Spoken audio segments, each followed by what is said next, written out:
and Horvat on BetMGM tonight. Oh, that's a sexy phrase. Quote Dr. Dre, creep with me and walk with me on this one. Welcome to a new era of Wagertainment. This is the BetMGM Network. Please gamble responsibly.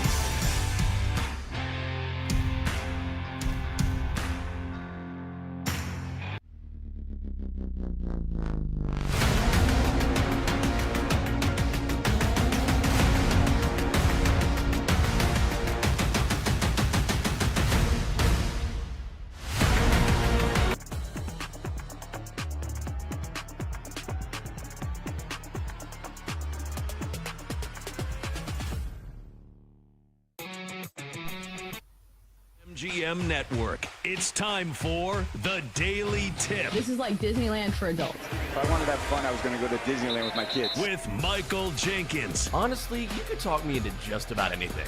Like, you want to do shots? All right, let's do shots.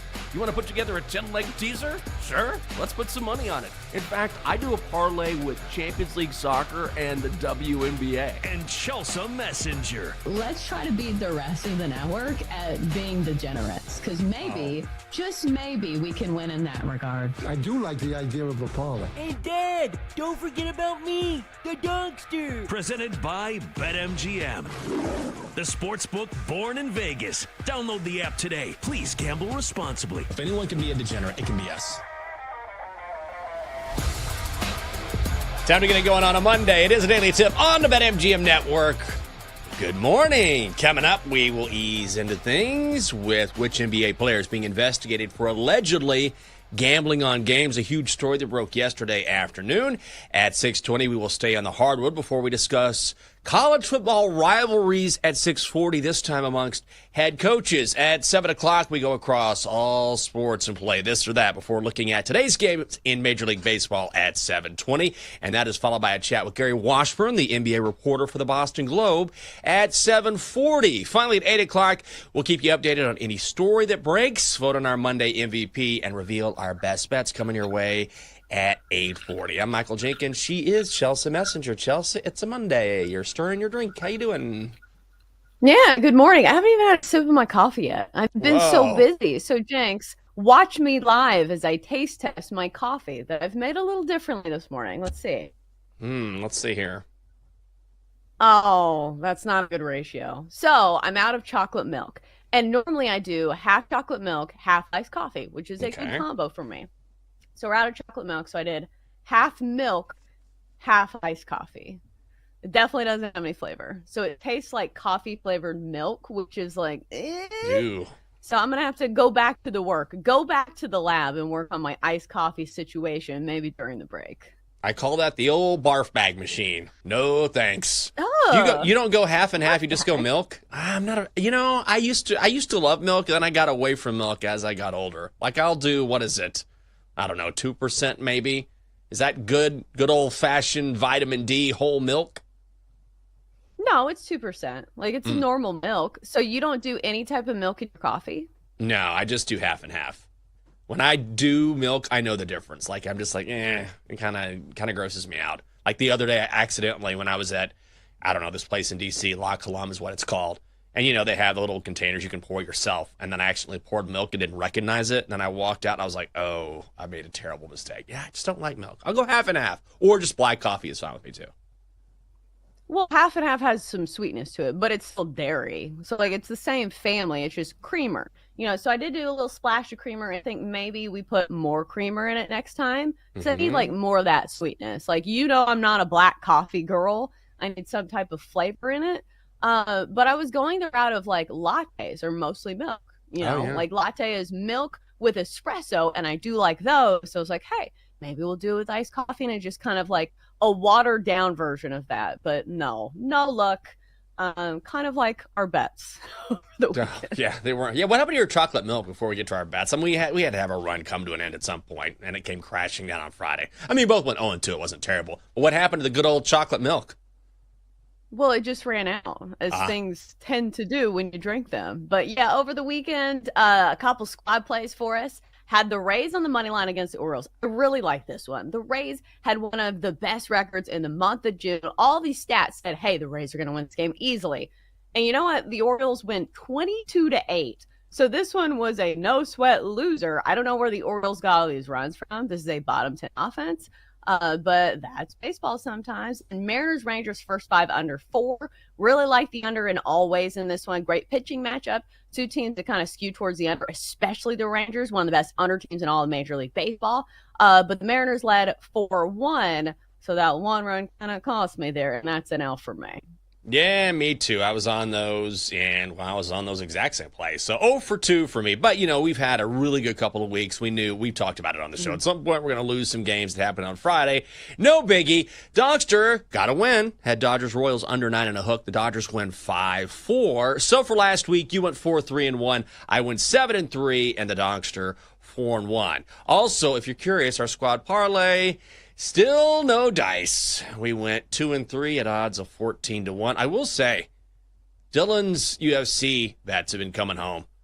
So that was a nice win. Also, didn't got to win with Paige Becker's over 17.5. She had 27 points on Friday, but we'll get him again next week. It is a daily tip here on the BetMGM network, and we start with some NBA news.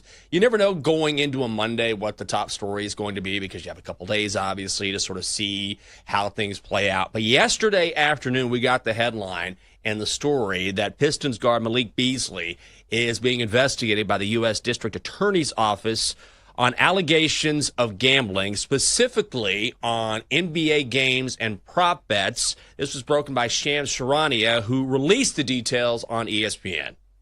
This is a serious development for one of the NBA's top free agents right now. Sources tell me the U.S. District Attorney's Office is investigating Detroit Pistons guard Malik Beasley on allegations of gambling on NBA games and prop bets. I'm told it was during, allegedly, the 2023-2024 season. I have a quote from Beasley's attorney, Steve Haney. He said, an investigation is not a charge. Malik is afforded the same right of the presumption of innocence as anyone else under the U.S. Constitution.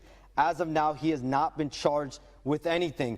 I am told, though, that Beasley and the Pistons were in serious talks on finalizing a 3-year, $42 million contract that would have brought Beasley back to Detroit, but now those talks are on pause. Talks around the league, likely on pause for Malik Beasley as well. Who knows if this is true, but I will say this, just judging from what we've seen in the past, because this is not the first time we've seen an NBA player or two deal with such charges. Happened to Jonte Porter. He ended up being booted from the league. There was the Heat and Terry Rozier. Those charges, I believe, are still under investigation. But ultimately, maybe Beasley comes out of this unscathed. But generally, when the U.S. District Attorney's Office goes into an investigation like this and they release this being a thing, it generally does not turn out well for the player. Maybe, but also I think we do need to stop before we start clutching our pearls, because he has not been charged with anything as of yet. And I understand people be like, oh, this is the third player. Terry Rozier wasn't charged with anything either. So the only person who actually was charged and found guilty or pled guilty was Jonte Porter. That was a big deal. The reason why this is a little different is because Malik Beasley has a career in the NBA. Jonte Porter, not so much. I feel like he is somebody who is especially vulnerable to when people are asking him to do these type of prop bets for money. But to do this before a contract year, playing for a contender, like I know the Pistons weren't one of the top 4, but still the Pistons were a playoff team. So some of this doesn't quite add up to me. So we'll have to follow it. But I do think his attorney is right. He has not been found guilty of anything just yet. So before I will be clutching my pearls, I will be waiting to see how this plays out. I agree, but we do need to clarify now, the charges against Terry Rozier have not been dropped by any sort of story that has been released. So as far as we know, as far as any headlines or information we've gotten, that investigation is still ongoing as part of the Jonte Porter investigation. So if those charges have been dropped, that story has not been released. So as far as we know, that is an ongoing investigation. But I think, the larger point here is that is this something that we're going to see become more of a problem in the NBA, or is it something that is just going to be sporadic throughout all sports? Because certainly gambling is now continued to increase in popularity across the country. It's not legal in every single state. That's a crazy thing too, is that we assume because we've been doing it for so long that it's legal everywhere. It's not, and it's certainly not legal no matter where you are if you play in the NBA. But long term, are you worried about this being potentially a problem for the NBA? I feel like that the number of instances we've seen thus far are pretty sporadic. So it's not some sort of big issue, but certainly it makes big headlines whenever you see a player under investigation for something like this. Yeah, I would love to hear like an odds maker's take on this, or somebody who works at a book, because if I'm not mistaken, for player props, the limits are a lot shorter as opposed to betting on full games. And so this is how they've caught these instances, is that they see a weird amount of money on a very specific prop. So it does feel like it's easier to catch it, right? Like when it's a very, niche prop where it's like under 2.5 rebounds for Malik Beasley, and they see this influx of money come in, there's a red flag, and then they investigate it. So I don't know if it's going to be a problem moving forward, especially with some of these players who are due, $42 million, some of these contracts that Malik Beasley was set to make. I feel like those players are going to be less vulnerable because, again, you can't bet, millions of dollars on these prop bets, if I'm not mistaken. I think the real issue will be, the players who are kind of on two-way contracts, the players who aren't making that much money, and the players who are up for another contract, because obviously the money could be a little bit more life-changing for those guys. Yeah, and it's important to point out too. Denton said this in the chat, which is very important to say, which is that legal gambling caught this. So I know there are a lot of people, and this is me not necessarily defending wagering. There are people who go back and forth on that, but I think that one of the benefits is you have legal wagering, which can take place, and based on the oversight of that legal gambling, you end up catching things like this, things that are anomalies that don't normally take place. And it's interesting too, we've heard a little bit more of this happening in the NBA market as opposed to maybe the NFL or Major League Baseball. And I think it's probably because if there's any market that you could potentially manipulate, like it's basketball. Like it's so much easier to potentially miss a shot on purpose or not be aggressive and go after a rebound. Because if you're someone who is involved in this, it's so much easier, especially if you're not a big name player. You try and stay under the radar, and maybe you think, okay, if I do things this way. Because the funny thing about this is that all the money came in on the under on this particular set of bets, or this one particular bet that U.S. officials are investigating, but it lost. So it was the overhit when all the money was coming in on the under for Malik Beasley's rebounds. It just feels like of all the sports, this is the one where maybe if you're thinking about doing something illegal, you feel like, oh, I can get away with this. But time and time again, we've seen you can't do it. Right, especially rebounds. I feel like that's got to be the easiest one to manipulate, because like if a rebound comes your way and you just like volleyball spike it away from yourself, like, oh, I was passing it to a teammate. So that's what I would do. But again, I feel like if the player's making a lot of money, and again, like it feels like we've caught this. So, again, if there's a weird amount of money coming in on a prop, it's just like, hey, we're going to investigate that one. And we've seen it before. There's already a precedent been set where you will be banned from the league forever, as we've seen in Jonte Porter's case. I feel like I don't even want to bring this up, but I do feel like if there's somebody who is more vulnerable to this, it's the referees. Because, like, think about how much referees can manipulate a basketball game. And we've seen this before, with NBA referees. So I know that's not the talking point here, but still, I think it's always going to be an undercurrent, especially when gambling is just so in your face, because you notice this. Whenever there is any type of news of some player, allegedly throwing a game or something, being, under the table with gambling, people are always like, oh, this tweet brought to you by BetMGM, because sports gambling has become such a fixture in sports that it's like hard not to ignore it. But obviously there is a difference. It is fine for you and your buddies to place a prop bet. It is not fine for a player to place a prop bet under on himself. Well, and also, too, if you're someone who's thinking about doing this, not that anyone listening is, but I don't think people quite realize the number of algorithms and programs and oversight that is in place that would prevent you from doing this or would catch you red-handed if you tried. I mean, we see immediately if there's, and especially the books, they see immediately based on, the amount of bets and the money that comes in, and especially when you're talking about, a random prop, particularly with the Jonte Porter. That's what was so crazy about that. Like, you don't think if you're at a sports book and you're like, what in the hell? Like, who is betting on this? Why are we seeing all of an influx of money on someone who's barely known, outside of casual NBA circles? That's an immediate red flag. So at some point, you have to realize that there are plenty of safeguards in place to make sure that if someone tries this, then it's almost impossible to get away with. Yeah, and also if you start hitting bets like this, sportsbooks will limit you. Maybe that's not something we're supposed to be talking about, but it is definitely a thing. So it's just, maybe you get away with it, but you're not going to be able to make that much money because the sportsbooks will figure it out. And the limits on props are much less. So that's the incentive or the disincentive for some of these guys who make a bunch of money, is that it's just not going to equal out. If they lose a huge contract over this, like Malik Beasley, I don't know how much money this was on a prop bet, but think about his future contracts and how much money that would be worth. Yeah, I hope it's not true, because as Shams talked about, Beasley and the Pistons, in negotiations for a 3-year, $42 million contract. You would hate to see someone potentially throw that away if this ends up being the case. Coming next in the show, we will do more from the NBA. Why Cavaliers should remain the favorites in the Eastern Conference. That's next on the Daily Tip on the BetMGM Network.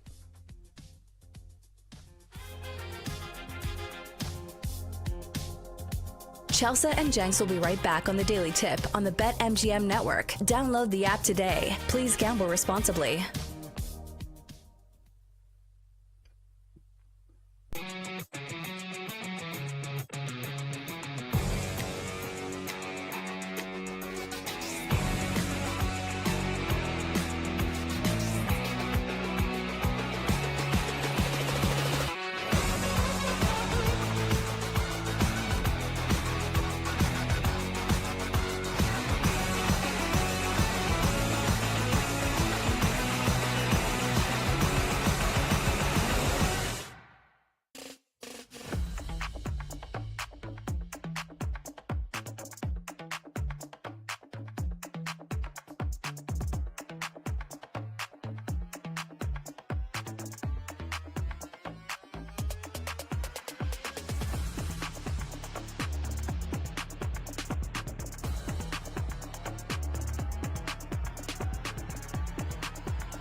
Welcome back to the Daily Tip, presented by BetMGM, the sportsbook born in Vegas. Download the app today with Michael Jenkins and Chelsea Messenger on the BetMGM network. Welcome back. It is a Daily Tip on the BetMGM network. Hope you're having a great morning. Thanks for starting your week with us. I'm Michael Jenkins. She is Chelsea Messenger. Coming up on the show, we will look into the Eastern Conference in the NBA after the Cavaliers got better over the weekend while the Bulls continue to be the Bulls. I know that it is not a whine about it Wednesday. I'll come up with something else on Wednesday.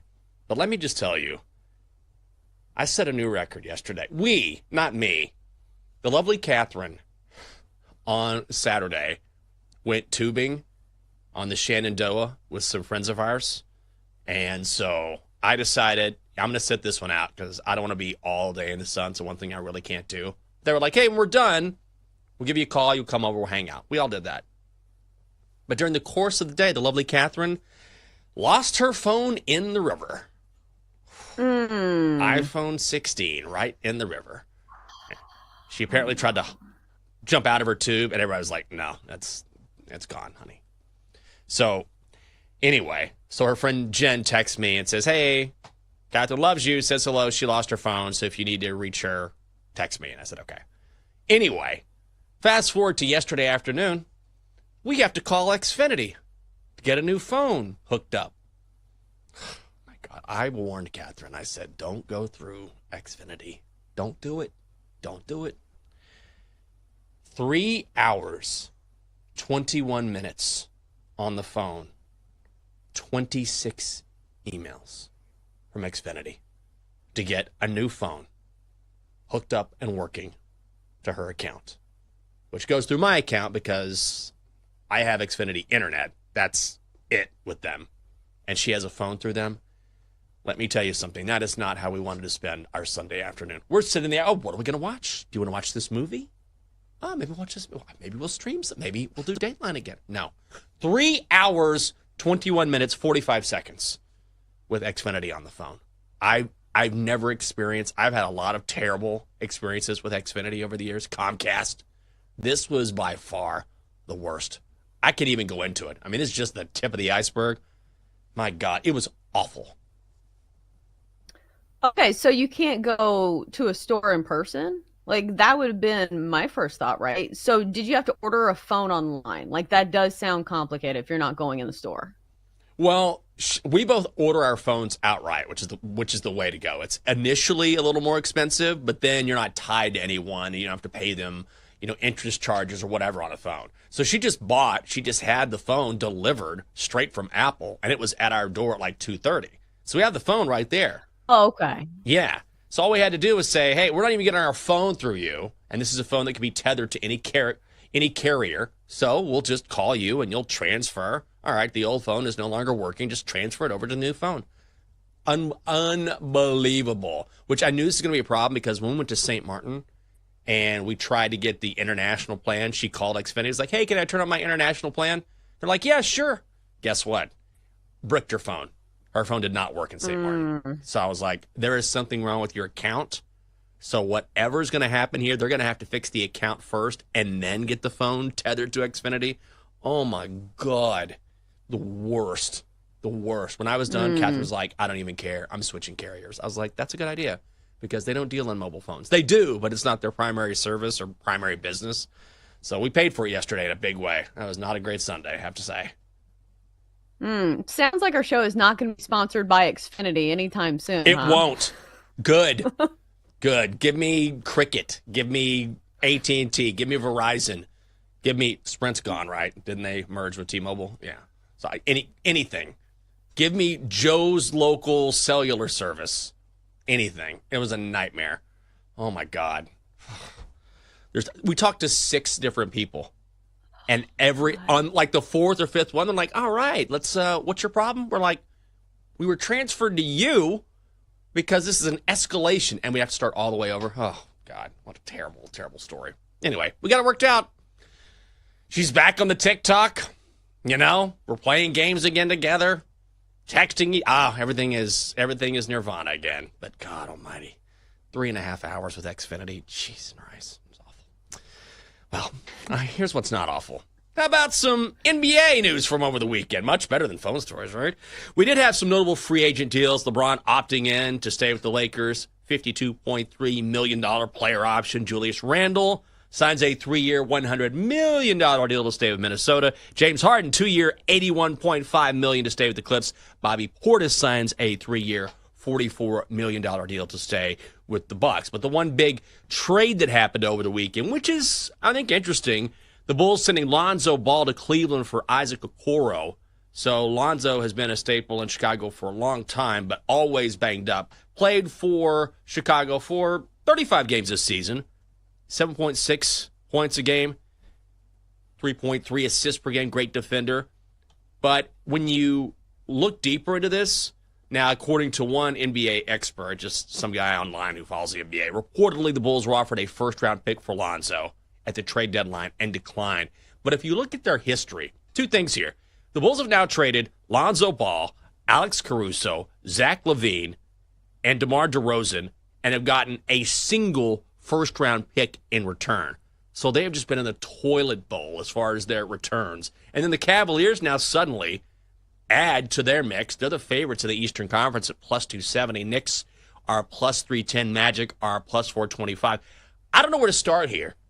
I guess you could start with Chicago, which they've had all this talent, and they have nothing to show for it, Chelsea. Just a wasteland.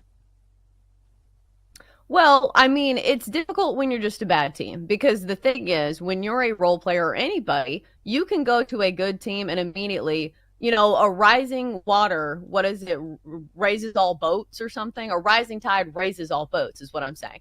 So I'm not saying that Alex Caruso was not a good player. I am just saying he found a great fit in Oklahoma City and a great defender, and that's kind of what they needed. So I'm looking at this Cavs team, and I think the consensus is that, if the Cavs want to make the push, they got to add some pieces, right? But you look at all the injuries across the Eastern Conference and you say, okay, maybe if they just stay healthy, that they have a huge, advantage over some of these teams who are losing legitimate superstars. So I'm wondering what Lonzo Ball brings to this team, because immediately I thought to myself, okay, the Cavs already have a point guard in Darius Garland, but it looks like he's going to miss some time to start the season. So Lonzo Ball will be a nice fit there. And then after that, he'll be coming off the bench, a nice spark there.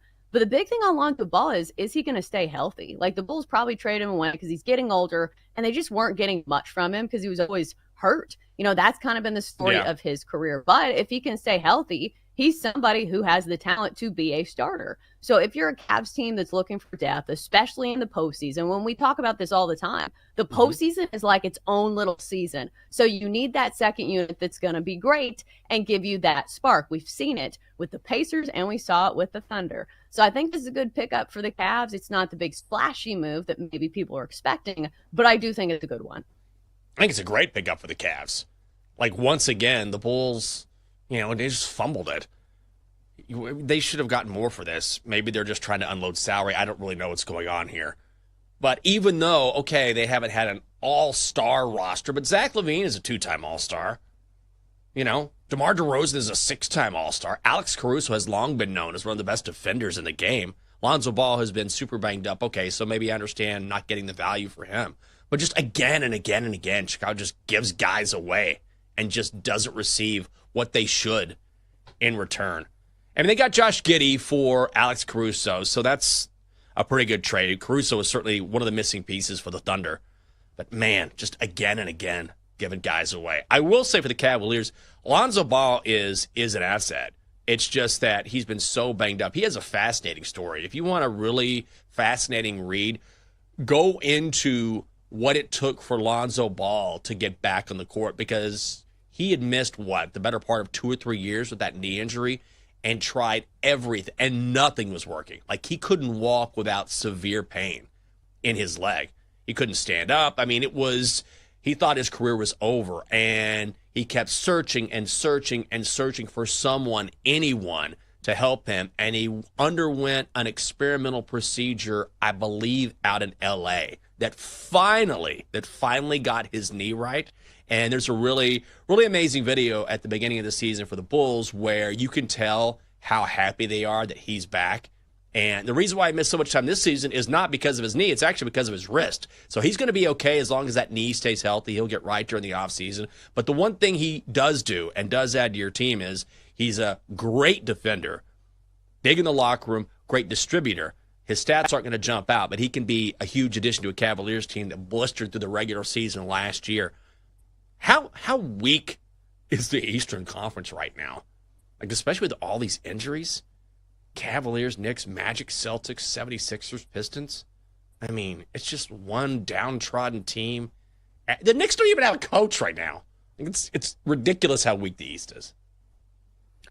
Yeah, I just think that there's a lot of parity. I just think that's kind of the case across the NBA landscape. It's just, it feels like there's no one clear front runner outside of, the Oklahoma City Thunder, who do look to be back next year, and they do have a bunch of draft picks over the next few years. But again, like, somebody has to go to the NBA Finals out of the Eastern Conference. They can't just be like, hey, we're not going to send somebody this year. So, like, somebody's got to make it. So as long as they can get, their things in order before the postseason, that's a long time from now. So we've seen this. The Pacers did not start the season on a great note. The Pacers did not look like a good team at the start of the season. But as the season went on and they kind of got their rotations down and they got the rhythm, then they morphed into this, powerhouse that we saw coming out of the Eastern Conference. So I'm not saying that the Eastern Conference is going to be bad. It just might be a little bumpy to start. I'll say it. Yeah, the Eastern Conference is going to suck this year. I'll say it. It's going to be awful. The Cavaliers are definitely the class of the bunch. They have a ton of talent. There's no question about that. 3 All-Stars on that roster. We saw what they did last year. They just happened to run to the Pacers. But, man, the Knicks could be something. I think they're going to get worse now. Who are they going to hire as head coach? They didn't do their research beforehand. You know what I mean?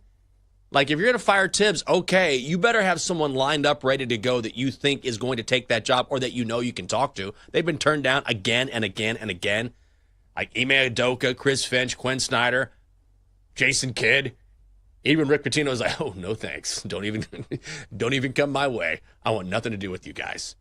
And then, it's a rebuilding year for the Celtics. We know that. The Magic are third favored.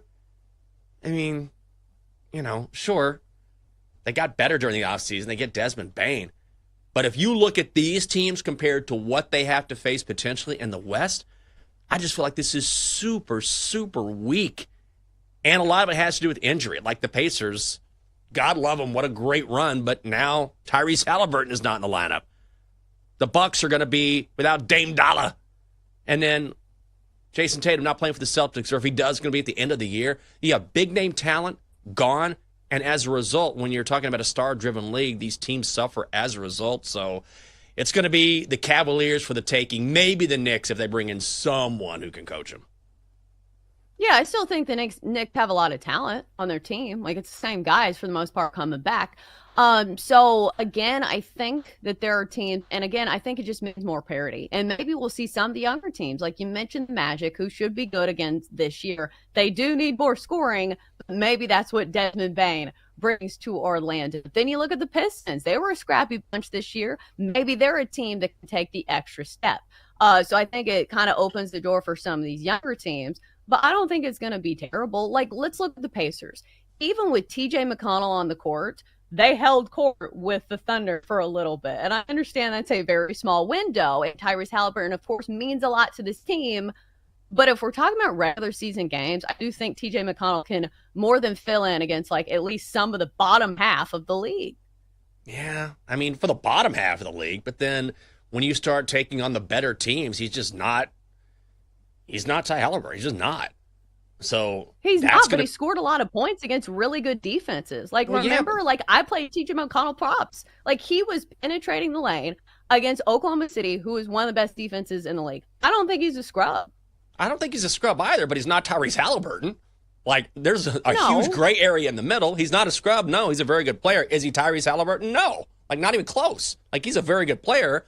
He's a value add. He's a great defender. He's a spark off the bench. But the idea that he's going to come in and immediately take the place of Tyrese Halliburton and keep the Pacers at a certain level, I I don't agree with that at all.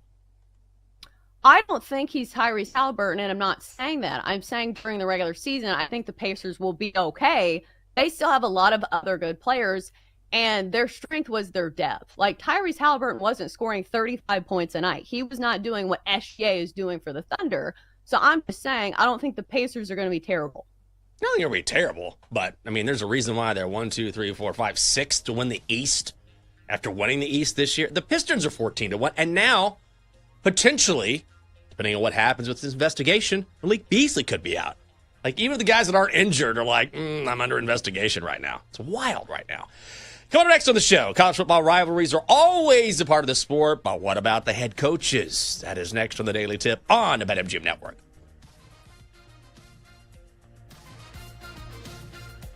Chelsea and Jenks will be right back on the Daily Tip on the BetMGM Network. Download the app today. Please gamble responsibly.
and Michael Jenkins on the BetMGM Network. Presented by BetMGM, the sportsbook born in Vegas. Download the app today. Please gamble responsibly. Welcome back to the show. It is a daily tip on the BetMGM Network. It is a Monday, final day of the month. The dog days this summer. We're just scraping for content. Come on, Double D. You know how it is. We need football. We need some music. We need some coffee. Preferably with some chocolate milk for Chelsea. Coming up on the show. Hell yeah.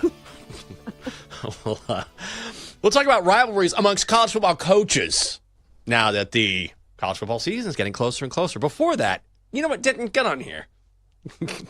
You please set this up for us. This is going to be fantastic. So this is something that made me incredibly happy this weekend because of how unbelievably ridiculous it is. I was not here on this show during the Kendrick Lamar and Drake back and forth, although we are a year past that, which is crazy. Wow. With that said, I cannot stand Drake, and I'm a massive Kendrick Lamar fan. So any opportunity I get to potentially dunk on the Canadian, I will take. He posted a picture on Instagram, and I asked you two during the break if you had seen this picture. And because you guys are not chronically online the way that I am, you said no. You have real lives, and you do real things when you are not at work.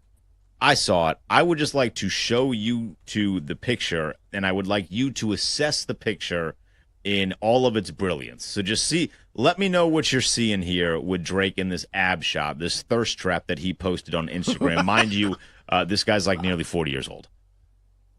This looks like some sort of sculpting done. This doesn't look natural. Dude, this guy's dying right now. That's what it looks like to me. What am I missing here? Chelsea, you're the expert. Well, I don't know, the expert on men's bodies. I don't know. Can we put it back on the screen for a second? So I think you're right, Jakes, because usually to have like really defined abs, you have to have really low body fat. I'm looking at his arms, and it's like, does he not do arm workouts? Do you get what I'm saying? It's like, how is he so muscular in his abs, but nowhere else?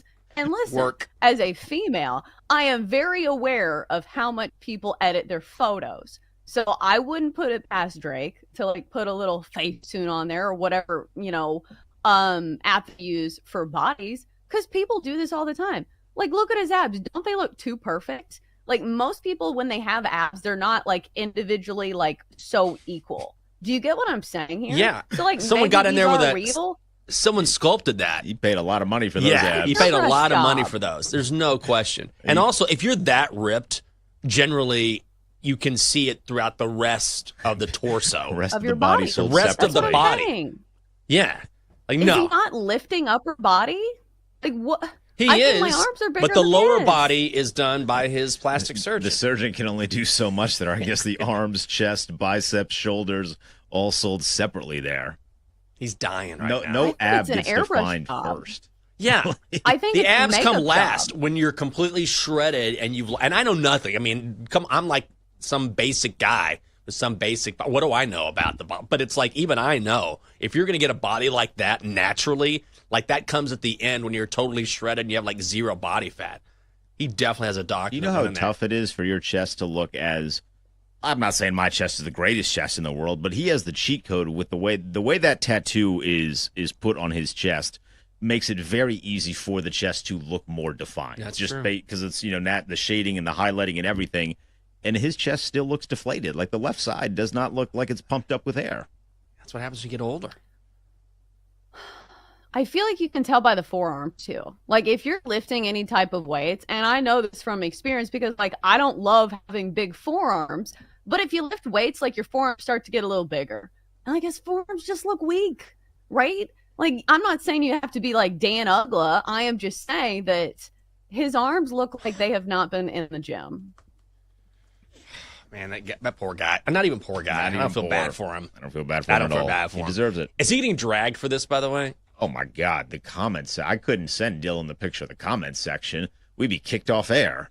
I can't even imagine. Oh, the FCC violations that are running through that thing of his own people. Like, it's not even like it's just Twitter that's going nuts. It's his own people on Instagram that are clowning him because that looks so obviously fake. And in the post, it was multiple posts or multiple pictures or slides in the post. Carousel. The next one was him like running, as if it was like, no, guys, I am actually working out. Yeah. Like these runs that I'm doing in my backyard are what gets me these chiseled abs. You just got to have the self-awareness to know better. Like, at some point, here's the thing. You just got to take the L. You got to take the L. You just have to say, I lost, I'm taking the L, and I'm moving forward. And this tells me he still hasn't taken the L. Because now this is making it worse. Because now this reeks of desperation, and it seems so fake. Like, Kendrick Lamar is racking up dubs, and he doesn't even have to do anything now except just make music and watch Drake slowly disintegrate. Well, that's why I wish Drake would just make music and be invisible, because that's the best revenge. Like, nobody was following Drake and nobody was a fan of Drake because of his appearance, right? Like, that's not why people, bought his albums. He was not like some heartthrob. He's not Justin Bieber. So, just keep the important thing. Like, maybe just make new music. I know he has been doing some of that, but maybe dedicate your time to doing that instead of whatever this is. Oh, my God. Terrible. Thank you for keeping me up to date with that, Denton. That's good. I'm glad I didn't see it naturally. But now I'm glad I've seen it so I can at least talk about it. It's awful. So, Chelsea, we have college football season coming up. Also got my Phil Steele College Football 25 magazine over the weekend. I cannot wait to die. Oh, my God. Just in time. Going to Texas in August. Cannot wait for that. So that's coming up. I'm going to sit by the pool, dig in. So the reason why we mentioned this is because it was CBS who came up with sort of a short history of college football rivalries amongst head coaches. And you can go back. Bob Stoops and Mac Brown, Jim Harbaugh, Pete Carroll, Nick Saban, Jimbo Fisher, Jim Harbaugh, and Ryan Day.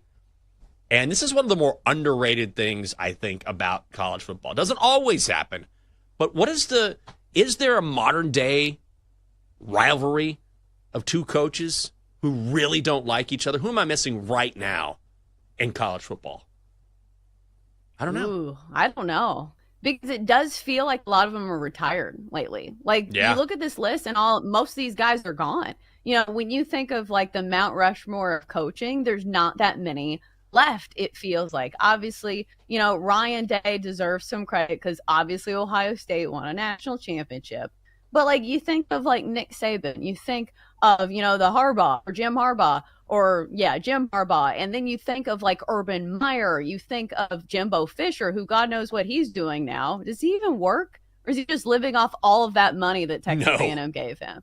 So that's what I'm saying. It just feels like all of the signature names in college football, I don't know, they've moved on. So obviously somebody's going to have to, take the torch. But as of now, it does feel like this list is a little dry. Maybe you go like Lane Kiffin against everybody because they had him on this list and it was like 1 year. It was like time frame 2009. It's like 1 year is not a rivalry. And plus you have to be as good as the other head coach, because that's the thing missing from Lane Kiffin is that he has not been on the upper echelon of college football. He's been, pretty close. Yeah. He's had some good teams, but he hasn't been there. But I will say he's always running his mouth. So usually that makes him a good candidate for a rivalry with somebody. The Jim Harbaugh, Pete Carroll thing continues, which I think is interesting. Like, this goes back a long time to when Pete Carroll was at USC and Jim Harbaugh was at Stanford. And there was that famous game in 2009 where Stanford was running it up on USC. And Harbaugh is such a maniac that he went for two late in the game, even though the Cardinals were way up in that game. Didn't convert instead of kicking an easy extra point. So Pete Carroll's like beside himself. And then they meet at the 50-yard line after the game. And very famously, Pete Carroll's like, "What's your deal?" And Harbaugh's like, "What's your deal?" Right? It's amazing. And then remember, they both went to the NFL where Harbaugh is coaching the Niners, Pete Carroll coaching the Seahawks, same division. Here we are now, 2025. Harbaugh, Chargers, Pete Carroll, same division with the Raiders. Like, this division in the AFC West is going to be wildly competitive, I think. Don't know about the Raiders just yet. But these two have a history that goes back like a couple decades. Mm-hmm.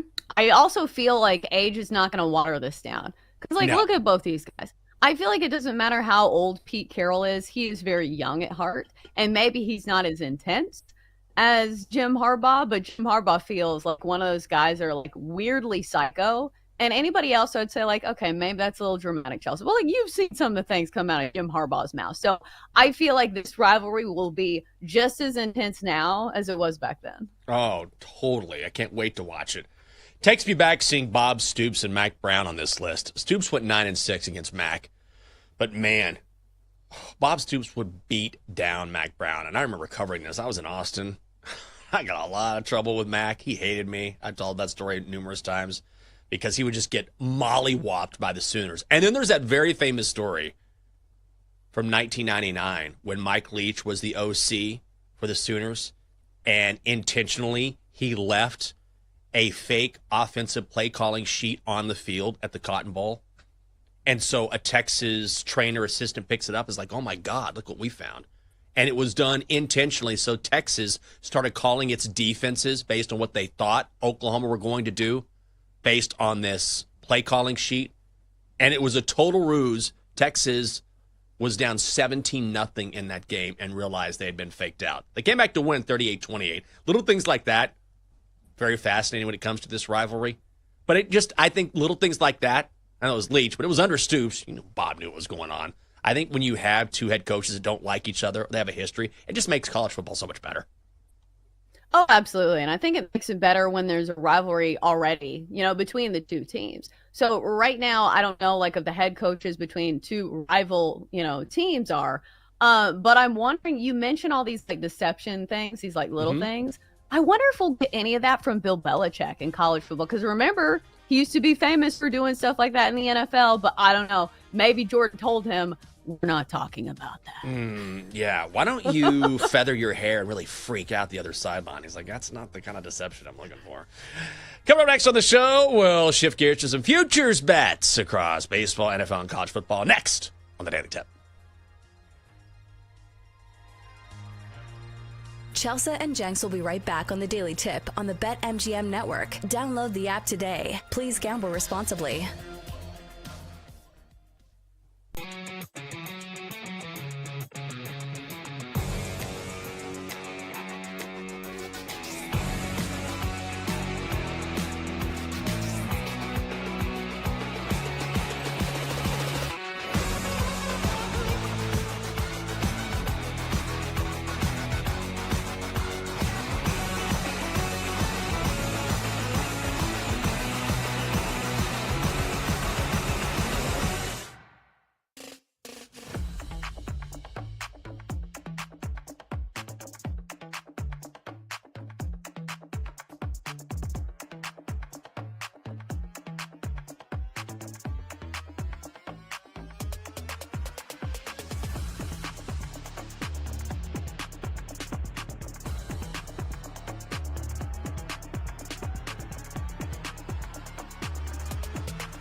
Unless this was an ad. BetMGM Network. It's time for the Daily Tip This is like Disneyland for adults. If I wanted to have fun, I was going to go to Disneyland with my kids. with Michael Jenkins. Honestly, you could talk me into just about anything.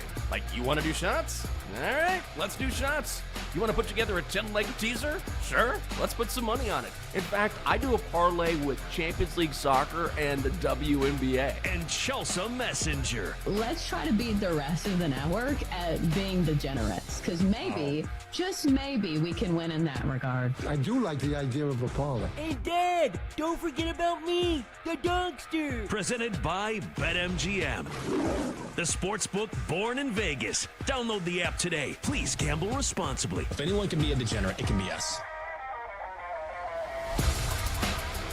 Good morning. Hour 2 of the Daily Tip on the BetMGM Network starts right now. We'll start with a little game of this or that, where we choose between some spicy futures bets in baseball, NFL, and college football. At 7:20, we go on to our daily baseball bets. It is a small slate, but we do have a couple Cy Young contenders pitching today. At 7:40, Gary Washburn, who covers the NBA for the Boston Globe, stops by to help us make sense of all of these NBA trades that have been going down. It's all within the next hour here on the Daily Tip presented by BetMGM. All right, Jenks, I just sent you this picture of Angel Reese and her brother, who are holding a basketball on top of what appears to be a bloomin' onion from Outback Steakhouse. I don't know where this picked from, but it was one of those things that came across my feed and I immediately started laughing. Because, like, listen, we've had our fun at the expense of Angel Reese, but I will say this. Over the weekend, she had a great game. 24 points, 16 rebounds, 7 assists, and went 10 of 19 from the field. And I was ready to take her seriously. But again, I saw this picture and I was like, uh-oh. I will never not see this picture when I think of Angel Reese. Like, look at that. That has to be a bloomin' onion, right? That's 1,000% a bloomin' onion. I can't believe they didn't put this in some French onion soup. Like, what is going on here? Who in the world? Why doesn't someone say, "Hey, just before we take this picture, let's just not put it on top of the bloomin' onion"? You're ruining a perfectly good bloomin' onion. That's what's most offensive to me. I don't know where that basketball's been. Did you play with that on a hard top all day on a black top, and now you're putting it right in the middle of a bloomin' onion? Are you gonna? Isn't the sauce right there in the middle, the dipping sauce? You're going to pull the basketball up, it's got the sauce on it? I'm offended as a bloomin' onion fan more than anything else. Yeah, this is something that Rudy Gobert would do, to spread germs everywhere. So I don't know what photographer was like, yeah, this photo's really going to eat.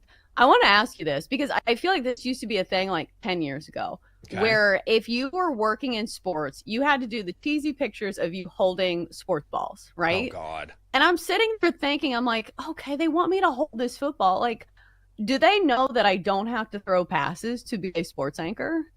Like, why am I doing this? But it was a necessity. If you were working in sports, it's like, we got to get the sports person holding a baseball, holding a football. I felt like it was so cheesy. Oh, my God. We used to make every year, especially when I was in Austin, that was the one. Every year, right before football season, our marketing team would come to us. I'd be like, here we go. I got to catch a football, So original. I got to be like, clap, hey, and Michael Jenkins weekends. All right. I'm like, God, every year. One year, I actually wrote like a small bit. I'm like, this is a 30-second bit, and I forget what it was. It was like, this will be really easy to tape. It's really funny. It has to do with football season, and there's not a football involved. And they were like, this is great. I was like, why don't we do something like this? But instead, it was, you know how it is in local sports. I mean, I think it's always been this way, especially now, where if you even have a local sports department, where everything was so news focused, it was just like, let's just give a football to the sports department. We'll be done with it. I mean, that was even now you'll see it. Watching local news is always a trip for me. It makes me laugh because you can just see it coming. You can read the lines before they come out of the anchor's mouth because of how everything is presented. And every now and then I'll see, the old football come in. The catch, the tuck. Oh, man. It's a story as old as time. It's definitely promoting like the Friday night football show, right? Like high school football. Like it 1,000%. Has to be, like first in your corner with coverage for you. Like it always has to be like very personal. It's like These stores are for you. We cover your area. It's like, we get it. It's the local news. That's literally your job. You don't have to brag about it. But yeah, I don't know what this photographer was thinking, entering a bloomin' onion like that. But I think somebody needs to sue. Like, I don't know if there's like a PETA that's like for food, but we got to get them on that because that was a perfectly good bloomin' onion that they sullied. All right, so as I mentioned, we're going to do some futures bets, but we're going to do them in a fun way, kind of like a would you rather, but we're calling it this or that.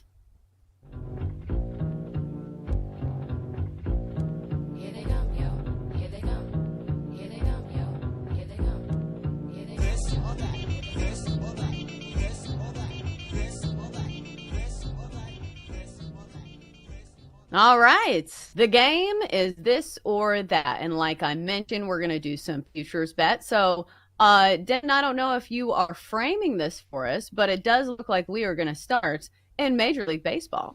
Yeah, we are starting in Major League Baseball. We are approaching 4th of July All-Star break, which means we are inching closer and closer to halfway through the Major League season. So at this point, would you rather bet the Rays to win the AL East at plus 350 or the Mariners to win the AL West at plus 500?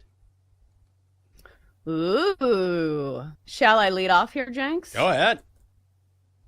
All right. So I love the Rays as much as anybody can, and I feel like that's not that many people because it should be noted that the Rays are pretty close to the New York Yankees. But I'm not sure if this is super repeatable because you look at the way the roster was formed at the start of the season, and we knew that they were going to have some decent arms. That's kind of the hallmark of what Tampa Bay does. I don't know how they do it, but it seems like they grow like left-handed relievers who are 6'7" on trees down there. So their scouting department's really good. But I'm not sure if they can keep up this offense because over the last month, they have had the best OPS in all of baseball. I'm not sure if that's something I count on to continue for the rest of the season. Meanwhile, you look at the Mariners, and the AL West is usually pretty close, and we've seen the Mariners blow it, before because it just feels like the Astros just kind of turn it on at the last minute. But I'm not sure if this is the Astros team of old, and I understand that is a tough, thing to say right now because the Astros have a 6.5 game lead, and they just had one of the best Junes of any team in all of baseball. But this is a good Mariners club. They've got a better starting rotation. They've got a good lineup. They can hit a ton of home runs, courtesy of Big Dumper. So I think if you look at the prices here, the Mariners are 5-1 to win the AL West. We still have a lot of baseball left. So I'll go Mariners, the team I trust a little bit more in the AL West. I'm going to go with the Rays. I'm a big believer in the Rays, and the Yankees keep trying to pull away, but the Rays just keep hanging around, and maybe what they're doing at the plate isn't sustainable throughout the entire season, but they have the arms. They have a great bullpen as well, so you can win a ton of baseball games if you have a great pitching staff, and the Rays do. And maybe I'm burned by the Mariners because I feel like they falter each and every single year at the end of the year. They just keep doing that again and again and again. So I know if you're the Rays, you have to get past the Yankees, but they've done it thus far. I'll go Tampa. All right, to the National League. Would you rather bet the Phillies to win the NL at 5-1 or the Mets to win the NL at plus 550? Ooh. All right, so I suppose I will lead off. So the Mets are appearing to be metting as we speak. They're 3-7 in their last 10. They have 4 starters on that rotation on the injured list, and it's a team that just got mollywopped by the Pirates. I was looking at this over the weekend, and some people are trying to make this about the Pirates and saying, oh, the Pirates, this is a good team. No, I don't think that's the case. I think this is more on the Mets. So over the weekend, the Mets lost 9-1, 9-2, and 12-1 to the Pirates. I think this is an indictment on the Mets more than it is, hey, the Pirates are a good team. So I'm not trusting the Mets. I like the Phillies rotation a bit more. The Phillies have one of the best rotations in all of baseball right now. They have 3 starters with ERAs under 3. They have Zach Wheeler. They have Ranger Suarez, who has some of the best numbers in all of baseball. And they have Christopher Sanchez. So I'll go Phillies to win the NL at 5-1. Yeah, I don't want the Phillies to win, but I think you're right. And also, the Phillies are about to get Bryce Harper back. Like, he's close to returning from injury. But you're right about the Mets. And they had, the players only, the dreaded players only meeting after Saturday's loss to the Pirates, and they come out and they get swept, blown away on Sunday. So I want to believe in the Mets, and we still have a long season, and I like the value, but man, it's hard for me looking at this stretch to say I believe the Mets can turn it around. I think the key is the pitching, like you mentioned. The Phillies definitely have the bats. They have better starting pitching. Harper's going to return. I'd go with the Phillies. All right, who will lead this, our final baseball bet? Who will lead Major League Baseball in home runs? Who would you rather bet? Aaron Judge, who currently has 30 at -130, or the big dumper, Cal Raleigh, who has 32, but you can get him at +150? Oh, this is tough. You know what? Let's go big dumper. Let's go big dumper. Let's go plus money here. Maybe this is just his year. He's been unbelievable to watch, and I know that this is actually a very good price on Aaron Judge too, right? Like -130 for Aaron Judge based on his history is actually pretty good. But I'd love to see Cal Raleigh just one time, like step up. And you're getting him at plus money, right? So this is his year, hopefully. I think I just want him. I want to will the big dumper to win more than anything else. Like, the more I talk about it, I'm like, you can Judge it only -130. Normally, that's like -200, -250. But I feel like Raleigh has done it to this point and can continue on. So let's go Cal. Let's go big dumper. +150. I thought you had a good point that you mentioned for the other side, for Aaron Judge. If you get Aaron Judge for +105 and look across the board, like Aaron Judge is hitting .356. He is seeing the ball. He plays in the more hitter-friendly park in the Bronx as opposed to Cal Raleigh, who it should be a little hat tip to say, hey, he's doing this at T-Mobile Park, but you don't get, hat tips, for being close on bets. So Cal Raleigh hitting 275 right now. And here's the other thing. As much as I love the story for Big Dumper, like, God, what a quote. Put it on a quote graphic. What is the larger sample size for Cal Raleigh? And what is the larger sample size for Aaron Judge? One of these guys has the MLB record for home runs in a season. The other one does not. So if you get Aaron Judge at +105, I think that is the bet that you take. Yeah, you got to jump on Aaron Judge while you can. Because he was +105 when I came up with this, and then he hit 2 yesterday, and now he's -130. You're not going to get a better price on Aaron Judge, I don't think. All right, we'll transition to the NFL. We got 2 NFL bets here. Would you rather bet the Packers to win the NFC North at +275 or the Atlanta Falcons to win the NFC South at +210? The NFC South. What a choice. Oh, man.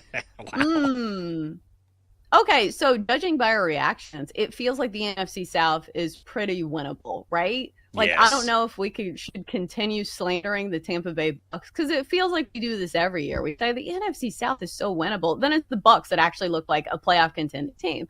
But I think I will go the Falcons to win the NFC South at +210. I just feel like the NFC North is so tough. Like, maybe the Lions won't be quite as good when they lose their coordinators, when they lose their center. So I think the Packers have a good shot to win the NFC North. But still, maybe I'll go Falcons here. Yeah, I would just go Falcons by virtue of the fact that it's such a weak division. Like, I think the NFC North is going to be really competitive this year. I know the Lions are the favorites, but the Bears are supposed to be much improved, even though I feel like we've heard that for the last 2 seasons. They've been a big public team. But I think they actually are going to be improved because now, not only do they have more pieces in place for Caleb Williams, that they have a new coaching staff in place. That's paramount. But ultimately, it's been, 3 straight titles for the Bucs in the South. And the Falcons have a ton of offensive talent. It's hard to win a division 4 straight years. So just by virtue of the fact that I feel like it's a 2-team race in the South, and for Double D, I'll go Falcons +210. All right, we got one final one in the NFL. Would you rather bet Jalen Hurts to win MVP at 20-1 or Justin Herbert to win MVP at those same odds, 20-1? Justin Herbert. Oof. I'd go Justin Herbert. Easy at 20-1. Like, he had a career season last year before he totally fell apart in the playoffs. But if you look at his numbers, he was awesome. And also, you look at how Jim Harbaugh runs his offense. They'll run the ball, but it opens things up for Herbert. I like Jalen Hurts a lot, but ultimately, he's never going to be the thrower I think that people maybe want him to be. He's a hell of a quarterback, but I don't know if he is efficient enough passing the ball for me to believe in him. So I'll go Justin Herbert, 20-1. I also think the fact that Saquon Barkley is on Jalen Hurts' team kind of hurts his case, right? Because Jalen Hurts can put up great numbers, but how many people are going to be like, yeah, it's the team around him? Have you seen that offensive line? Have you seen what Saquon does behind the line of scrimmage? So I think for that reason, Justin Herbert has a leg up simply because if he puts up good numbers, there's not going to be people saying, oh, well, it was his running back. Oh, well, it was the offensive line. No, a lot of it will be Justin Herbert, and we've seen flashes of him being able to put up some big numbers. So I'll go Justin Herbert here as well. Coming up next, we switch gears back to baseball and hand out our favorite plays on a smaller slate on a Monday. That's next on the Daily Tip presented by BetMGM.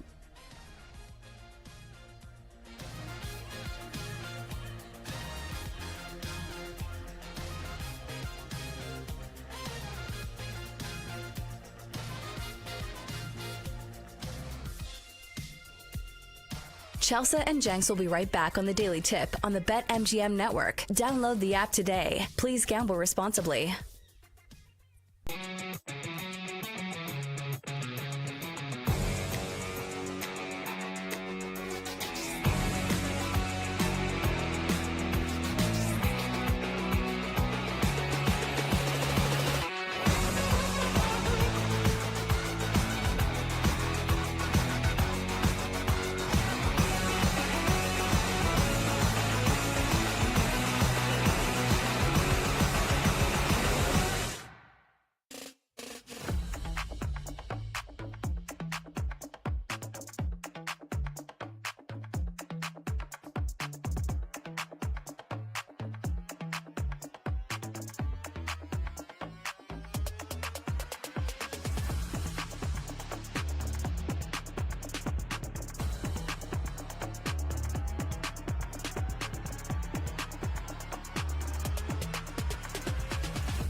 Welcome back to the Daily Tip, presented by BetMGM, the sportsbook born in Vegas. Download the app today with Michael Jenkins and Chelsea Messenger on the BetMGM network. Fans rolling. It's Monday. We're here, we're caffeinated, and we're ready to hand out some baseball plays. In this segment, we'll go down a short slate, see if we can pick some winners. Jenks, this is a trend that I've noticed, and sometimes I pay more closely attention to the things that are DC-based because I follow a lot of you guys who live in DC. Mm-hmm. So I have started noticing what James Wood is doing for a while now. Because I follow, who is it, Grant Paulson, like all these writers that live in the area, they're always tweeting about the Nationals. Yeah. And so I was like, wow, like some of these home runs look pretty powerful. This guy's pretty good. And all of a sudden, over the weekend, James Wood is doing something that no player has. I'm trying to think of the way to phrase this. So he was walked 4 times over the weekend in one game. That is something that has not been done since Barry Bonds. When you were in the same breath as the feared Barry Bonds, you were doing something right at the plate. And now as we stand, James Wood of the little old Nationals ranks 6th in Major League Baseball in home runs and 6th in RBI and 5th in OPS. And I think it's very easy to look over, some of the players who play for teams who are not necessarily contenders. Like, oh, that team's terrible. They don't have any talent. But what James Wood has been doing is flat out incredible. Yeah, he's a total stud. The Nationals do have a lot of young players, a lot of young talent on their team. And this guy's a monster. I mean, he's huge. James Wood is 6'7". He's like 235, 240. And he's a kid. Like he's 22 years old. So the fact that he's doing it at this young of an age is really remarkable. So he's only going to get better from here on out. And we've seen he's hitting for average too. So I believe he was not mired. But, he was batting 240, 250 early on. Now his batting average is up to like 280 something. So, yeah, the Nationals certainly struggle in spots. They have a lot of weaknesses, but he's been one of the real bright spots for this team. Some of the young talents that they have that they've groomed and brought up through the organization, and he is right there at the top. Yeah, I think you hit the nail on the head. The fact that he's batting for average now, because we see this from some younger guys where they can bat for power and it's exciting and all, but if you're striking out a bunch, it doesn't really matter as much. You are not as much of a threat and guys are not going to walk you because they say, okay, this guy has weaknesses. We can strike him out. We're not going to do that. Not looking at Jack Caglione, I am just saying that his batting average doesn't match his power just yet. So when we see this type of plate discipline, from somebody who's only 22 going against major league pitching, it is a great sign of things to come. So good news for Nationals fans for the next few years if they can keep him on the roster. James Wood has been incredible.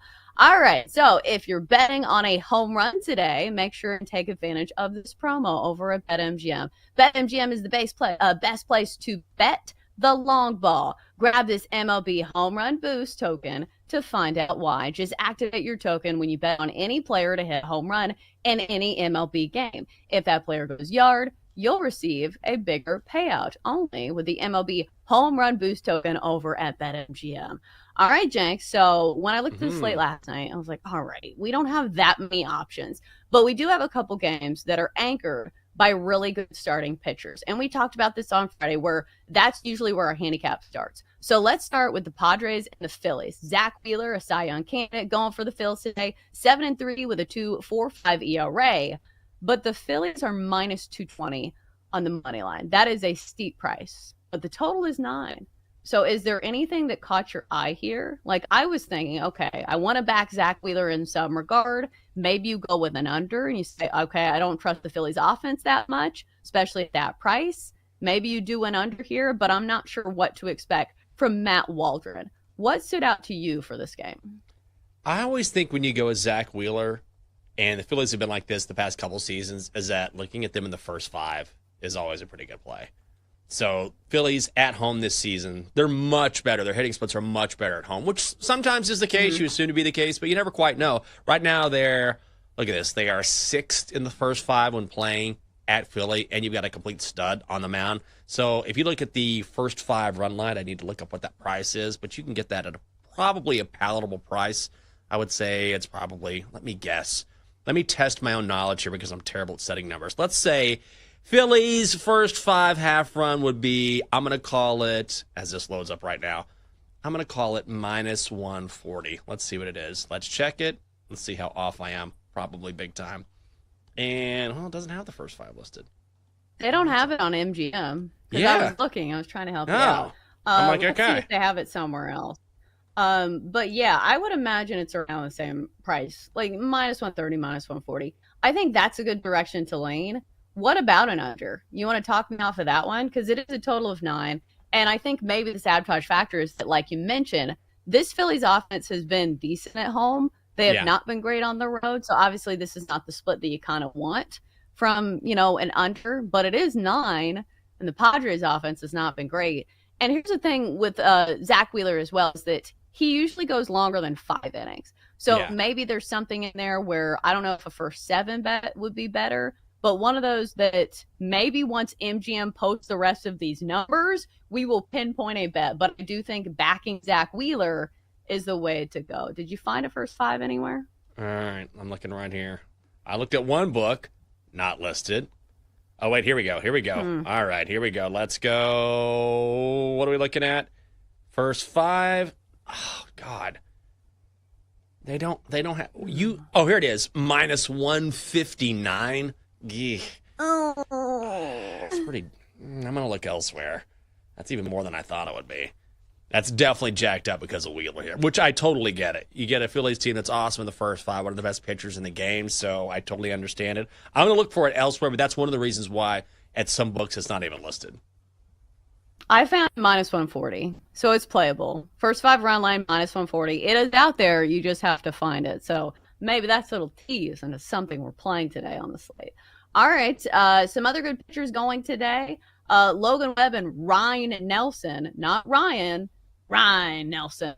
Giants Diamondbacks squaring off here. San Francisco minus 155. This is the late night game. Maybe I'm not going to stay up to watch it, but maybe we will be betting on it. Total of 8 runs. So, Jenks, you look at this one and you see the names. You're like, oh, Logan Webb, circle of trust.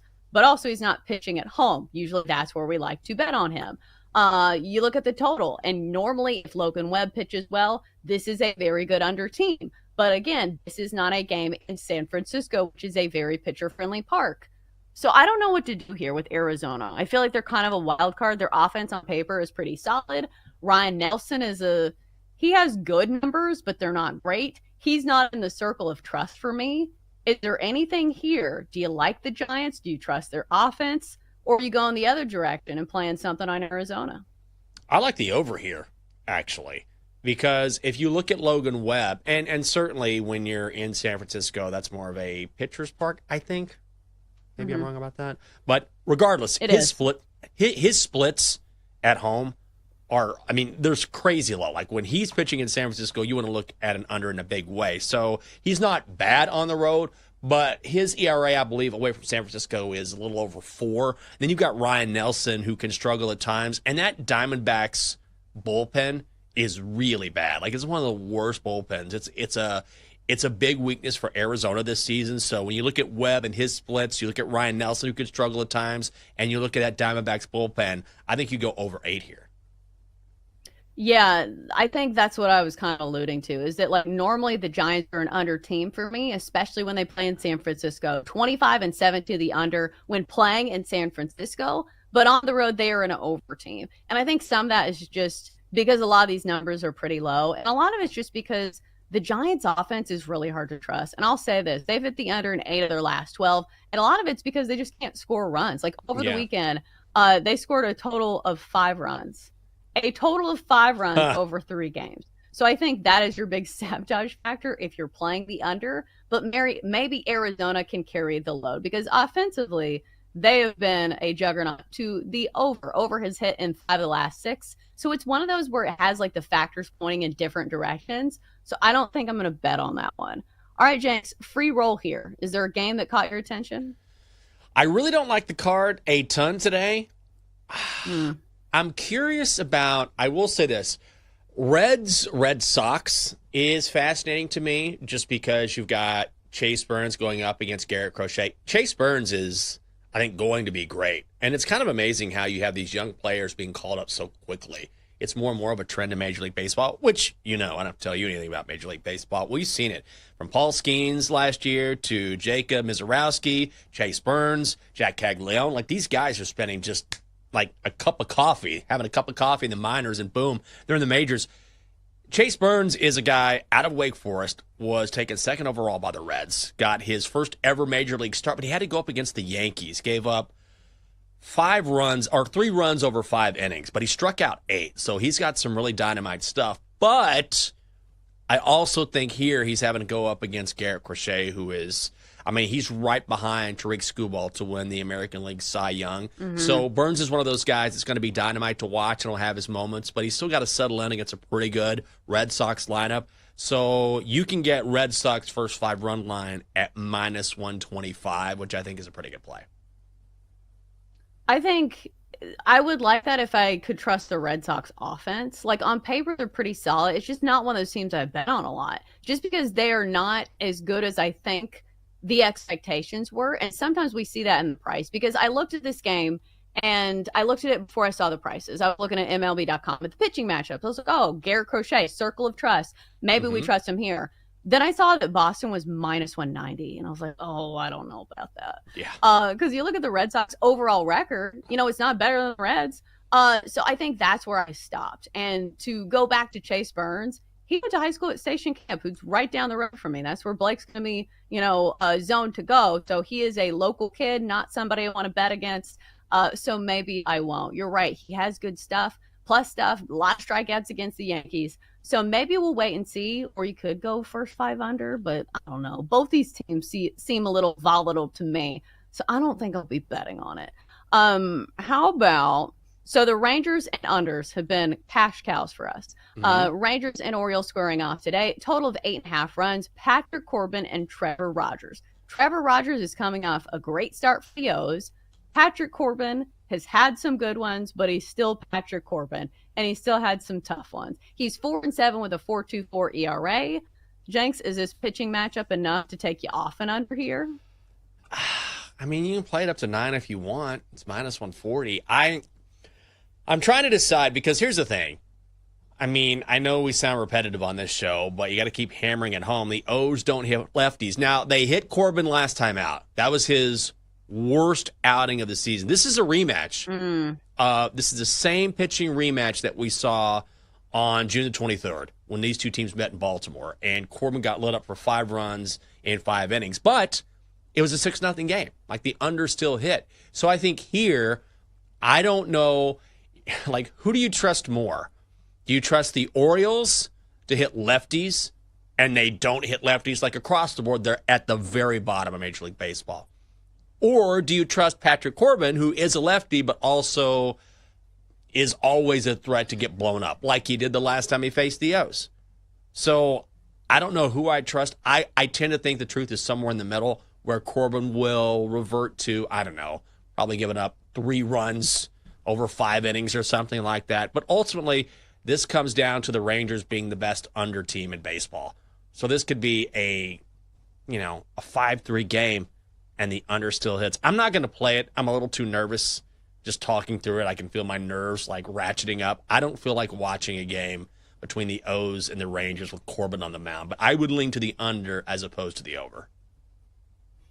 I think this goes back to what I was saying earlier, is that you want all the factors to line up to feel good about a bet before placing it. So all the factors are kind of going in different directions, because I think that's one thing that I always look for is, how does this guy pitch against this certain lineup? Because, certain guys have, the pitcher's number. And when you see Patrick Corbin just giving up 5 earned runs to the Orioles, that doesn't make me feel great. So I think it's one of those that are going to be left on the cutting room floor. All right, so again, I feel like I'm not a huge fan of this slate either. I feel like there are plenty of games that kind of go in that direction. So for the Rays, Rasmussen is pitching. He's been good for Tampa Bay this year, 7.5, 2.45 ERA. I've done my spiel about the Rays, how they're one of the best underrated teams in all of baseball, had one of the best records in all of the major leagues over the last month, but they're -185. I like the Rays, but I'm not sure if I like them that much against the A's. I will say this is a home game for Tampa Bay, but That's relatively speaking. They're still playing at the Yankees spring training facility. Jenks, did you consider the Rays today? Yeah, I think I'm going to play the Rays. I'm going to play them on the run line, and it's plus money, plus 115. I'm not crazy about it. So, yeah, I believe in Drew Rasmussen, and ultimately I'm going to fade the A's bullpen, which is just one of the worst in Major League Baseball. As we know, Jacob Lopez has been awesome over his last 4 games, by the way. Like, incredible. However, I just don't know if I buy into it. I think he's a pitcher that's due for some negative regression, so I'm going to try to get some plus money on the card. I'm going to go Tampa. Ooh, or you could go under 2.5 earned runs for Trevor Rogers. That is minus 130 if you want to bank on him and him alone. All right, coming up next, we talk some hoops. Gary Washburn of Boston Globe stops by to talk all things NBA. That's on the other side. The Daily Tip presented by BetMGM. Chelsea and Jenks will be right back on the Daily Tip on the BetMGM network. Download the app today. Please gamble responsibly.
Let's get back to the Daily Tip with Chelsea Messenger and Michael Jenkins on the BetMGM Network. Presented by BetMGM, the sportsbook born in Vegas. Download the app today. Please gamble responsibly. It's a Monday. It is June 30th, and the NBA offseason is officially underway. We've had the NBA draft. We've already had some big trades. And so we're going to welcome in Gary Washburn, who is the national NBA reporter for the Boston Globe. And since he covers the Celtics as well, Jenks, I was going to ask him about some of the verbs that have been used to describe the rebuilding process. And I feel like the connotation on that word is not always a good one. So it's interesting to me how people will use different verbs. Like I've seen that people are starting to use retooling. And you were telling me about the Commanders and some of the verbs that they chose. So let me ask you this, because I feel like you have a good perspective. So since you covered the Commanders during their quote unquote rebuild, did they ever ask you to use a certain verb and avoid rebuild? Or were you allowed to say rebuild without any repercussions? Oh, no, they've never put any sort of, stipulations on how we can describe, what is happening here in D.C. My personal belief is they just don't believe it's a rebuild. Like, they don't even want that word out there, not because they're trying to spin it. I think it's because, look, yes, I guess technically they're trying to rebuild, but when you make it to the NFC Championship game, why in the world would you tell your players it's a rebuild? It's no, we're trying to get back there. We're trying to win it all. So I know you look at them on paper and they overachieved last season, but there's definitely been no from the top down, you can't say anything. I just think it's one of those things where they don't want it even in the minds of their players, right? Like setting the bar and saying this is how we're going to approach this season is huge for this team. They're big on culture. I know every NFL team says that, but it's really different here in D.C. under Dan Quinn, just the way he operates. So I just don't think he wants it in anyone's mind. It's like, this is not a rebuild. Like, we're going to go after it all. We're trying to win it all. Now, a lot of people would say you might be a few years away. Fair enough. But no, they haven't said anything. I think it's a fair thing to say. I just don't think the Commanders are approaching it that way. Oh, I wasn't even referring to like this year. I meant like the Sam Howell years, because you covered the Commanders then too. Like, I don't think this year is a rebuild. Like, you've got to face the franchise at quarterback. Like, it looks like a good team. It's a team I want to bet on. But it's just funny how that verb has a very specific connotation to it where it feels like teams kind of avoid it. So that's what I was going to ask Gary.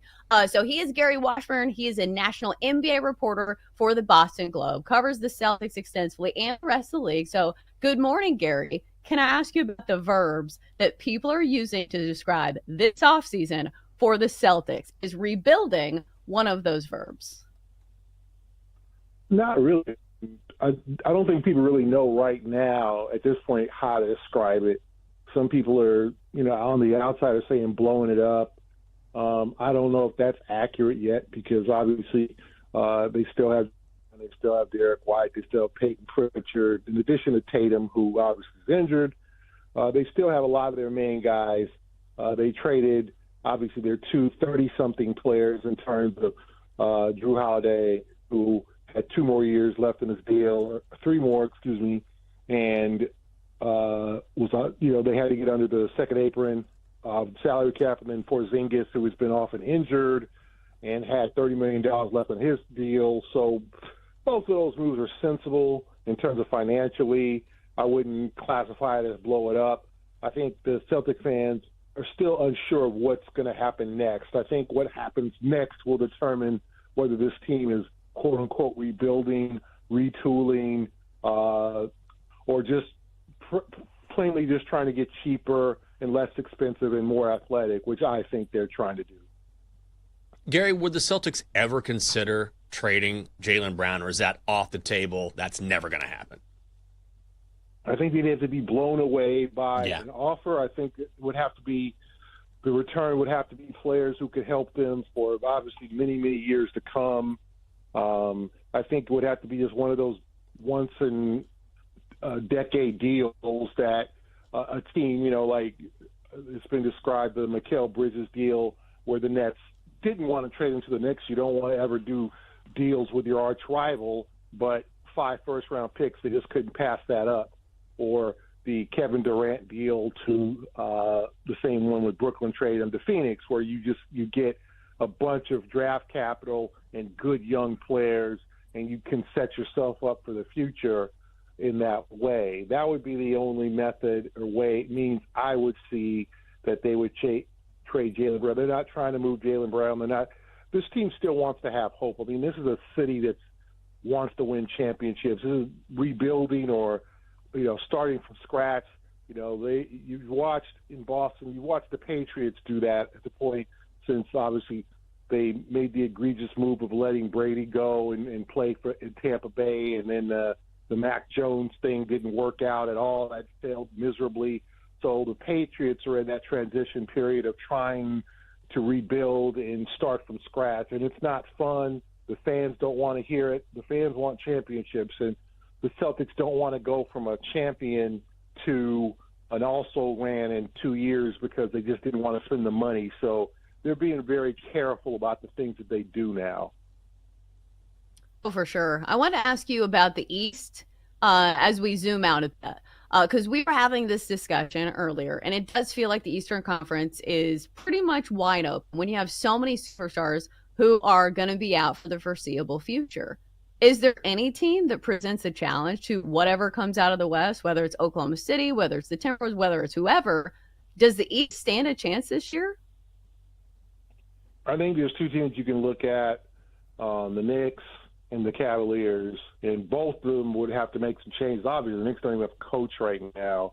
So who's going to coach this team? What's their system going to be? Are they going to improve or change some things in terms of personnel or how playing time and what would this new coach do? That's a big question. And then the Cavaliers, they've made some moves. They got Lonzo Ball, which I think is a nice addition. But what will this team do in the playoffs? I think now their toughness and their ability to win in the clutch is being tested and being questioned because they kind of went out like chumps in that Indiana series. If you lost it in 7 and Indiana goes on to the finals and loses in 7, and that's something that's something to shake off. That was a solid end. You just lost to a team that was hot. But they lost that series in 5 games. They were just pretty much steamrolled. And so, do you bring pretty much the same team back and just hope for different results? And that's why they fired J.B. Bickerstaff the year before, is they wanted to get over the hump, and that didn't work under Kenny Atkinson. So I think those two teams. I'm still not sold on Orlando. I think they need to get a point guard. Detroit could make a major move, but I do think, with Indiana doing what it did this past season, it's not going to be that way again for the Pacers this season. But there could be a new Indiana. There could be a team that emerges that comes to the forefront, like a Detroit or an Orlando, that just gets it together and has this special kind of season. But for now, I'd only say the Knicks and the Cavaliers would be the ones I'd pick to come out of the East. And they still might not even challenge Oklahoma City or whoever comes out of the West. Gary, are the Knicks ever going to hire a head coach? Yeah, it seems like, now it's Dawn Staley, which I think would be a great decision, but now you're making it extremely clear that she was like your 12th choice here.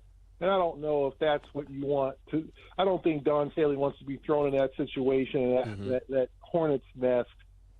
For her first NBA job. I do think she has interest in coaching the NBA. I do think she would be an outstanding hire. I always thought Charlotte, in the many openings it has had over the last few years, should have made that decision and made her the first female NBA coach, but they passed on that.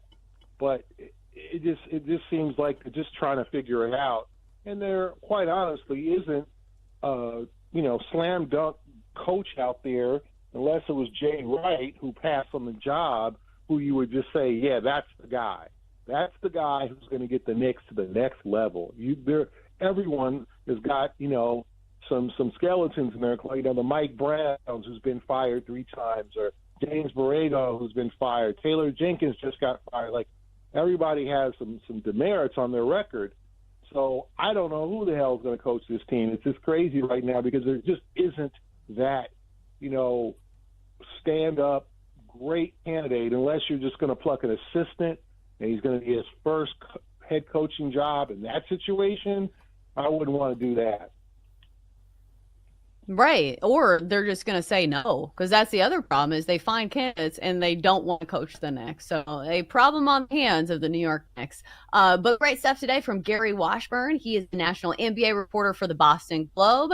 Gary, we appreciate you waking up this early with us during the off season. We really appreciate your time. Oh, thanks a lot, guys. Yeah. All right, Jenks. I had not been following the stuff with Don Staley. That would be crazy. Like, imagine your first NBA head coaching job is for the New York Knicks. And imagine what a feeding frenzy that would be for the media. Like, anybody who goes to that job, but then you add in the layer of, like, the first female NBA head coach. There are just so many layers to that, and I understand why that would be a huge jump.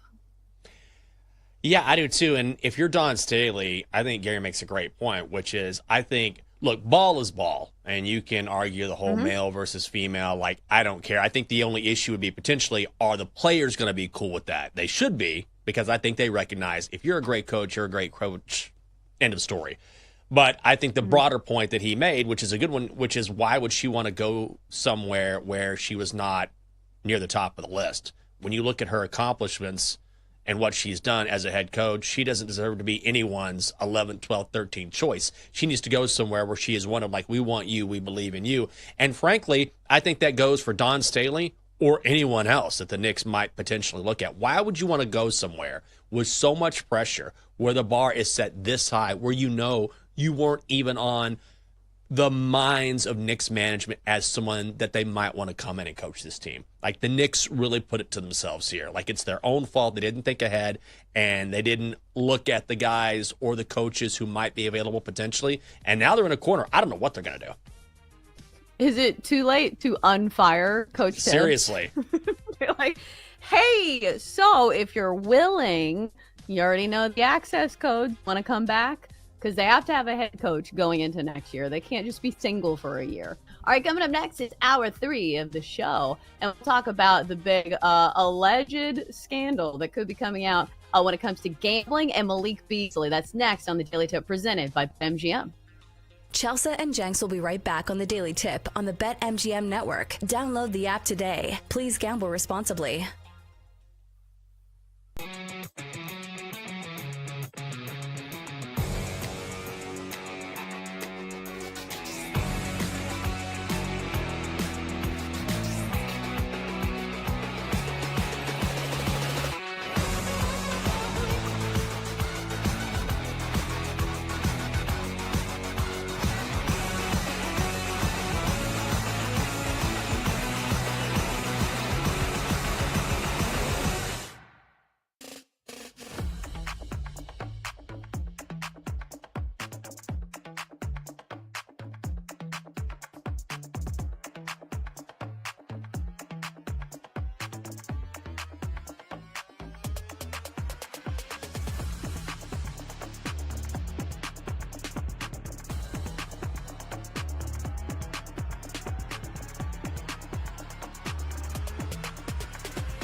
It's time for the Daily Tip This is like Disneyland for adults. If I wanted to have fun, I was going to go to Disneyland with my kids. with Michael Jenkins. Honestly, you could talk me into just about anything.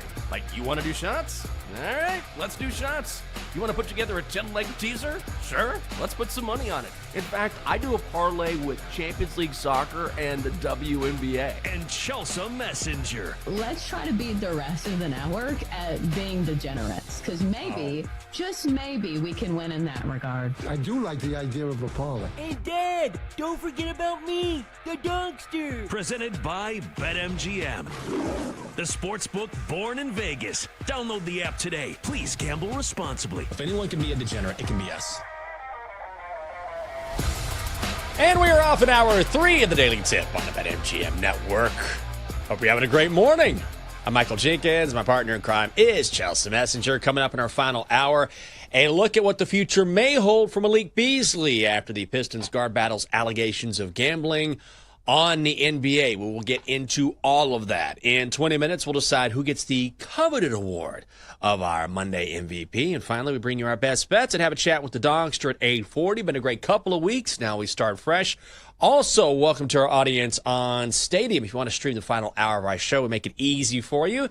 Just go to BallySportsLive.com, or you can stream us on the Bally Sports Live app as well. And let's start, as we mentioned at the top of the hour, with Malik Beasley, Pistons guard, now potentially in trouble for allegedly making wagers on NBA games. This story broken yesterday by ESPN Shams Charania, who released the details on TV. This is a serious development from one of the NBA's top free agents right now. Sources tell me the U.S. District Attorney's Office is investigating Detroit Pistons guard Malik Beasley on allegations of gambling on NBA games and prop bets. I'm told it was during, allegedly, the 2023-2024 season. I have a quote from Beasley's attorney, Steve Haney. He said, an investigation is not a charge. Malik is afforded the same right of the presumption of innocence as anyone else under the U.S. Constitution.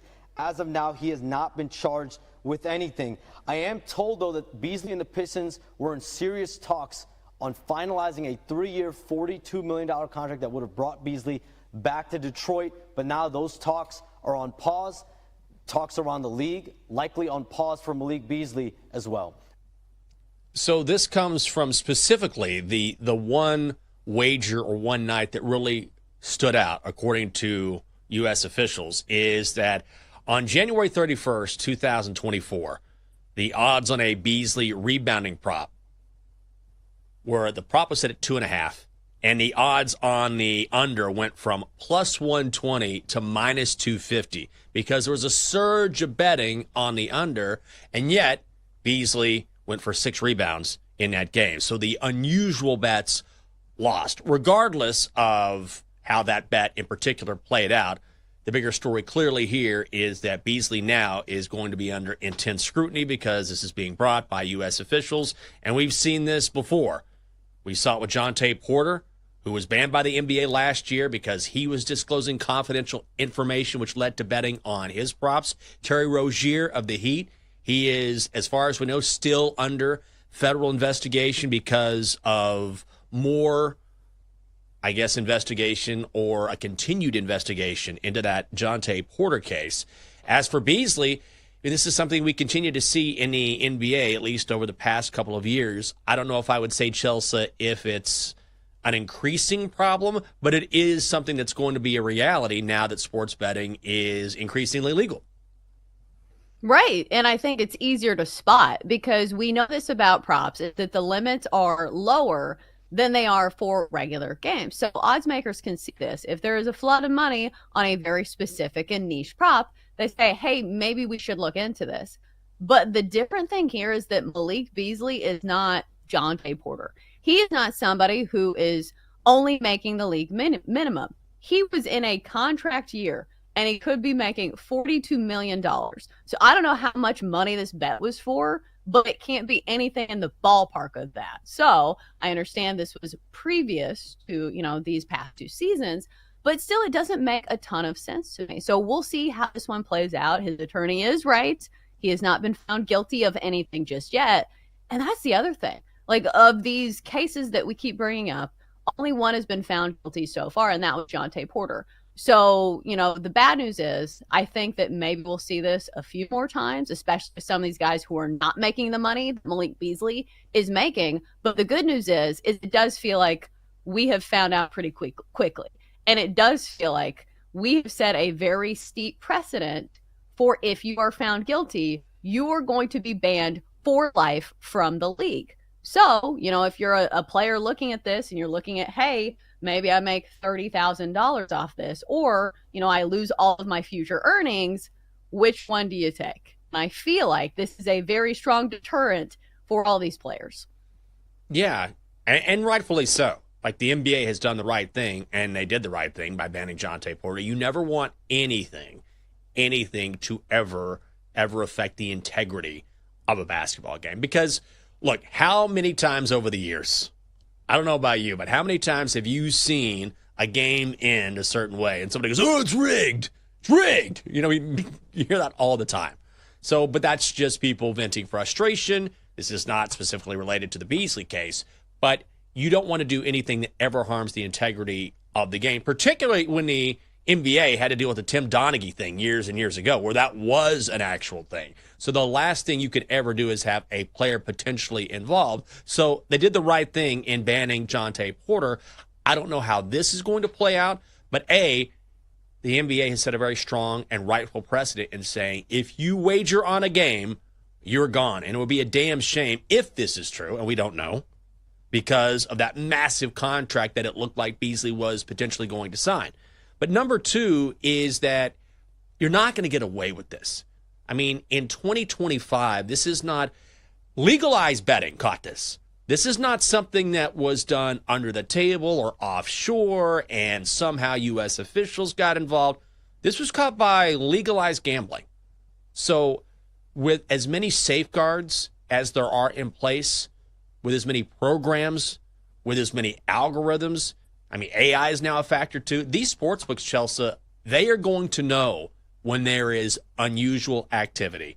And sportsbooks will be very aggressive. If they spot that unusual activity, they will investigate. And if something comes of that, you will be prosecuted.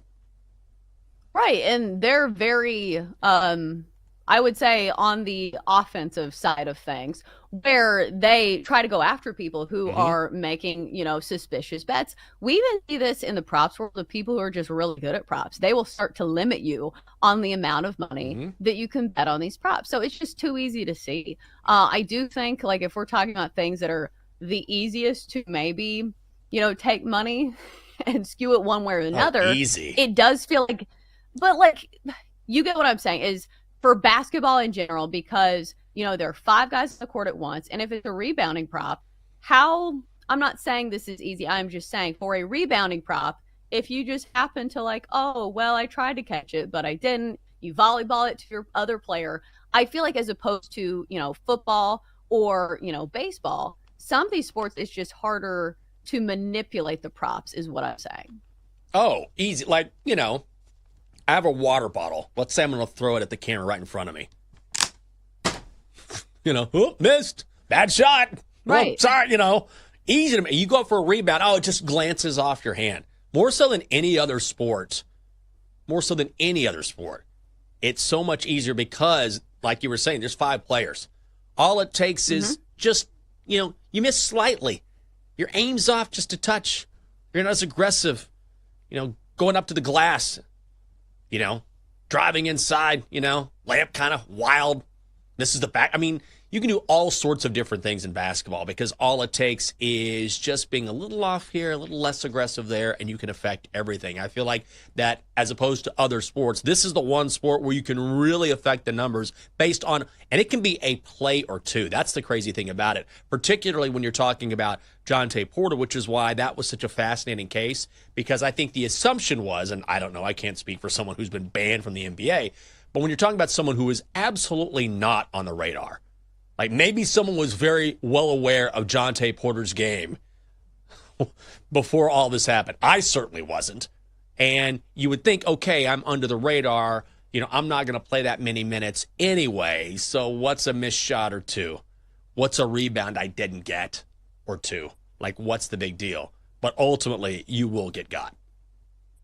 Right. And I just feel like those guys are more vulnerable because they're not making as much money, which leads me to like, if I'm going to suspect anybody, like, I feel like the referees don't make nearly the amount of money that the players do. So, like, I think some people worry about that. And it's just one of those things that sports books are just going to have to keep a very vigilant eye on. And I will say the NBA has gone above and beyond trying to prosecute these cases. So it's not, the federal attorneys every time. It's, Adam Silver has been, hey, it doesn't matter what they say, we're going to ban you for life. Like, this is how it's going to go. We are not going to accept this. And something else I think we need to bring up is every single time there is a gambling tangent story where it says, oh, this player was, allegedly doing this and, rigging the numbers, is people are saying, oh, this tweet brought to you by BetMGM. This is very different than somebody betting on a game who is not in the game. It's very different when it is a player affecting the integrity of the game. So I understand that some people have, some fatigue from seeing all these sportsbook ads. And obviously this is a show about sports betting.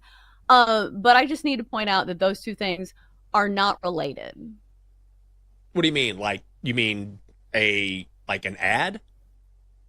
I'm saying it's fine for us to bet on sports. It is not the same thing. It's like, oh, well, you can't have it both ways where you have sponsors from the sports books and then say we're mad at people betting on their own sport. Like, it's not the same thing. Do you get what I'm saying? No.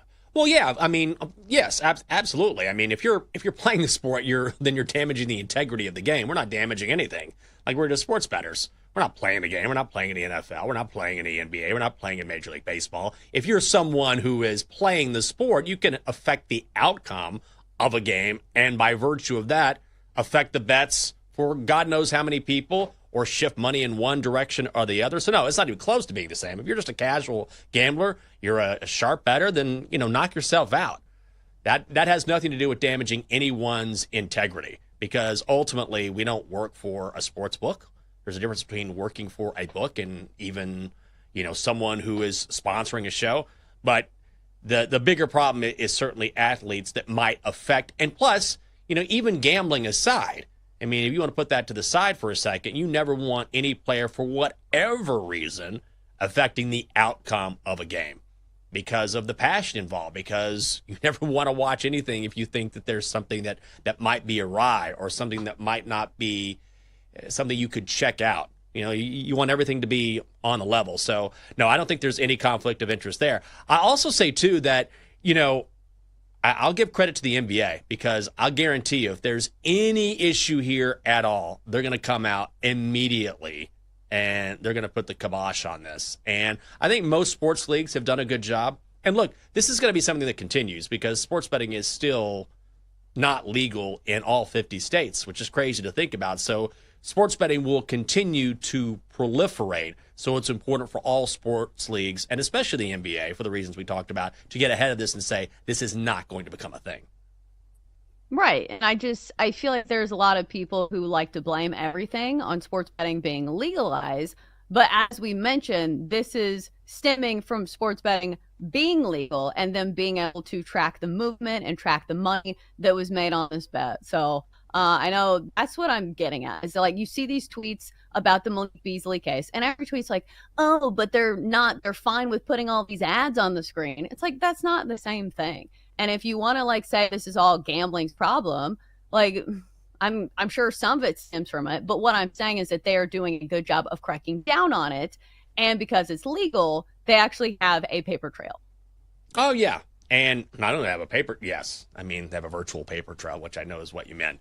But yeah, it's almost impossible to do. Like I think that's what gets me more than anything else is the idea that in this day and age, with as many protocols which are in place, like, do you think in a multi-billion-dollar business that there aren't going to be security protocols and programs in place that sense even the slightest unusual activity? Like, of course, like the idea that someone thinks, hey, I think I can get away with this that's what blows my mind. Like, you're not going to, so don't even think about it. Right. It's definitely terrible timing for Malik Beasley, though, because even if nothing comes of this, like this is still attached to his name. And that stinks. And especially when you're talking about free agency, where this is a lot of money for a team to invest in you. And this is not something you want hanging over your head. No, not at all. And look, I hope for his sake, he's a hell of a basketball player. I hope there's some sort of misunderstanding here. I hope that, ultimately this works out and the U.S. District Attorney says, you know what, he's been cleared. He goes on. He has a great career in the NBA. But certainly it's never a good sign when you're under investigation by federal officials. So we'll keep tabs on this story. The Terry Rozier case, not closed either. We haven't heard any information that it's gone one way or the other. So a couple cases to keep an eye on in the NBA. Coming up next on the show, one superstar avoids disaster while another continues his historic season. MVP Monday is next on the Daily Tip on the BetMGM Network.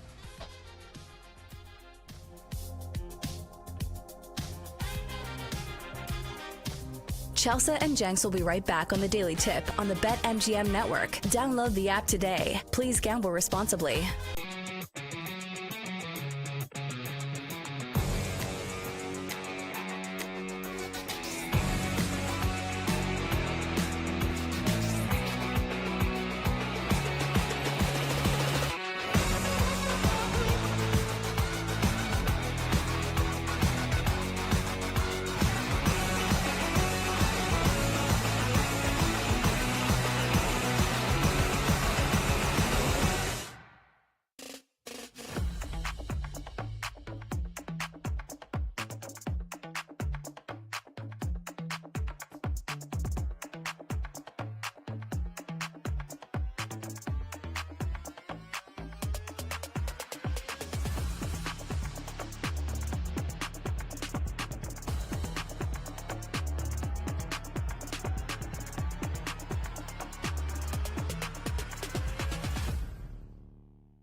Michael Jenkins and Chelsea Messenger on the BetMGM Network.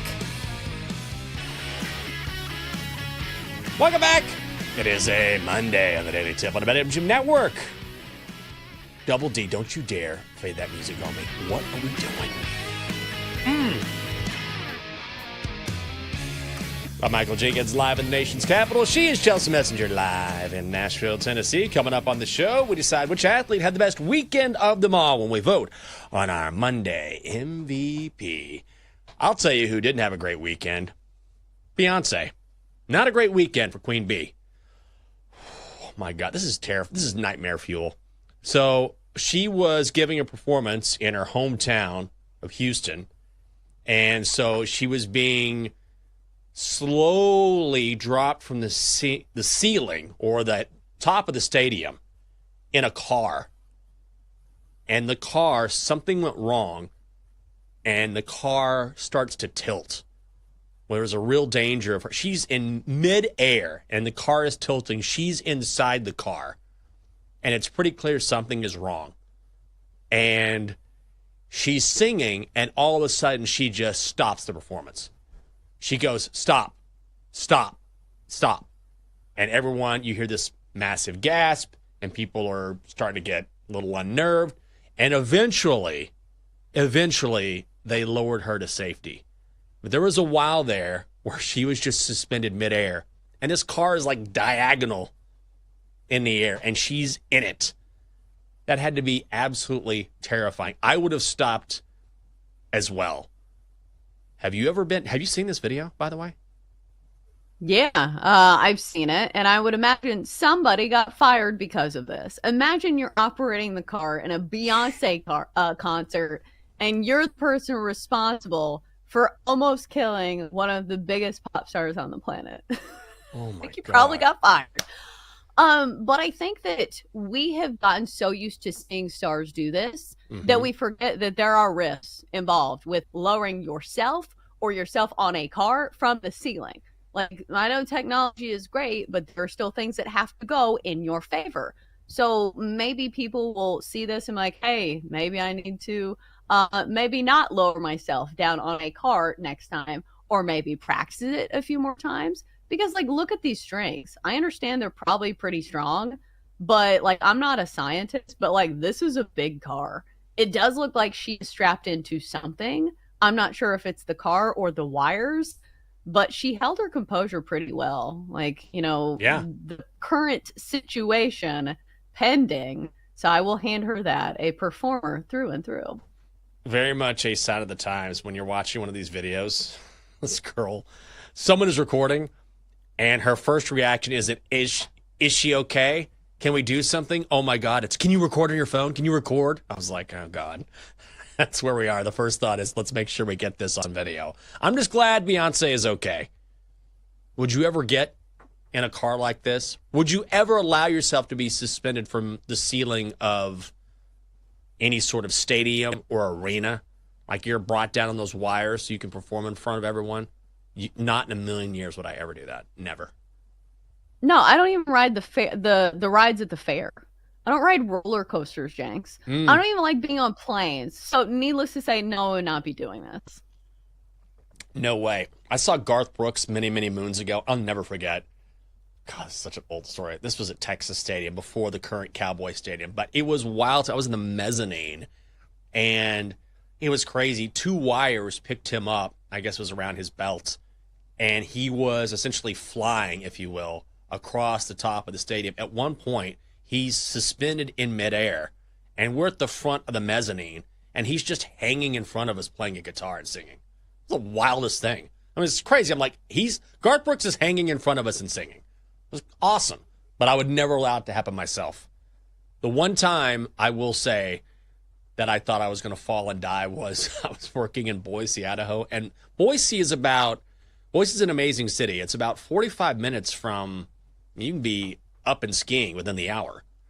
It's kind of in a valley, so it's a lot more temperate than you would expect. But then you drive up and you're snow skiing. And so I was tasked with taking a camera and going up and doing some sort of story. And they had to take me up via motorbike. So I was in the back of this motorcycle not strapped in, and I'm carrying like a 40-pound camera with me because this is not the days when you had your phone with you. So we're going up an incline, and I'm on the back, and this camera is about to pull me off the back of the bike, and I wasn't strapped in. And I was like, I'm going to fall off of this bike and down the mountain. And that was one of the most terrifying. That was about a 15-minute ride on that motorcycle up the mountain. And I thought I was going to die. And I never stopped him. I probably should have, but that was awful. Yeah, and holding a camera, like if it's you or the camera, like you let go of the camera, right? That's what I'm getting while I'm watching this video, is that she's holding on to the microphone. And I'm like, girl, just drop the mic. Like, just hold on to the wires or something. Because that's what's different, is that we've seen the performers who are suspended by the strings, but like she's sitting on a car. So it's like a little different because obviously the car is very big and it can tilt. But at some point you got to abandon shift. I'm like, all right, so this microphone is replaceable. I am not. And she's even sung that before. Wow. If I dropped that camera, that would have been what, $50,000-$60,000, like 3 or 4 times your my news paycheck. director. I was about to say that's way more than you were getting paid at the time. Yeah, I'll drop a microphone. That's fine. A camera, I'm like, I'll never get out. I'll be in debt forever. Oh, God. I remember I got hit on the sidelines of a football game, and I went to the emergency room, and the first question my news director asked was, is the camera okay? I was like, well, I'm in the emergency room, but sure, the camera's fine. Oh, yeah. Well, years ago when I did this whole Caps drinking video that went viral, this was a long time ago, and it ended up working out for me because, it went viral and it was good for us. But before it was good for us, I ruined a microphone that night because there was a whole show involved and there was drinks spilled as part of the bit, whatever. And I came in the next day, and it was like two worlds colliding because I ruined this lavalier microphone, which cost, I don't know, like $800. And I'll never forget, I walked into the newsroom, and on one side, I have one guy go, hey, man, this we got to talk about this microphone. It costs like $800. And then the other side, I got a guy from our web department going, this video already has like 1 million views. It was like, so they were trying to figure out like what is, how much is this worth? And it ended up working okay. They sort of forgot about it. But there was a while there when they were like, we might take this out of your paycheck. I was not thrilled with that. Well, poor Beyonce. Not on the, maybe we should put her on the list for MVP Monday because she got out of that situation. Glad she's okay. But we have some other people on the list, so let's find out who had the best weekend. Here are your nominees for Monday MVP. And we bring in Denton for this to give us our candidates. Good morning, Denton. All right, guys, we got 4 great candidates across, 2 sports. We start on the diamond, Sunday Night Baseball, with Tigers pitcher Tarek Skubal. Goes after his 13th strikeout. And there it is, called strike 3 to France. 7 innings, 1 hit, no earned runs, and 13 Ks for the guy that is the favorite in the AL Cy Young race, Tarek Skubal. The Tigers win 3-0 over the Twins on Sunday Night Baseball. Our next nominee, staying in the diamond, staying on the mound, Phillies pitcher Ranger Suarez. Oh, there you go. Swing and a miss. 8 strikeouts for Ranger. That ties his season high.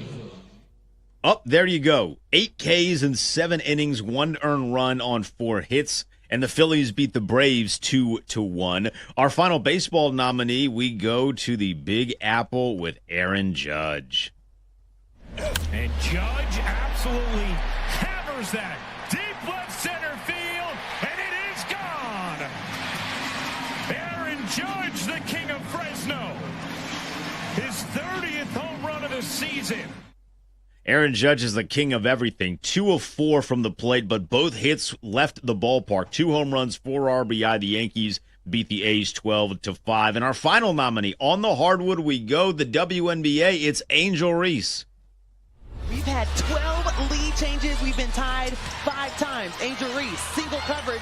De'Erica Hamby, not enough to hold her. 24 points, 16 rebounds, 7 assists, 10 of 19 from the floor. That's above 50%, way above our normal shooting percentage. And the Sky get the dub over the Spark. Dubs in the chat and a bloomin' onion, 92-85. God. All right, Chelsea, what do you got? Sorry for laughing. But the fact that she goes 10 of 19, we're like, oh my gosh, that's so good for Angel Reese.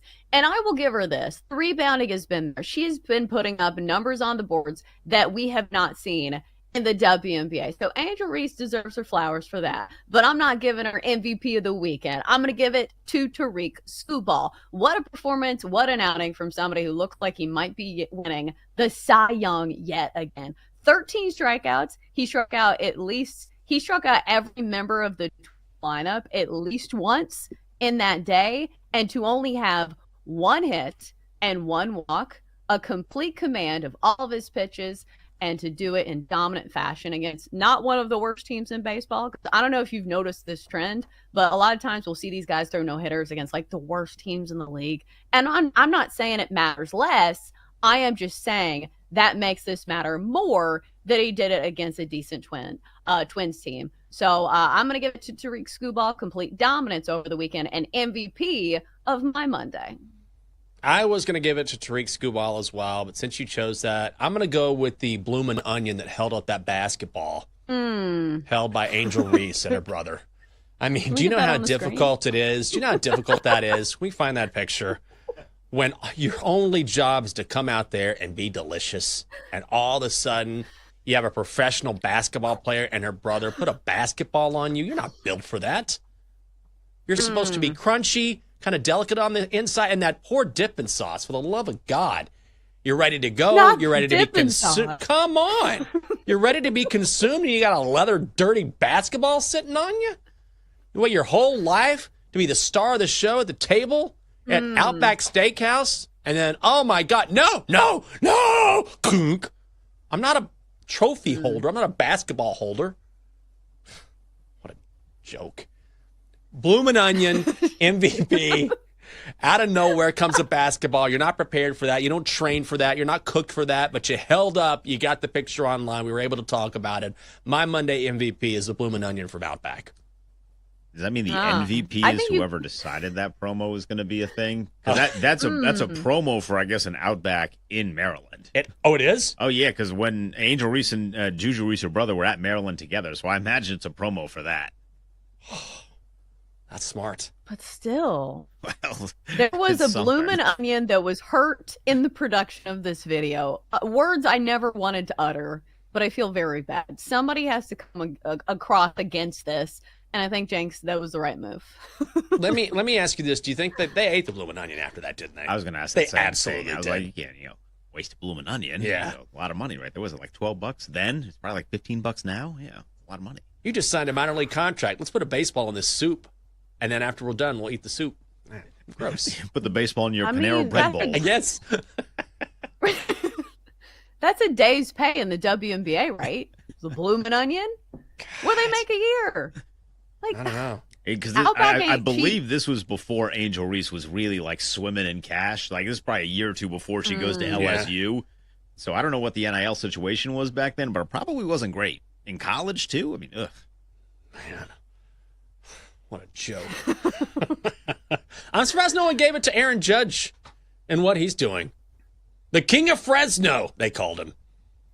I mean, he was fantastic over the weekend. And now we were talking about this earlier. If you're looking at the major league leader in home runs, if you want to bet on this, Aaron Judge is what, minus 130 now?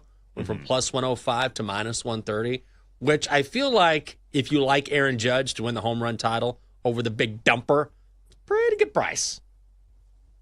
Did we just move that number? Wasn't it plus 105? And then we talked about it? I mean, look at us.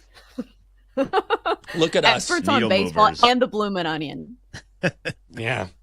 Well, I was voting for Cal Raleigh earlier in the show because I'm like, I like Cal Raleigh, but the more I talked about it, you ever do that where you start on one side of an argument and then the more you talk about it, you're like, man, I'm making a strong case for the other side. I feel like the more I talked about it, the more I'm like, I should be betting on Aaron Judge instead. Well, that's the good part of the show is that we talk to our bets. And I feel like if there is a sabotage factor, you can provide it to me. But for Jenks, what's that line? Never trust a big butt and a smile. That's it. Tranced. I was. That's BBD. Those are my boys, Bo Biv DeVoe. Oh, man. Every time that song Cal plays Raleigh. on the radio, I swear to God, I have like 3 people text me. Like they'll like take a picture of their satellite radio. Hey, this is playing. Hey, this is playing. But there are worse things you could be known for. Like maybe Angel Reese, every time someone has a blooming onion, they send her a picture like, hey, remember when you were in one of these? Your basketball? That'd be terrible. Better than me bounce. That is also true. Coming up here on the show, it's been a great couple of weeks for us betting, but it's time to recover after a bit of a stumble last Friday. So we're going to put our brains together, come up with our favorite bets. Donkster on the way as well. It is a daily tip on the BetMGM Network. Come on back.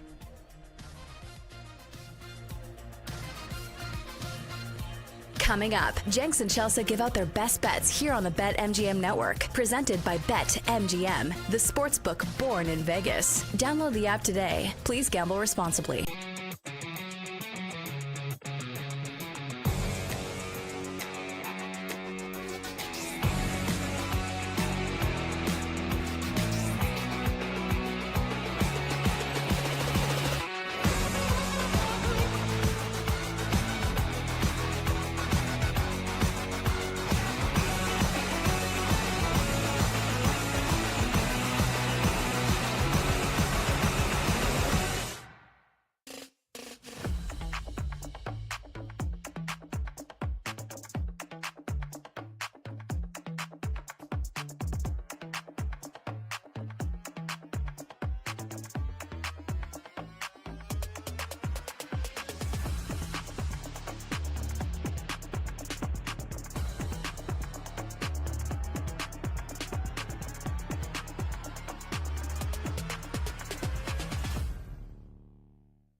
Let's get back to the Daily Tip with Chelsea Messenger and Michael Jenkins on the BetMGM Network. Presented by BetMGM, the sportsbook born in Vegas. Download the app today.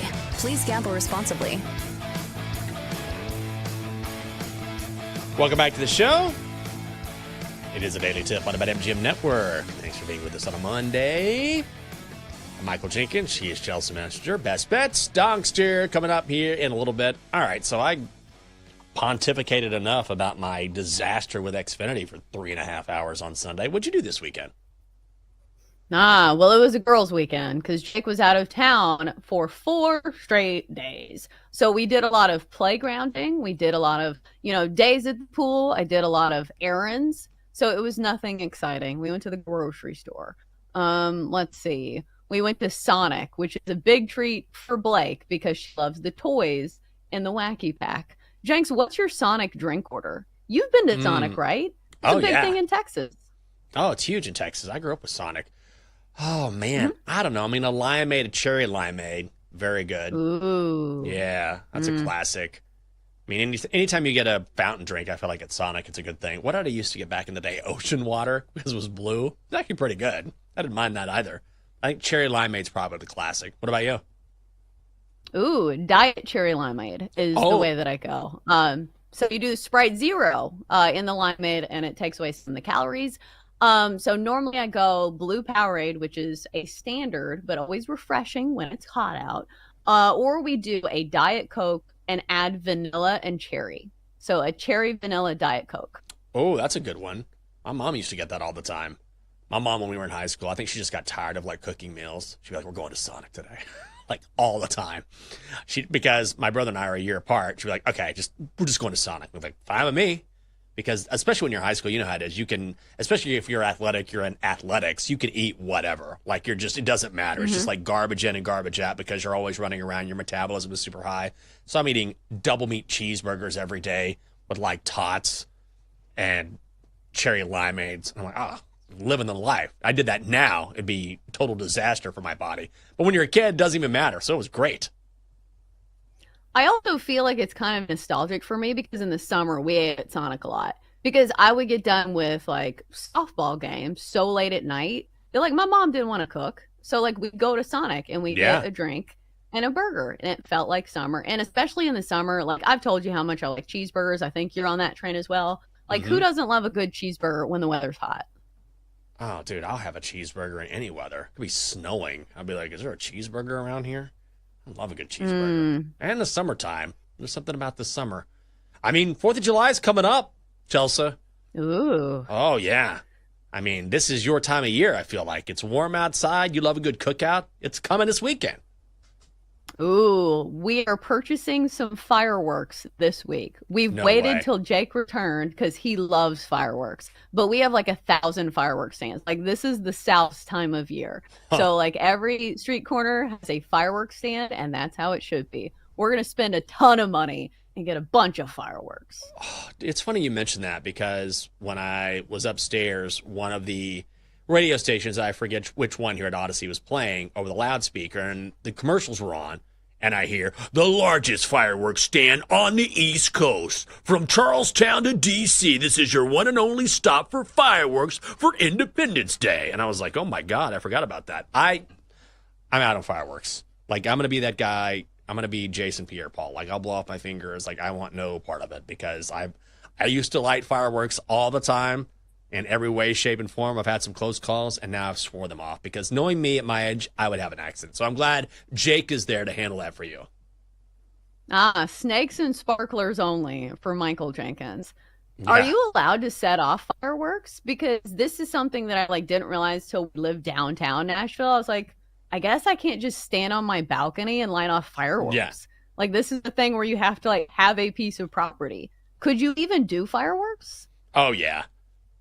I think, I don't know how legal it is, but in D.C., you could. I mean, you could. I mean, people do I can assure you, living in the city, because on our deck, you can sort of see the National Mall, the fireworks display. And then on the other side, they have a neighborhood fireworks display, which is smaller, but closer. So we kind of get it on both sides. And I mean this, every year in the city for a full week, it'll start here in a couple days, we will hear fireworks going off for like 6-7 days.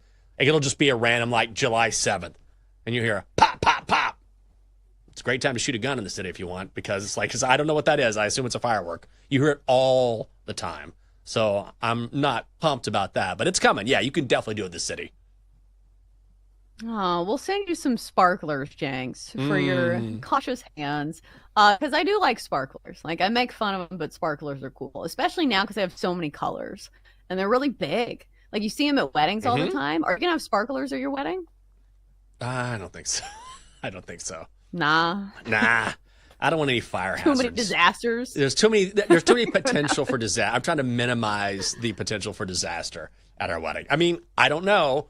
The lovely Catherine is still, we're still planning it. We have a lot of the bulk of it done. We're still working on the details. So maybe she'll be like, let's light some sparklers. Could happen. I'm trying to think of my last firework experience was when, you know what black cats are, right?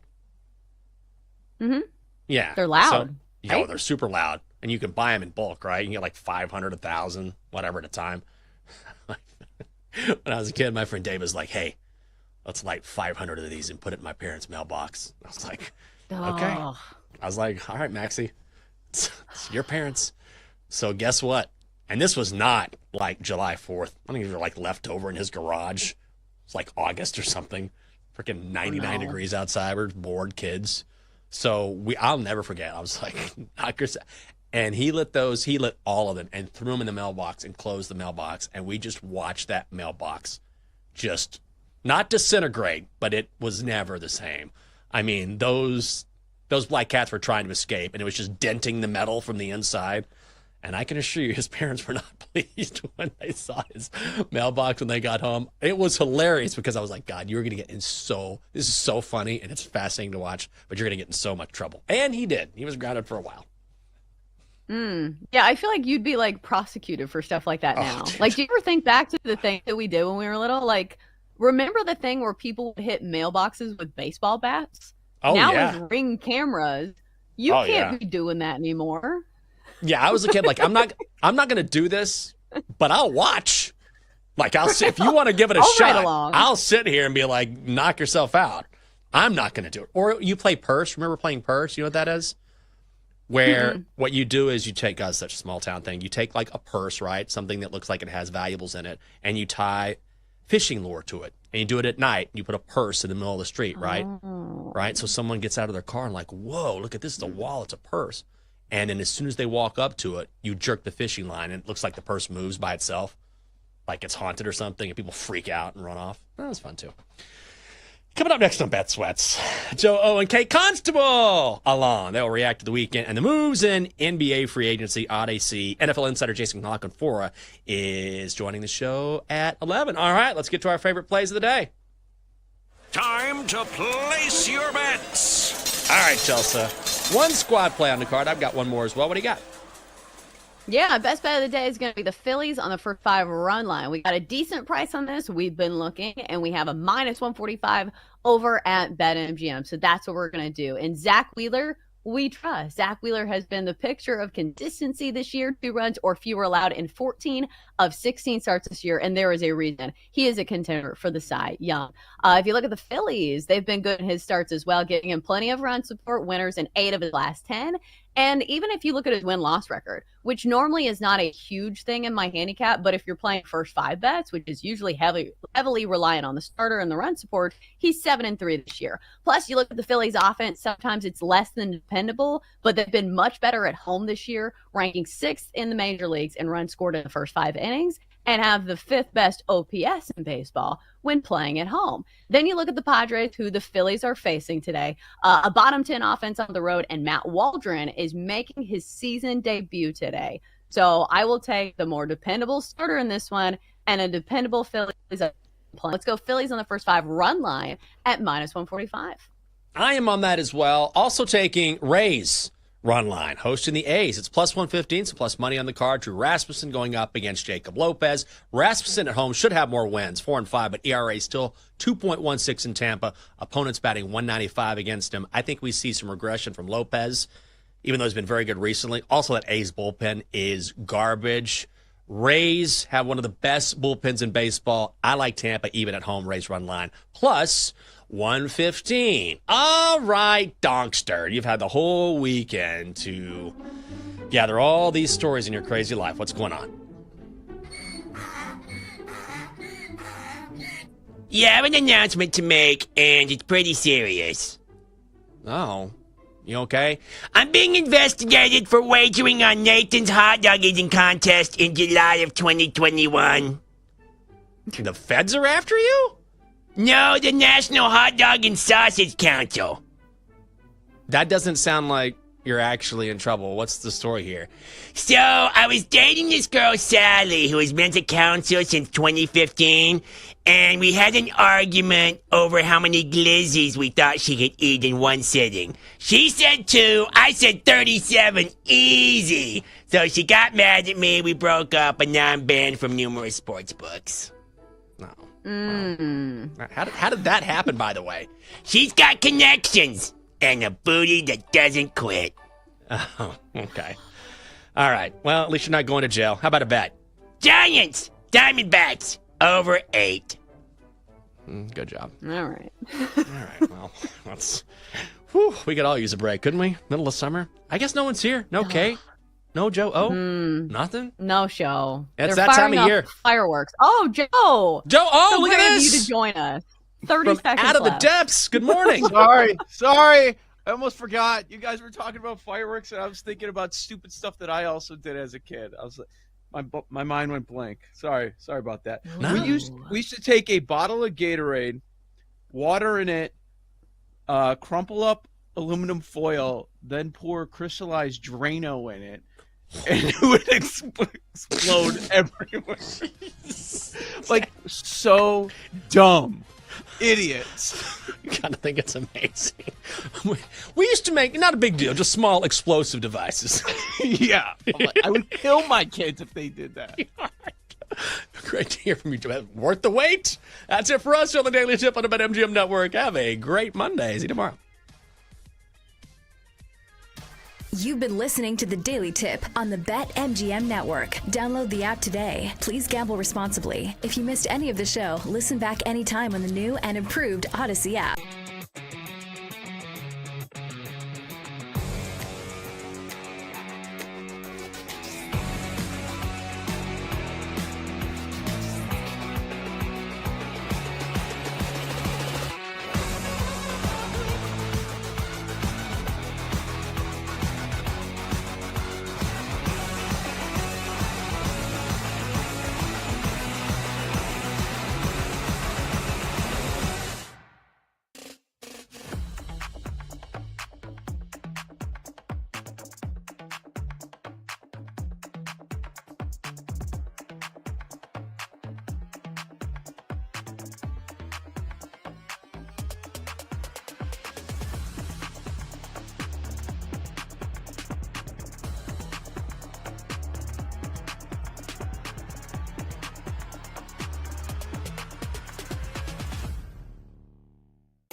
It's time to sweat. It's entertainment, education, information. A smarter conversation, a higher level betting conversation. With Joe O and Sammy P.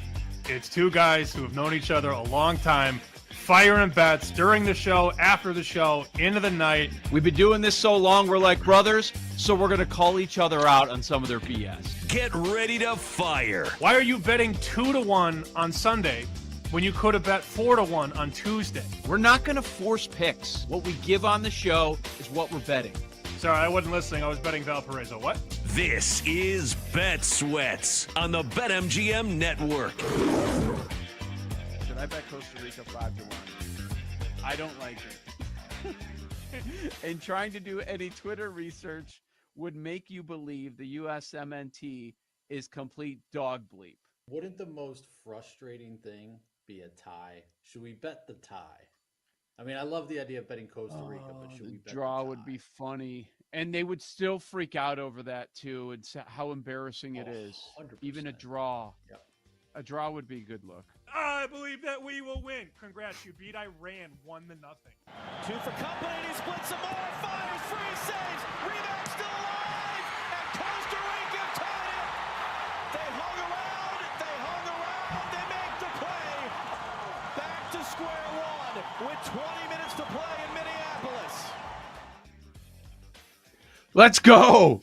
We hit it. We knew nothing about it. It was a terrible handicap, as you could hear. But sometimes, blind squirrel, Paul Aspen comes in with the draw. The draw ends up hitting. So the U.S. wins. We weren't being anti-American. We were just being pro our pockets. And the U.S. wins and penalty kicks. So they do march on there in the Gold Cup. Welcome in. This is Bet Sweats on a Monday morning. It's going to be Joe Ostrowski and Kate Constable. Kate will be with me in just a moment. We are live on the BetMGM Network. BetMGMNetwork.com takes you right to the Odyssey app, the BetMGM Network YouTube and Twitch pages as well. You can reach out to us on X, bet_sweats, at Joe Ostrowski. So that was a clip on Friday from the show. And we're just looking ahead to the weekend. Okay, what do we got going on? Oh, all right, we got some soccer. And for some reason, Sam wanted to have a little bit of a rant on the USMNT soccer fans. And we landed on the draw, which I found to be quite amusing. With me this morning, Kate Constable sitting in for Sam Panianovich. What's going on, Kate? Good morning, Joe. How are you? Good, man. We were just talking about on Friday's show, somehow, I'm not to say that we are a soccer show, but on Friday's show, we just came up with the idea of going against the U.S. and taking Costa Rica. And then we ended up landing on the draw, which Paul Aspen did suggest. And not that I was watching, but I was getting Twitter notifications from people that are saying, well, Bet Sweats is now a soccer show, apparently, because you could get it boosted at plus 443. The draw, that ends up hitting. So if you were going against the USMNT in some way, they do win on penalty kicks, but I can't believe it. Soccer, don't mean it to lead the show, but just because of the gambling implications it does for us. Yeah, I mean, sometimes when you don't know a ton about a specific sport, and I am not a soccer expert by any means, Joe, you just kind of throw some darts on good numbers and try and have some fun with it. And it sounds like you guys did exactly that. Yeah, Sammy was just wanting to bet it because he hates those fans. Yeah, he hates them. They're wild and they're obnoxious. I agree with Sam on that. Like soccer fans, especially U.S. fans for stuff like this, it is kind of obnoxious. But it's also obnoxious that the U.S. sends out their C team while everyone else has their A team. That's right. That's fair to criticize. Right, for sure. Coming up on the show in about 15 minutes, we'll talk some NFL, the most and fewest wins markets. Maybe there's a couple of angles there. Case of the Mondays later this hour, just like every Monday morning. We'll take a look at the Major League Baseball playoff picture at this very moment. There are some bad teams with long winning streaks. There's some pretty good teams seem to be fading away at the moment. We'll go over that. Today's MLB card. Our co-host on Sunday mornings in the NFL season, Jason Lockenfora, will join us as well. So a lot of fun planned over the next few hours. How was your weekend? What did you end up doing? It was a busy weekend, Joe. I was in Minnesota all last week. taken care of a 5-year-old, a 2-year-old, and a 2-month-old for 4 days. What So does that was mean? pretty. You were doing this by yourself, or I what? was. My Helping? sister-in-law was there because the 2-month-old, obviously, she needs her mother close by in order to eat. So I basically had the 2 boys full time, and that's a lot. That's, I mean, you have kids. I'm getting a taste of it. Like a 5 and 2-year-old. Yeah, they don't really sleep in, at least. So I was up early, but that's to say, right, a lot earlier than I typically am up. I flew back to Chicago Saturday morning, hosted the show Saturday afternoon, and then hosted 15 people yesterday for the Family Fun Day, which I think I've told you about before. Wait, Shorts Family Fun Day. My husband's family. Okay. Once every 2 months, all the cousins, all the aunts and uncles get together for a family fun day, Sunday fun day. And I know it was the last thing I wanted to do after taking care of children for a week. Oh man. So 15 people over to our house, and then we live close to Second City here in Chicago. So then we popped over to a little comedy show. Oh wow. Solid week. Yeah. Okay. So you're Very about cool. as tired as I am right now. I'll get to my issue in a minute. That does not sound like an enjoyable trip back home from Minnesota. Not that you dislike any family members, not that you don't like to help, but it's not a relaxing situation. What did you learn about the food situation at this stage?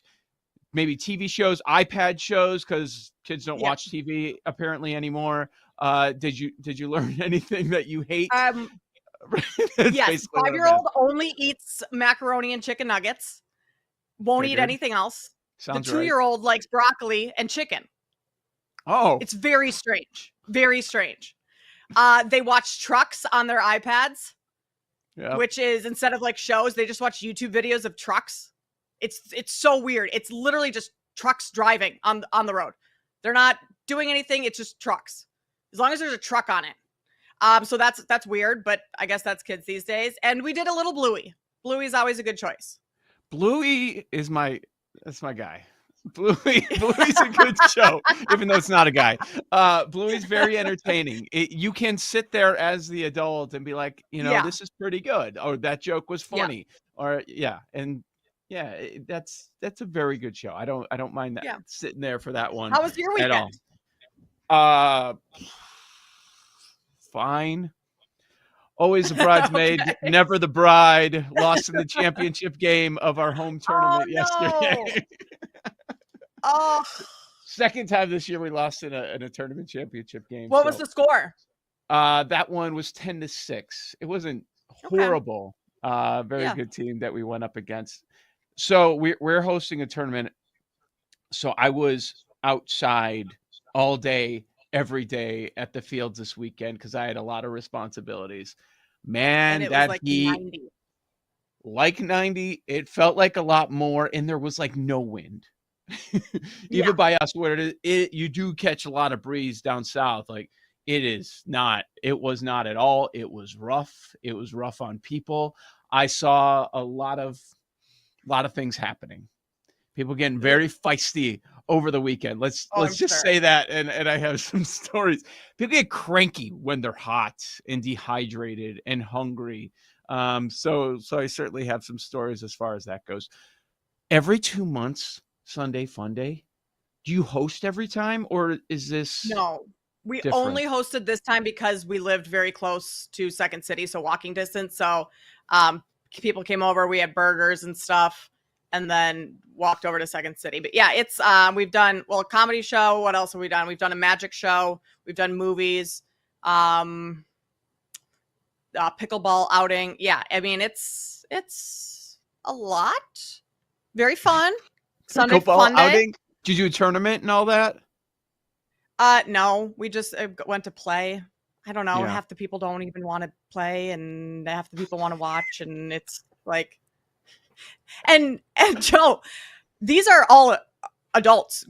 There is no one under the age of 28 at these Family Fun Days. Wait, there's no kids? No teenagers even? What? No. This is adult Family Fun Day. It's insane to me. Insane. So, we had a party on Friday. It was like a team party, and there's this thing in the area called the Joey's Food Truck. A food truck pulls up and, fed everybody for a couple hours. I asked about the tournament with the pickleball because we had playing bags at this party. And my wife has just decided like she's a tournament director.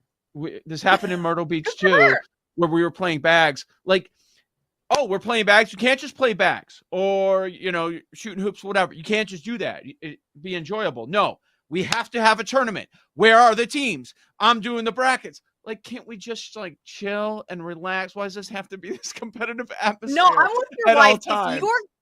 If you are going to be out on whatever court, if bags, whatever you call the, I don't know, lawn, like make it competitive. You don't want to say cornhole? At least is that it? Cornhole? Yeah. It's also called I forget which I call it. Like Minnesotans have a term and I forget which one it is because I've switched back and forth so much. I think I started calling it cornhole. Is that what you call it? I call it bags, but I know a lot of people call it cornhole. Bags. Are you saying all right? Yeah, bags whichever. or bags? Oh, okay. You're making fun of my bags. Yes, I don't say bags right. Bags. That's how you all say it. And I guess I say the long A. Same with bagels. I say bagel. You guys say bagel. I do not say bagel. I say bagel. Bagel. That's what I'm saying. Is that not what you're hearing? I didn't say anything about your bagel. I didn't. Okay. Everyone criticizes me about my bagel. And I guess bags too. So Okay. bagel You're both and bags. wrong. What It's are bagel. we wrong? What is it? It's bagel. It's East Coast bagel. It's Bagel. So bagel? it's Like with an E? E. Well, the spelling doesn't matter, Kate. But you know what? Where do you want to get a bagel? You want to get a bagel in New York or you want to get in the Midwest? I think we're going to side on the people that make the best bagels. That's just my point. Yeah, that's I fair. couldn't tell you last time I ordered a bagel somewhere. Yeah. I can't. And I really just said it either. wrong again. Bagel. I didn't even know. You get, But but I'm with your however wife. you say it, it's fine. It's fine. Yeah. However you I say it, it's not Things that big of need a to deal. be competitive, right? Yes. Especially when you are, you have 2 hours of family fun day. At least let's beat each other up for a couple hours and make it interesting and have a winner. Sounds like it was a lot of fun. It's always a wonderful time. I'll talk to you during the break. I will follow up on this issue, and I cannot wait to hear about some of that. As far we got some baseball stuff. Like last night, I turned it on. I'm like, oh my god, this Tigers game's already over. It was barely 2 hours. Scuba was dominant for Sunday night baseball. The Tigers keep on marching on. We'll get to today's MLB card. A few other things of note. I would say Ohtani on Saturday. He had his third start. He lasts 2 innings this time after going 1 inning a couple of times. But he threw the fastest pitch of his career. 101.7 miles per hour. So we expect them to continue to ramp Ohtani out. So watch out for the Dodgers. Scuba was big last night. And the Marlins have won 7 straight games. This sport is stupid sometimes and very difficult to bet. Yeah, I did not have that on my bingo card for this month for the Marlins all of a sudden to get hot, but it is just whoever's hot at the right time. You ride the little momentum there. And not only did they win yesterday, but they won in extra innings. So, capitalizing on high pressure moments, good for the Marlins, right? They're not going to be, well, they are in contention for the postseason. Yes. They'll fall off. You think? Yes. Oh, wait, Marlins? I was looking at the Mariners in extras yesterday. The Marlins are not in contention for the postseason. No. Yeah, you shouldn't have been so nice there, Joe. You should have just been like, Kate, you're an idiot. You don't know what you're talking about. The Marlins, yes. Not the Mariners. Yes. How about another M team? The Mets. They have been awful. Yeah, they were swept by the Pirates over the weekend. And if you look at their last 16 games, they are 3-13. Of course, they're in the playoff picture as we speak, but it's been a bad few weeks. And if this continues, they might completely drop off. Well, not only did you lose to the Pirates, but the Pirates, 12 runs yesterday, 9 Saturday, 9 Friday. Like, you're getting up a ton of runs to a team that doesn't score all that much, does not have one of the better offenses in the league. So I think that is also extremely concerning. for the Mets. Not only just the losses, but how you're losing those games. Yeah, it's got to all be concerning. Giving up a ton of runs. Like you mentioned, one of the worst offenses in baseball, and they didn't even go against Skeens this weekend. A lot of times you get swept by the Pirates, like, oh, well, one of them get the best pitcher in baseball going. No. You missed Skeens, and they scored only 4 runs in 3 games. So there's a little bit of trouble there with the Mets. We'll continue to talk about it. There's a lot going on. I want to get your thoughts on a couple of WNBA things as well. But coming up on the other side, the most and fewest NFL wins. We will dissect that, give you a couple of angles where there is value next here on Bet Sweats.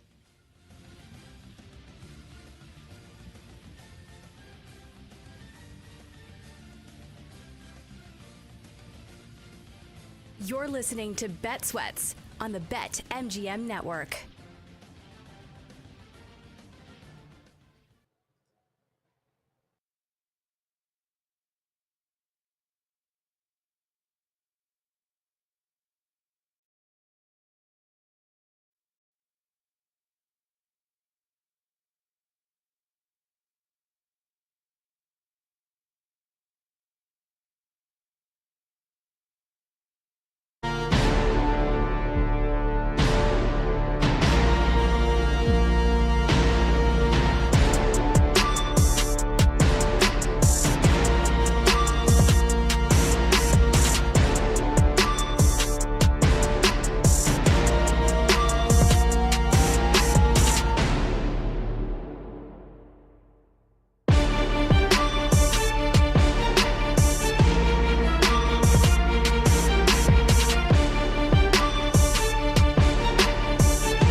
Welcome back to Bet Sweats on the BetMGM network.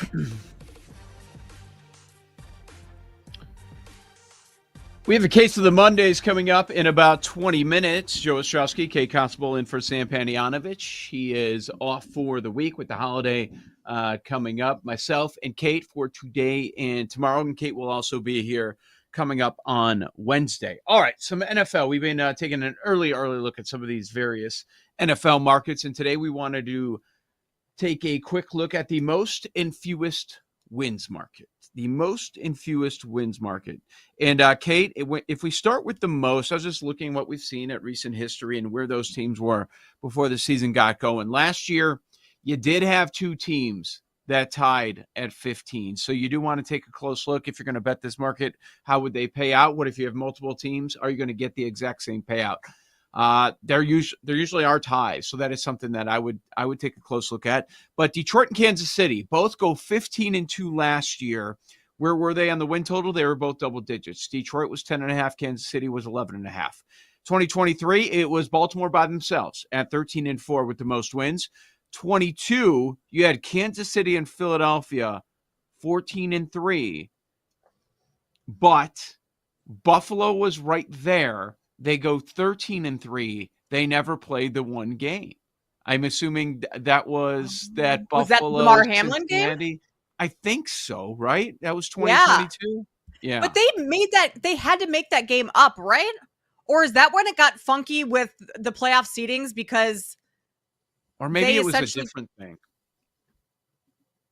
2022. Whatever the reason was, yeah. There was drama towards the end of the year because they got home field or something like that because of that game not being played. Yes. Yeah. Like if they played every game, then they would have ended up, it would have had a chance at getting to 14 wins. So you kind of get screwed there. Yeah. On the fewest last year, there were 3 teams that had 3 wins. Cleveland, New York Giants, Tennessee Titans. 2023, it was Carolina by themselves, 2-15. 2022, it was the Bears and the Texans. Okay, so one thing that jumps out to me on the most wins, just the last few years, that's as far back as I went. I didn't go too far back. But all of these teams that are in there that have the most wins or are tied for the most wins, their win total is double digits. Mm-hmm. Now, Minnesota got pretty close last year, and they had a low win total, but history tells us it's not some team coming from the middle of the pack to have the best record or to have the most wins. So I thought that was kind of interesting. Now, on the fewest wins, there seems to be a bigger range. Sometimes it's one of the lowest win totals. Sometimes it's a 6.5. Last year, Cleveland was 8.5, and they were tied for the fewest wins. You know, everything could potentially go wrong. So it feels like we know where the most wins team is going to come from. And then as far as fewest, sometimes you get surprises, you get a quarterback injury, and everything falls downhill from there. Yeah, if we start with every one of the teams for the most wins that I wrote down all have double-digit win totals because the Vikings last year, that was an outlier of everything you just laid out, what we've typically seen. And going through the list of teams that don't have double-digit win totals, but maybe could, I think the only one would be the Cowboys. Now, that's saying they're just could get to double-digit wins. That's not saying they would have the most wins. Most wins, numbers-wise, San Francisco 49ers for me, 13-1. They have the easiest schedule in the NFL. Healthy, again, had so many injuries they were dealing with on both sides of the ball last year. I think the 49ers, I know that division is shaping up to be pretty competitive this season, but I don't want to lay, plus 350 for the Bills. That's just, I don't know. That doesn't excite me at all.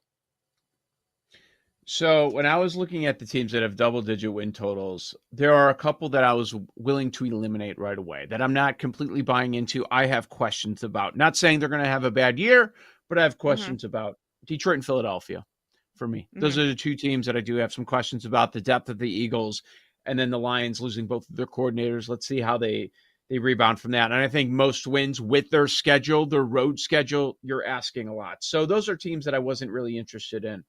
And then the rest, it's Buffalo, Baltimore, Kansas City, and San Francisco, my first reaction was, oh, yeah, Bills. I like the Bills. I like the Bills to have the most wins. And then I look at it, oh, they're the favorite at plus 350. And then I, like you, uninterested suddenly in this market with them as a favorite and only plus 350.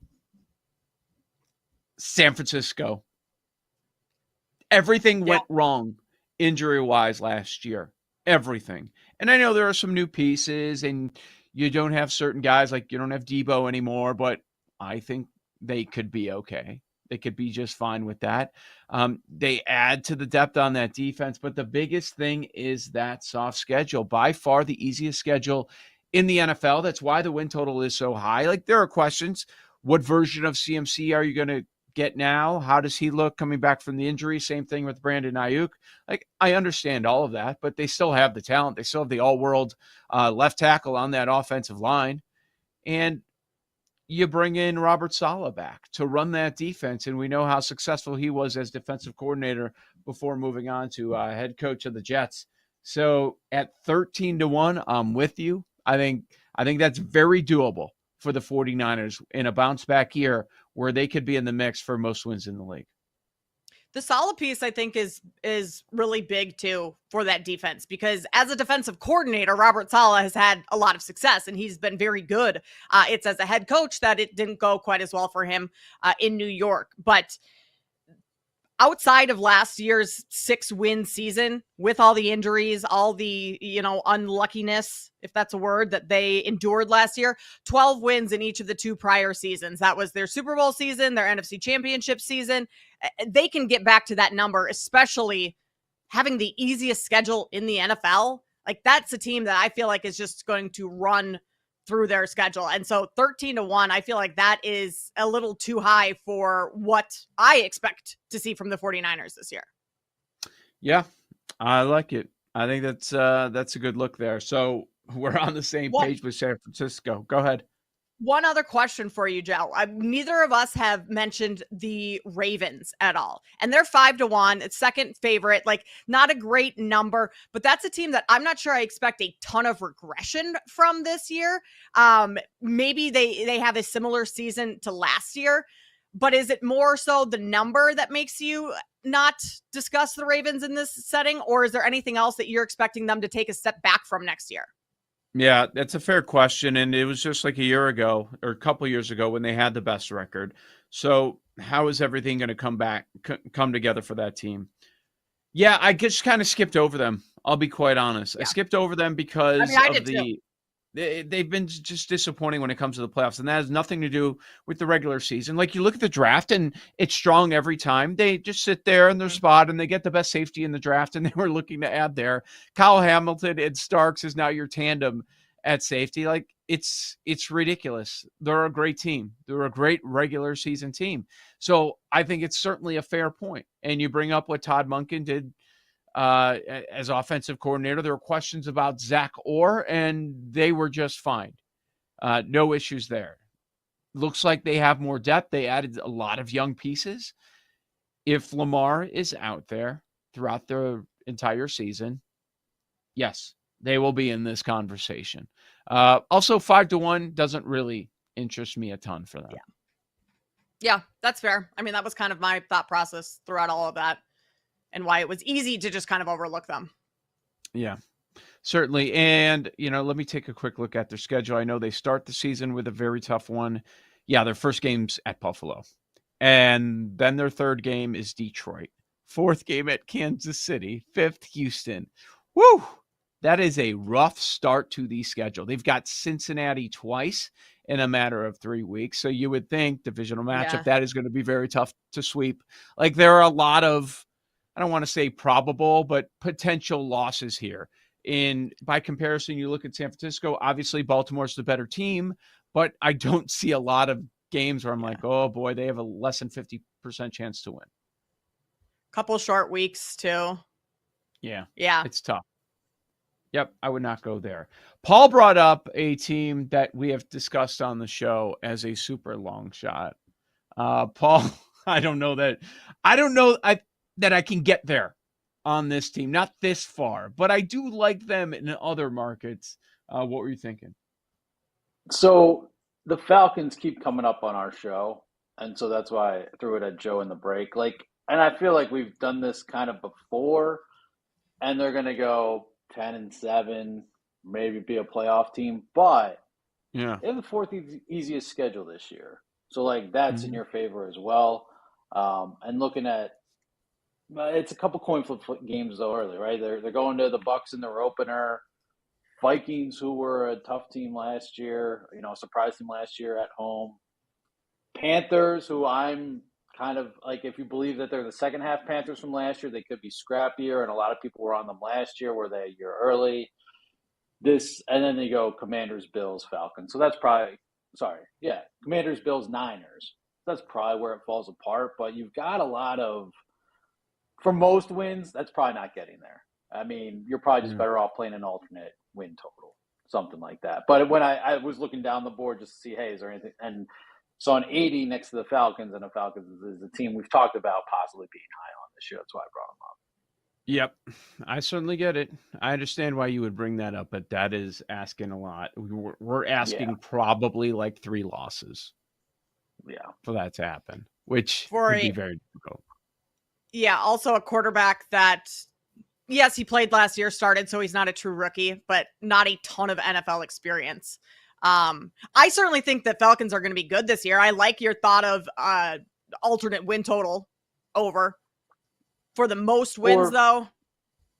Yeah, or Morris Coach of the Year, Penix MVP brought up as a dart throw. There are other better ways to play it. And I know I think we're higher-ish on the Cowboys. They've got an interesting start to the schedule. If they got the Eagles at home, then Giants should be a win. Bears probably should be a win. Packers, Jets, Panthers. Again, most wins probably not, but the back end of their schedule especially is tough with Eagles, Chiefs, Lions right in a row, Chargers in there as well. So, but yeah. All right. 80-1. It's tough. It's usually those teams that are established and they have the double-digit win total. But maybe for a dart throw at a long shot like that, not the craziest idea. This is Bet Sweats. Joe Ostrowski, Kate Constable in for Sammy P this morning. Thanks for hanging out. And what about the fewest number of wins? I mentioned, Kate, that in recent history, this is a larger range. It's not always the teams at the very bottom as far as the win total. Sometimes you'll find a team like Cleveland last year in the middle with the win total where everything goes wrong and they don't win many games. What are you thinking here? So, fewest, I think the easiest look, or one of the more obvious, Titans, rookie quarterback. You had a team that won 6 games last year, win totals 5.5. I don't see a whole lot coming from the Titans this year. Obviously the Browns, it makes sense that they're the leader here, 4-1 with the shortest odds. Saints as well. I mean, the Saints I think would be a fairly safe pick. Tyler Shough, what do we expect from him this year? He's the Saints starting quarterback right now. Spencer Rattler last season, 0-7 when he was on the field. Didn't win a single game last year. And Jake Haener, that's your quarterback room right there. He lost every single game in which he attempted a pass last year. So right there, I don't see too many wins coming. Now it's plus 425, not a great number. I have one further down the board, Joe, but I want to hear your takes first. Yeah, I have one further down the board that I probably want to spend more time on than the other. My first thought before looking at the numbers was, okay, let's go New Orleans. The win total 6.5. I thought we'd get a better number than what we're getting. They're basically the co-favorites here at plus 425. So at that number, I'm not really interested in it, but we both had the same thought on New Orleans. As far as Tennessee goes, when you said that, I thought, they'll be one of the top 3-4 favorites, and they're not. That's pretty good value at 12-1 for a team with a rookie quarterback that was just horrendous last season. That's not a bad idea at 12. I was shocked when I saw that number too. And I mean, the start of their season isn't going to be all that easy. And if things don't go well early on, does everything kind of just snowball effect and crumble? You're at Denver week 1, rookie quarterback on the road, altitude. You play the Rams, Colts. I don't expect a ton from the Colts this year, but it's not a cakewalk of a schedule for the Titans. they're not a team I'm looking to back at all this year. All right, I'm going down the board. I'm wondering if we're going to land on the same team. Why don't you go first? Well, you know what? No, go ahead. Go ahead. I was wondering if we should go ahead. At 25-1, the Miami Dolphins. Okay, I'm going further. I got Seattle. 40. We'll have to talk a little bit more about that one. We'll talk. I think the angle is obvious, but yeah, a couple teams kind of hanging in the middle. We're saying maybe things can go completely wrong for them. We shall see. We'll get to that one coming up. Also, Case of the Mondays on the other side. Joe O. Kate Constable here on Bet Sweats, the BetMGM Network. You're listening to Bet Sweats on the BetMGM Network.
Welcome back to Bet Sweats on the BetMGM Network.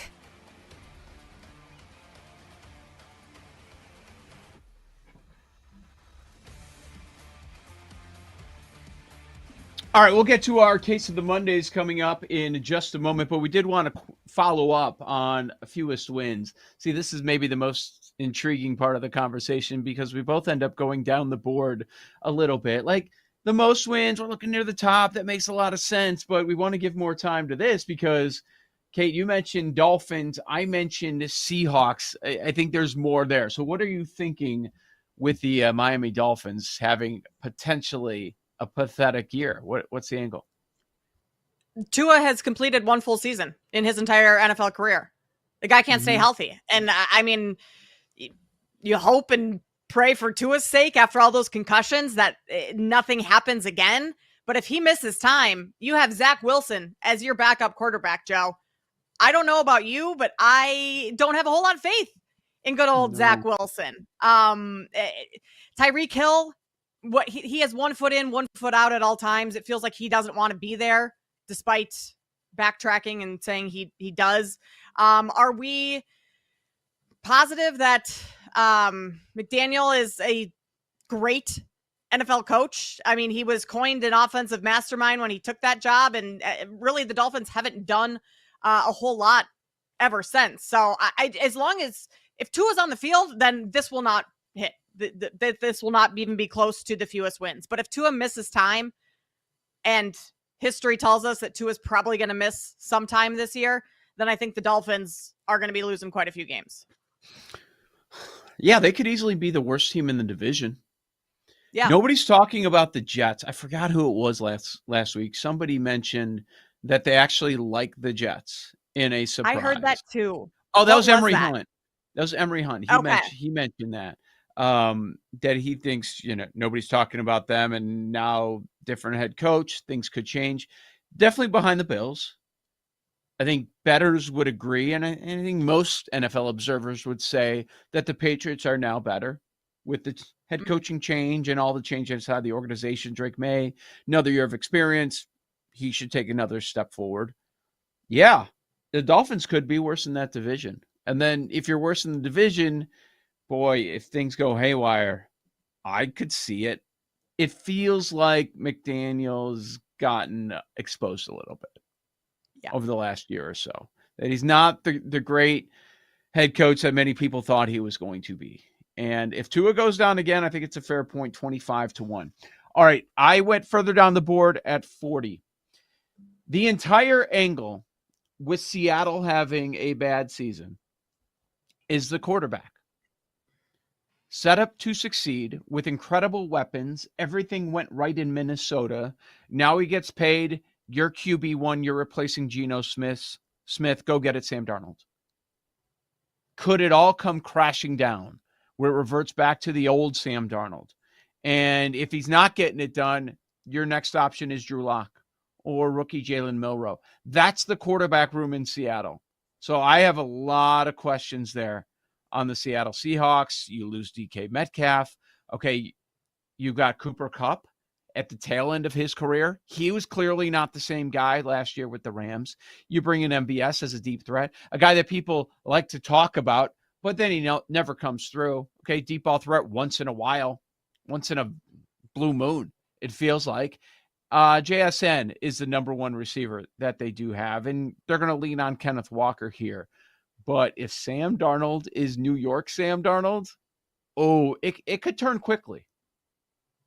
It could, very quickly. I am with you. I am not high on the Seahawks at all this season because of Sam Darnold.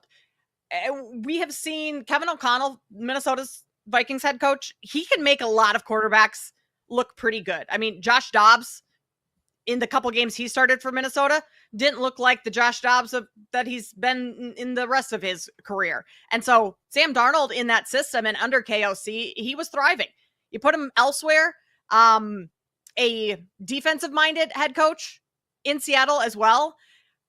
I don't have faith in Sam Darnold having a repeat season, a repeat of last year. And this is the second straight season last year that Seattle really outperformed their expectations in terms of win-losses. So you would expect that maybe the luck factor isn't quite there as much. I mean, they were a 3-1 record in games decided by under a field goal.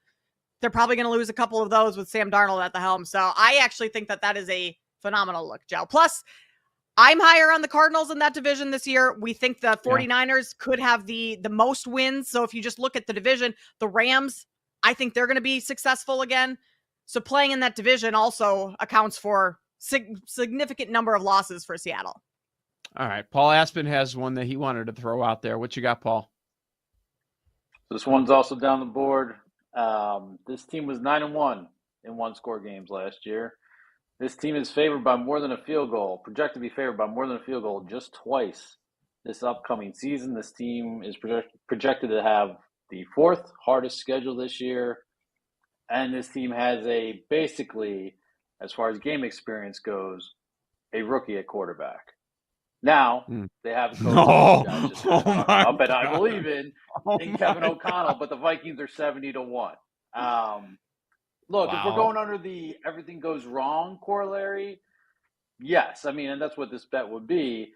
And look, if I don't even know if you have to go the J.J. McCarthy injury route for this to be live, but if he does, Sam Howell is, I mean, sure, Kevin O'Connell did some nice things with Josh Dobbs, but also, like, what was it, a couple years ago, Mike McDaniel's the flavor of the month? Like, we see these coaches within 2 years, you can be like this all-world coach who's reinventing the game, and then a year or two later, it's like, oh, you're on the hot seat and not getting as much credit anymore. Now, I tend to believe in KOC for sure, but if you're looking for a case for a team that has a lot of regression that could be pointing the other way and some questions and also a lot of new parts on the offensive line, again, with a rookie-ish QB, I at least think it's worth a conversation. Joe hates it.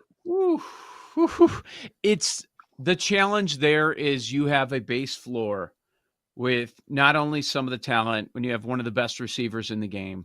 You mentioned KOC and then Flores too. Like there's a base floor everywhere where it's just so hard to imagine them losing that many games where it goes that wrong. Now, could they be in the 6-7 range? Things go against them? Sure. But 3-4, I can't get there. Bottom falling out is tough. Their win total was what? Yeah.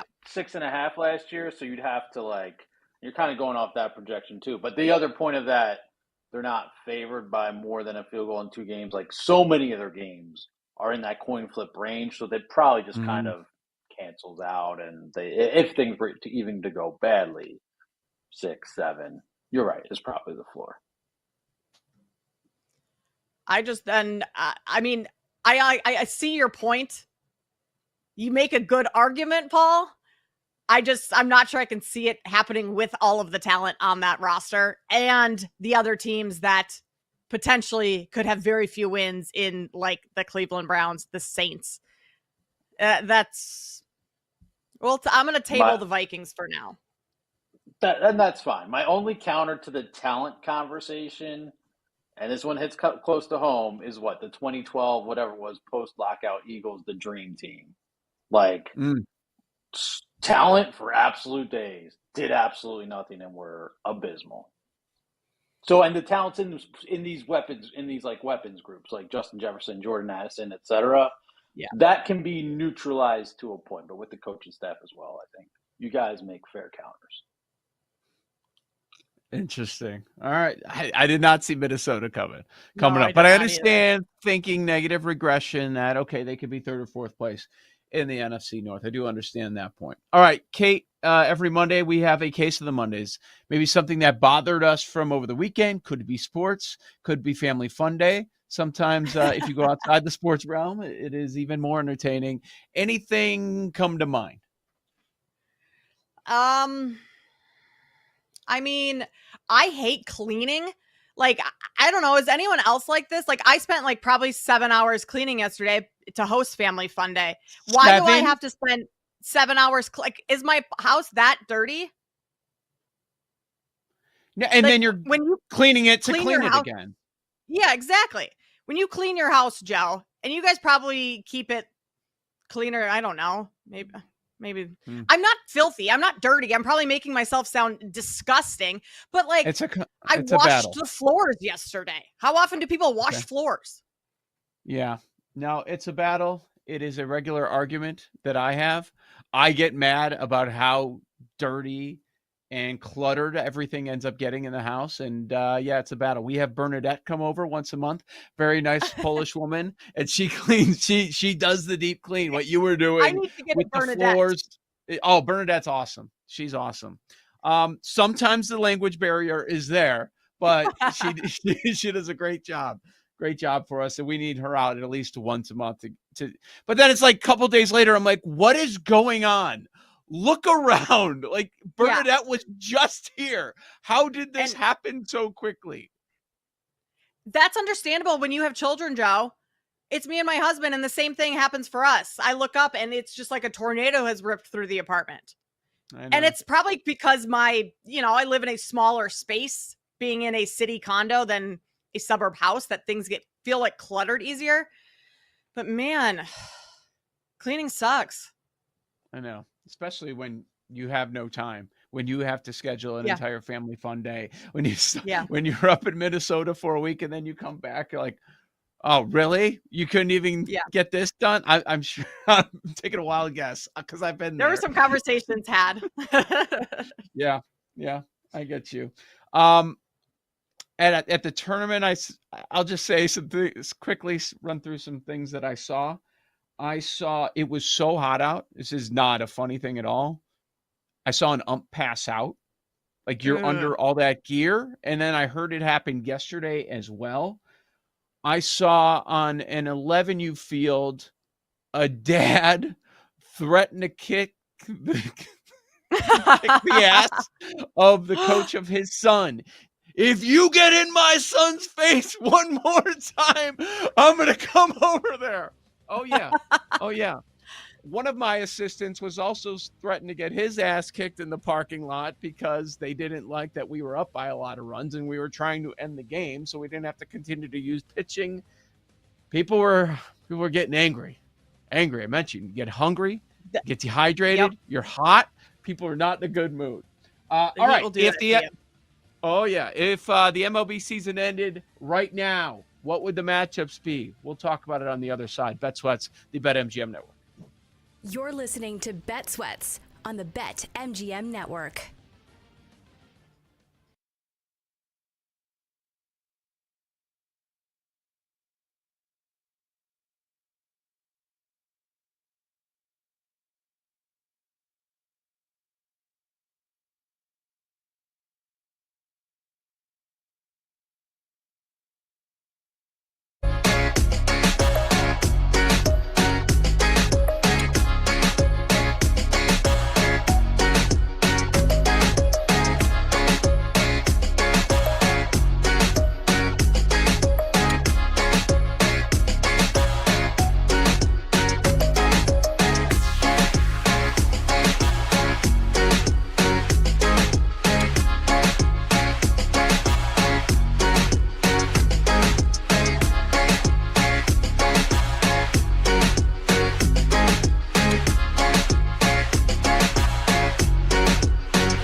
Welcome back to Bet Sweats on the BetMGM Network. Joe Ostrowski, Kate Constable with you on a Monday morning. Appreciate you hanging out. Kate is in for Sam Panayonovich today, and she's in for the next few days right here on Bet Sweats, which airs 9 a.m. to noon Eastern time right here on the BetMGM network. All right, Kate, if you take a look at the MLB postseason picture, it is pretty intriguing right now. I would like to know what the number was on the Tigers to get the 1 seed, because they might get that one. That's where they sit right now in the American League. So if you look at it for the wild card, you've got the buys in the AL are the Tigers and the Astros. No, not the Yankees. It's the Tigers and the Astros 1-2. And we go Dodgers. Makes perfect sense. Everybody was predicting they'll have the most wins in the National League or all of baseball. And then you go, oh, wait, the Cubs and the Phillies have the exact same record this morning, 49-35.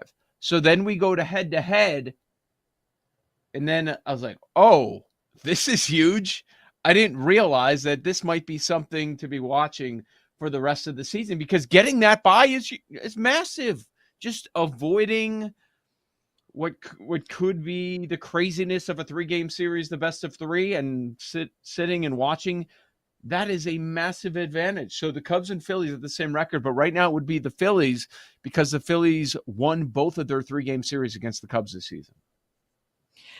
I mean, regardless of what sport we're talking about, getting a bye in the first round is massive. I would not, if you asked me before the season started, if I thought the Cubs would be in this position, Joe, I would not have said yes. I don't know if they're necessarily exceeding. I mean, they're exceeding my expectations. Can they continue this? That's the question that I think Cubs fans have most seasons, is that can they be consistent in their winning throughout the entire year? The bats certainly have been consistent. Like, that offense hasn't dropped off much. Philly's offense has been a little shaky as of late. I think that's going to be a race that continues with those two for the next couple months. Yeah. If you look at the teams that are scoring the most in the National League, we're talking about the Dodgers and the Cubs. And the Cubs have the best run differential in the National League at plus 104. But right now, they wouldn't have one of those two buys. They have the bats. There's no question about that. They still need to add an arm. They're getting healthier in that department, but they still are going to have to add an arm, and then probably some help for the bullpen. I expect them to push their chips to the center of the table and go for this.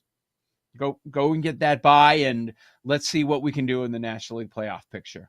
You have a GM, I'm going to keep bringing it up, that is on the last year of his contract, and if it's not a big deal, the contract would be done, right? Let's stop all the talk about it. If they believe them in 100%, and I'm talking about Jed Hoyer, they would just get this deal done. Like, there's no reason for this thing to be hanging over everyone's head if you're going to bring him back. But maybe he doesn't want to come back. I have no idea. But I expect the Cubs to be aggressive right now. There's probably going to be a handful of teams that are aggressive. Dodgers always make moves because they have the prospects to move that they don't need at the major league level. So we'll see. But that's going to be something to watch. That second bye, if it's the Dodgers breaking away from the pack, is it going to be the East winner or is it going to be the Central winner? Now, if we stay over there, the matchups that we'd have right now in that wild card round, oh boy, it would be the Cubs hosting the Cardinals, and it would be the Mets hosting the Brewers. The Mets are playing terrible ball right now. They're in danger of a free fall here, but they would be the 4 hosting the Brewers as the 5, and the Cubs the 3 against their number 1 rival in all of baseball, the St. Louis Cardinals, coming in as the 6th seed.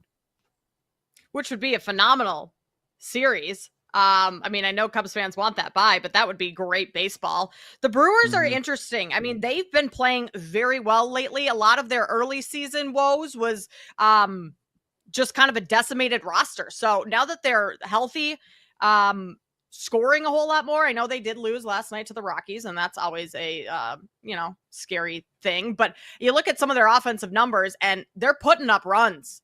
10, 9, 9, 9, 17, 8 in their last 10 games. So this is a team that if the Mets can't turn things around, like I like the Brewers in that series. And I know we still have a lot of baseball left to be played, and these two teams start a series against each other on Tuesday. So maybe that'll be telling just to, how they match up with each other. But the Brewers right now, they're coming on strong. And if they can continue that momentum, I think the Brewers are a team that you maybe look at in that wild card series. Yeah, there's so much that can change. Like, since we're talking about the National League, I believe we all expect the Dodgers to win the division. They already have a 7-game lead, and they're just going to break away. We understand that. But these other two divisions, we're talking about the Cubs and the Phillies. Oh, which one's going to get the bye? It could be neither of them, because the Mets are a game and a half back, and it's been a rough few weeks. Now, if they get back to how they were playing earlier in the season, they could certainly win that division. Only 1.5 back. And then, the Cubs have had a great first half, but they're up by 2 games. The Brewers are right there, and the Cardinals are 2.5 games back. So it could be easily any of those 3 teams coming out of the Central, and then the Cubs would be, maybe on the road as a wild card team.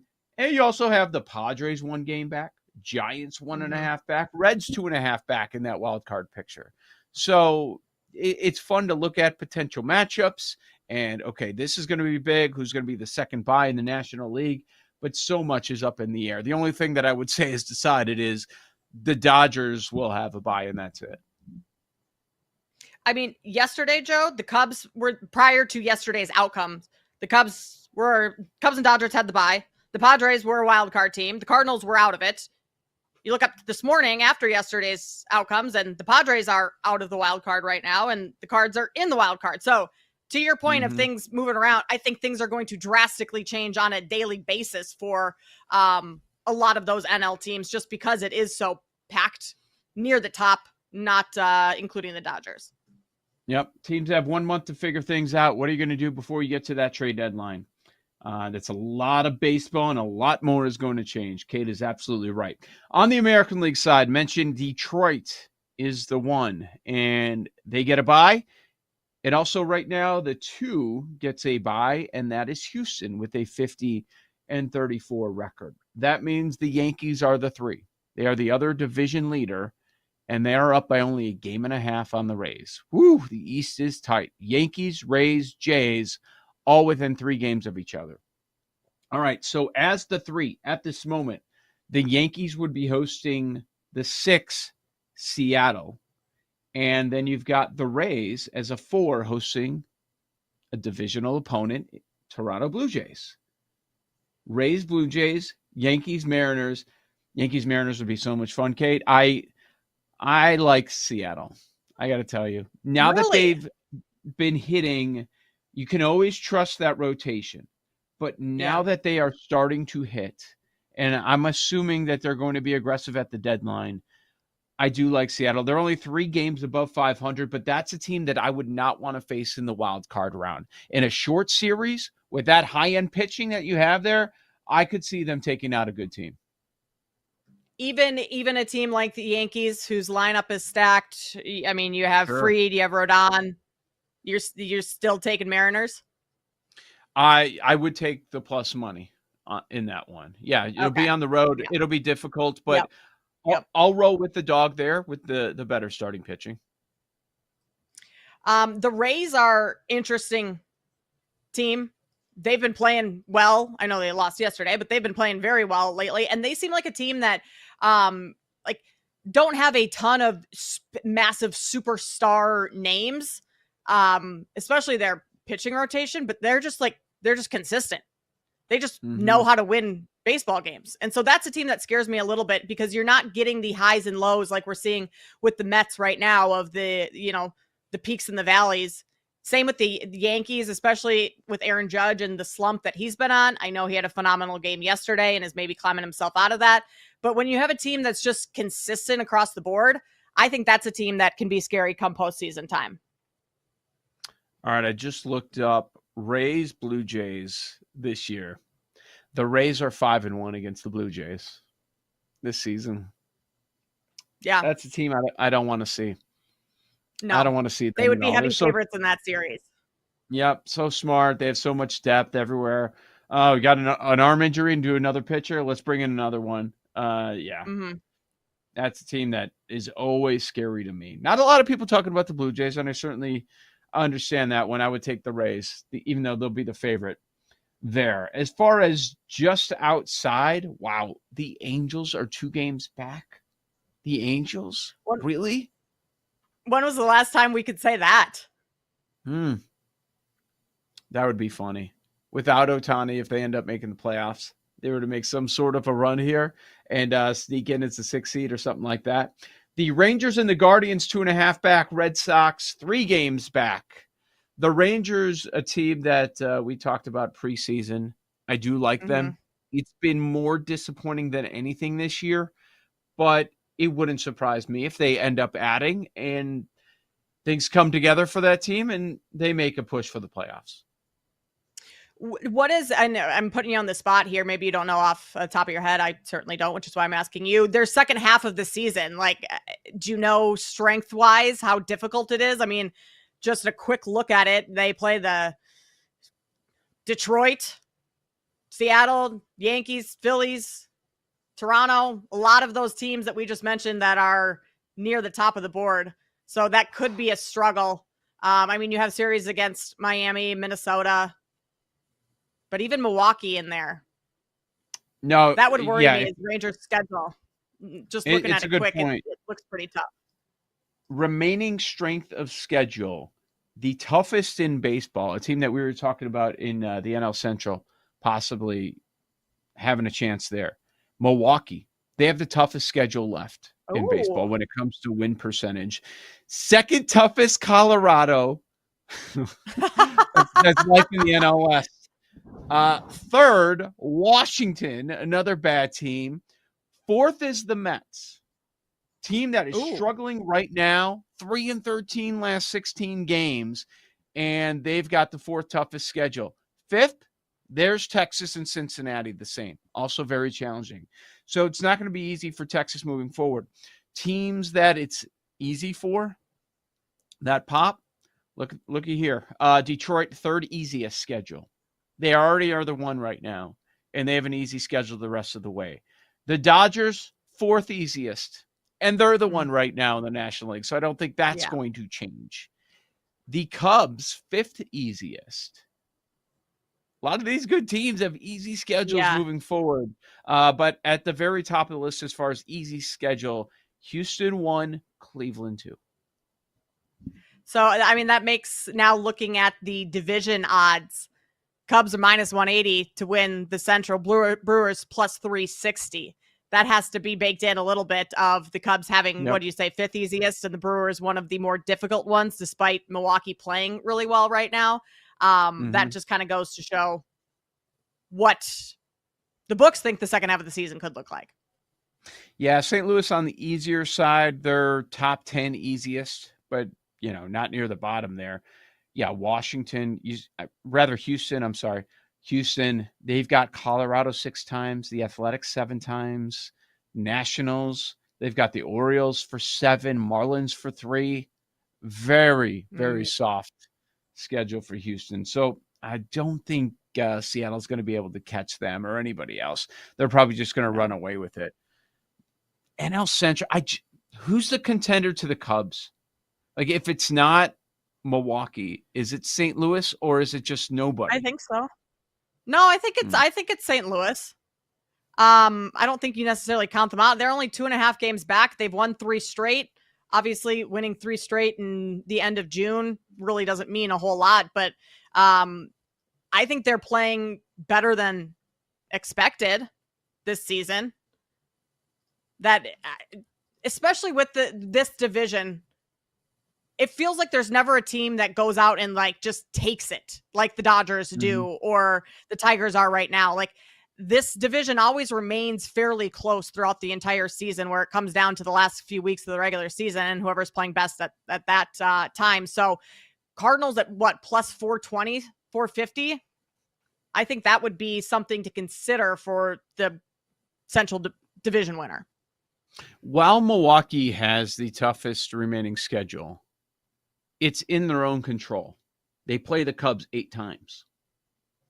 So, yeah, that's part of the reason that they have a difficult schedule, because they're going against the Cubs so much. And they've got the Dodgers a couple of times. They've got the Phillies, the Mets a couple of times. But the bright side is, well, if you beat the Cubs, you have a good chance of winning the division. So it's within your control. I know it's a little bit challenging, but it's not like it's, they have a 550 strength of schedule. It's 518, which happens to be the toughest in baseball. We'll look at today's MLB card. Joe O, Kate Constable. This is Bet Sweats on the BetMGM Network.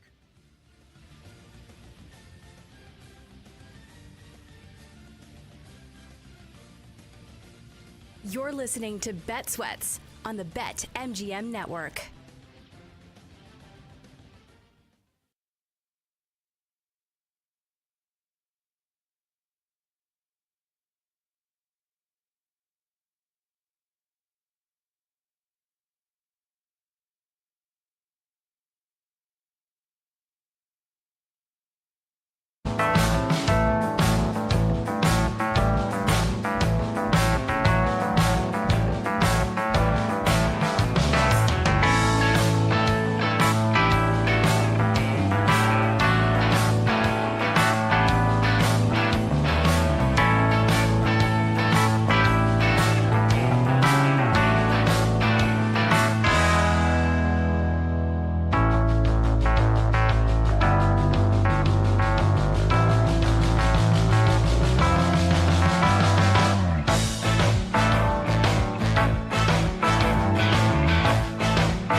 Welcome back to Bet Sweats on the BetMGM network. About 20 minutes from now, we will break down some of these NBA nuggets going around. Some WNBA news this morning we will hit as well.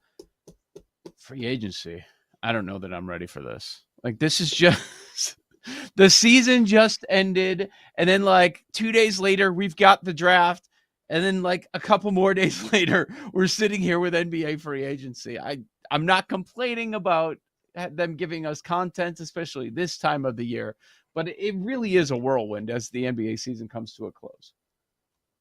It's felt very condensed over the last couple of weeks, and that's partly because we got a Game 7 and we haven't had a Game 7 in forever, and so that's why it was only a couple days between the end of the finals and the draft, but it has felt like a whirlwind. And free agency, the talk of it isn't going to just be these next couple days, especially with LeBron opting into his contract. I mean, we'll get into all the specifics of that, but that conversation with the Lakers and him is going to continue all summer long unless they make like a massive move in the next couple days, which I don't really anticipate them doing. But yeah, good content. Good. I mean, this time of year is slow, so anything we can add in here, not always a bad thing. Yeah, we can only do so much hot dog eating competition, which we will do before we get there. Because, Joe, here's a little tease for later in the week. Joey Chestnut was on my show 2 weekends ago and gave us a lot of insight onto how he's feeling going in and where he thinks his numbers should be at. So when we get into that later in the week. What do you think? Like 71.5 under. And that's what I'm saying. Under. So was he trying to convince you guys otherwise? No, he he did not sound overly confident in getting close to his record, which I believe is 73 or 74. And then I know he ate 83, I believe, or in the 80s in the Netflix Kobayashi contest. But those are different types of hot dogs, and that is significantly different. And so I think a lot of people are going to see that he ate 83, and they're going to say, okay, he can crush that 71.5. But Joey made sure to let us know that it is a significantly different challenge. The hot dogs that were made for the Netflix series versus the hot dogs that are made for the 4th of July Nathan's hot dog eating contest. Oh, I didn't know those were different. Were they ballpark? Were they what? I think the casing on it is different in one of them. Okay. And then when you're making hot dogs for 2 people versus however many contestants are in the Nathan's, that plays a role because they're very fresh when it's just for 2 people. When it's for the entire contest for Nathan's, they've been sitting out a while. It changes just kind of the dynamics of ingesting said dogs. Got a lot of information on this for you. I didn't know that you had this much info, but I could keep going. Joey's probably been on our show 5 or 6 times. And so, okay. I mean, his age is starting to play a factor in it. He's not able to train quite like he used to when he was younger. When he was younger, he was training. And when I say training, Joe, this is hot dog challenges, eating contests by himself every 3 days. 3 days? Every 3 days. Like that was in his very beginning, like rookie kind of years of eating contests. And he said now it's significantly different because he's older and he can't quite, digest everything the same as. Yeah. I know it's been a while. That's why I like the under, and people are going to keep betting the over. Okay, here's what's going to happen. Yep. We're going to have an entire segment dedicated to this on tomorrow's show before people kind of jet away and all that. Yep. I'm looking forward to this. I've got thoughts on the temperature, the heat index on the day. We'll get into that tomorrow, but that's a whole nother factor. Was just looking at that. Like maybe Chestnut might be beaten. Like nobody's really talking about that. There's just this assumption that he's winning it. You say no to that? I say no. I still think he wins. Okay. I just don't think he goes over his number. I think it's a closer contest. Closer. Yeah. We haven't seen it close before. Okay, so I'm looking forward to that. We'll talk about the casing, the heat index, everything. It is so like as if it isn't repulsive enough just to see them all drenched and dying with the sweat that usually gets. Disgusting. When the bun turns red from the Gatorade and you've got red, mushy stuff all over your face, it honestly kind of gives me it does give me the ick. But we watch it and we bet on it anyways, because how else would you start your 4th of July? All right, Joe O, Kate C here. This is Bet Sweats, BetMGM Network. MLB card. It's a shortened card. I believe only 8 games. Half the teams in action today, Kate. Any specific matchup that jumped out to you? Wheeler on the bump for the Phillies. I think you lay the 1.5. It's minus 225 for the Phillies on the money line. I'm not doing that at all. For the Padres, who the Phillies are going up against, Matt Waldron is starting, first start of the season for him, and he wasn't all that great in the minors. 8 starts, he had an ERA just over 5. I don't think that's going to necessarily translate. Very first start of the season for him, and then you're going up against Zach Wheeler, who's not going to give up many runs. I was surprised that this total was as high as it was at 9, but I would be fine laying 1.5 on the run line with the Phillies. All right, 1.5 there. Phillies as a big favorite against San Diego. One thing that jumped out to me, we'll get Jason Luckham for his thoughts on this one, but just pitching matchup. We got a couple of southpaws, Baltimore and Texas. And if you look at the history of these pitchers against these specific batters on the other side, you have Corbin bad, not a big surprise against Baltimore. They're hitting 346 against him, a 305 expected batting average, 53 plate appearance sample size. But Rogers against these Rangers, excellent. They're hitting less than 200, and it's about the same sample size. So you've got the O's as a short favorite. Maybe some would look at it and say that's tough to back Baltimore, but I think that's the way to go. Just with this pitching matchup, just fading Corbin and taking Rogers as strong as he's been against the Rangers. Yeah, and I mean, we did just talk about the Rangers in our last segment and the struggles that they've had early on in the season. Throwing Corbin Burns on the mound doesn't give me a whole lot of confidence in wanting to back the Rangers. If anything, I would stay away from this game. I wouldn't take the Rangers. So can't fault you on the Orioles at all. Yeah. Anything else that you're interested in? A couple good matchups, even if you don't have betting angles on it, though, today. Yeah. I think Logan Webb going. He's struggled a little bit more on the road than he has at home. So maybe you look at something like an over in the Diamondbacks and Giants game, just knowing that as good as his ERA looks on the road, it's a little bit different. I also do we ride the Pirates while they've got the hot hand right now going up against the Cardinals? That pitching matchup isn't all that great. I don't think either of those two pitchers in Fetty or Haney are significant, great. The Pirates, I mean, their offense has been phenomenal lately, which is scary because it's not typically that way. But at what point do you think that regression's coming, or what point do you just continue to ride them while they're scoring a lot? Yeah, it's tough for me to back Pittsburgh. That may have been just a Mets thing that we saw over the weekend. You're right. They were scoring a lot, but I would trust what we've seen over the course of the season than just one More weekend. so than the last 3 games. When it comes to Pittsburgh specifically, because they've been so bad.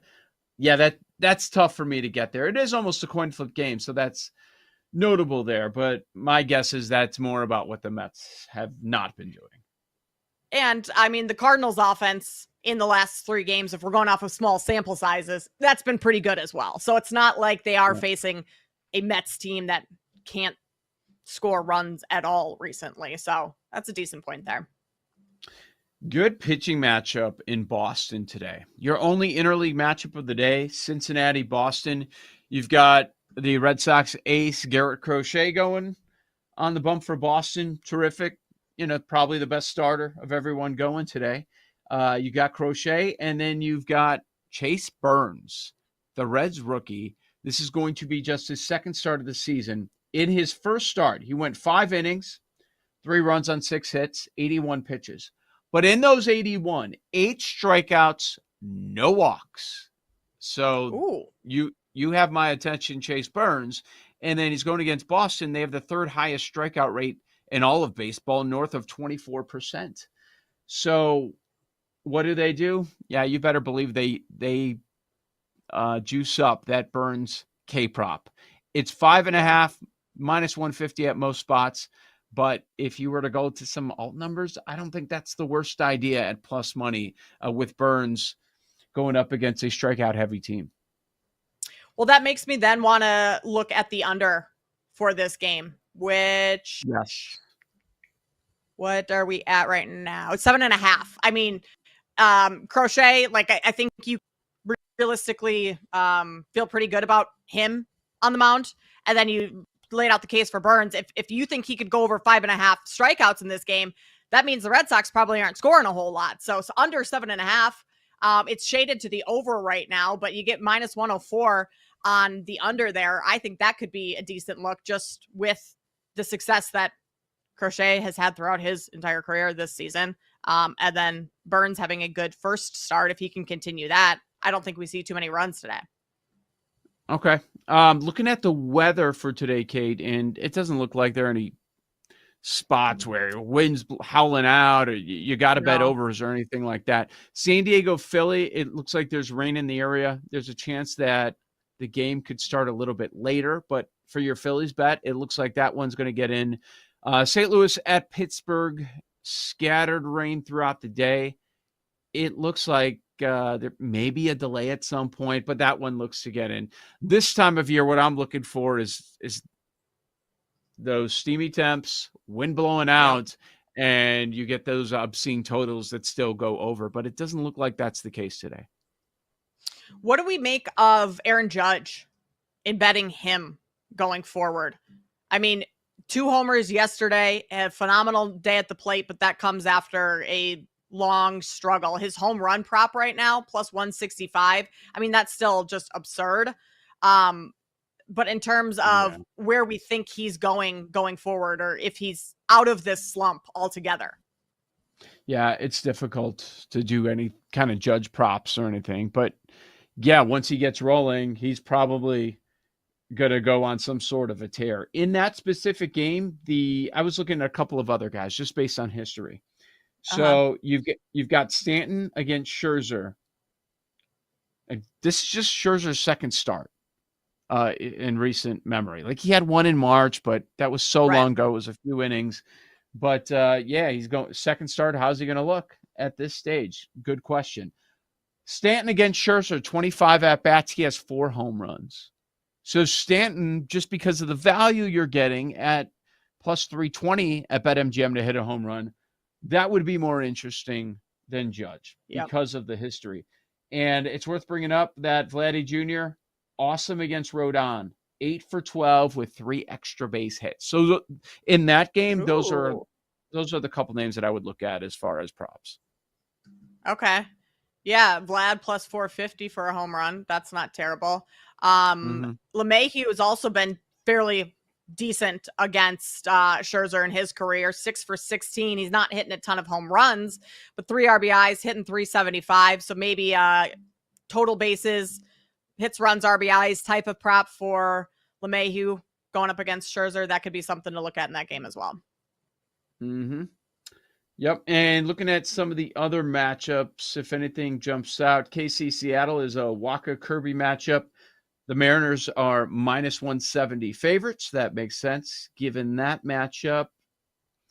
Webb on the bump for San Francisco, minus 155. San Francisco on the road at Arizona.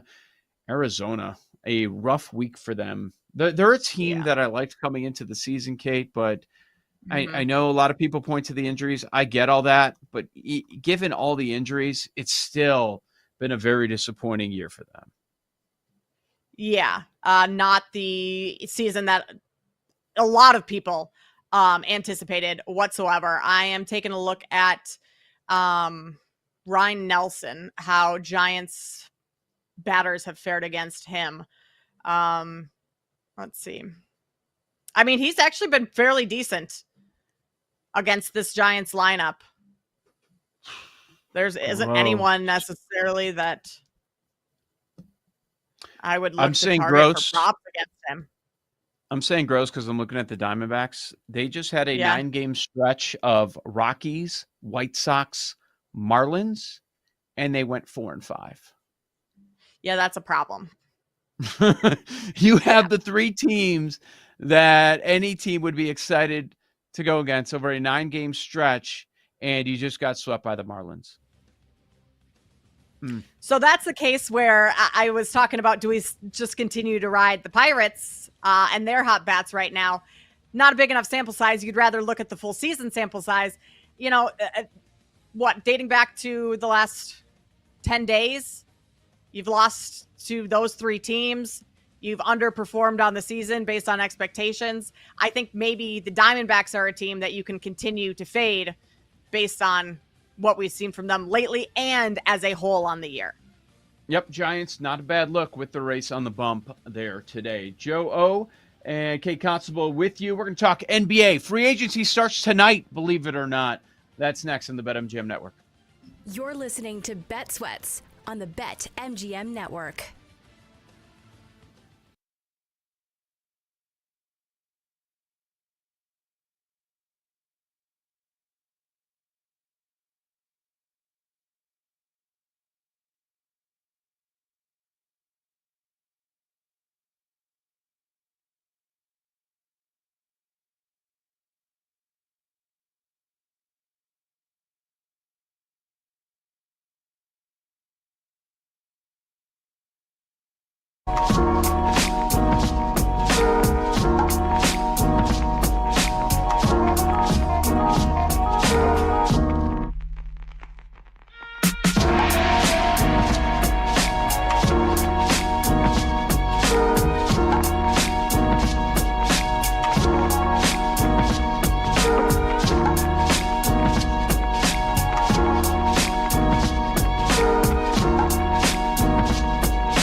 Welcome back to Bet Sweats on the BetMGM network.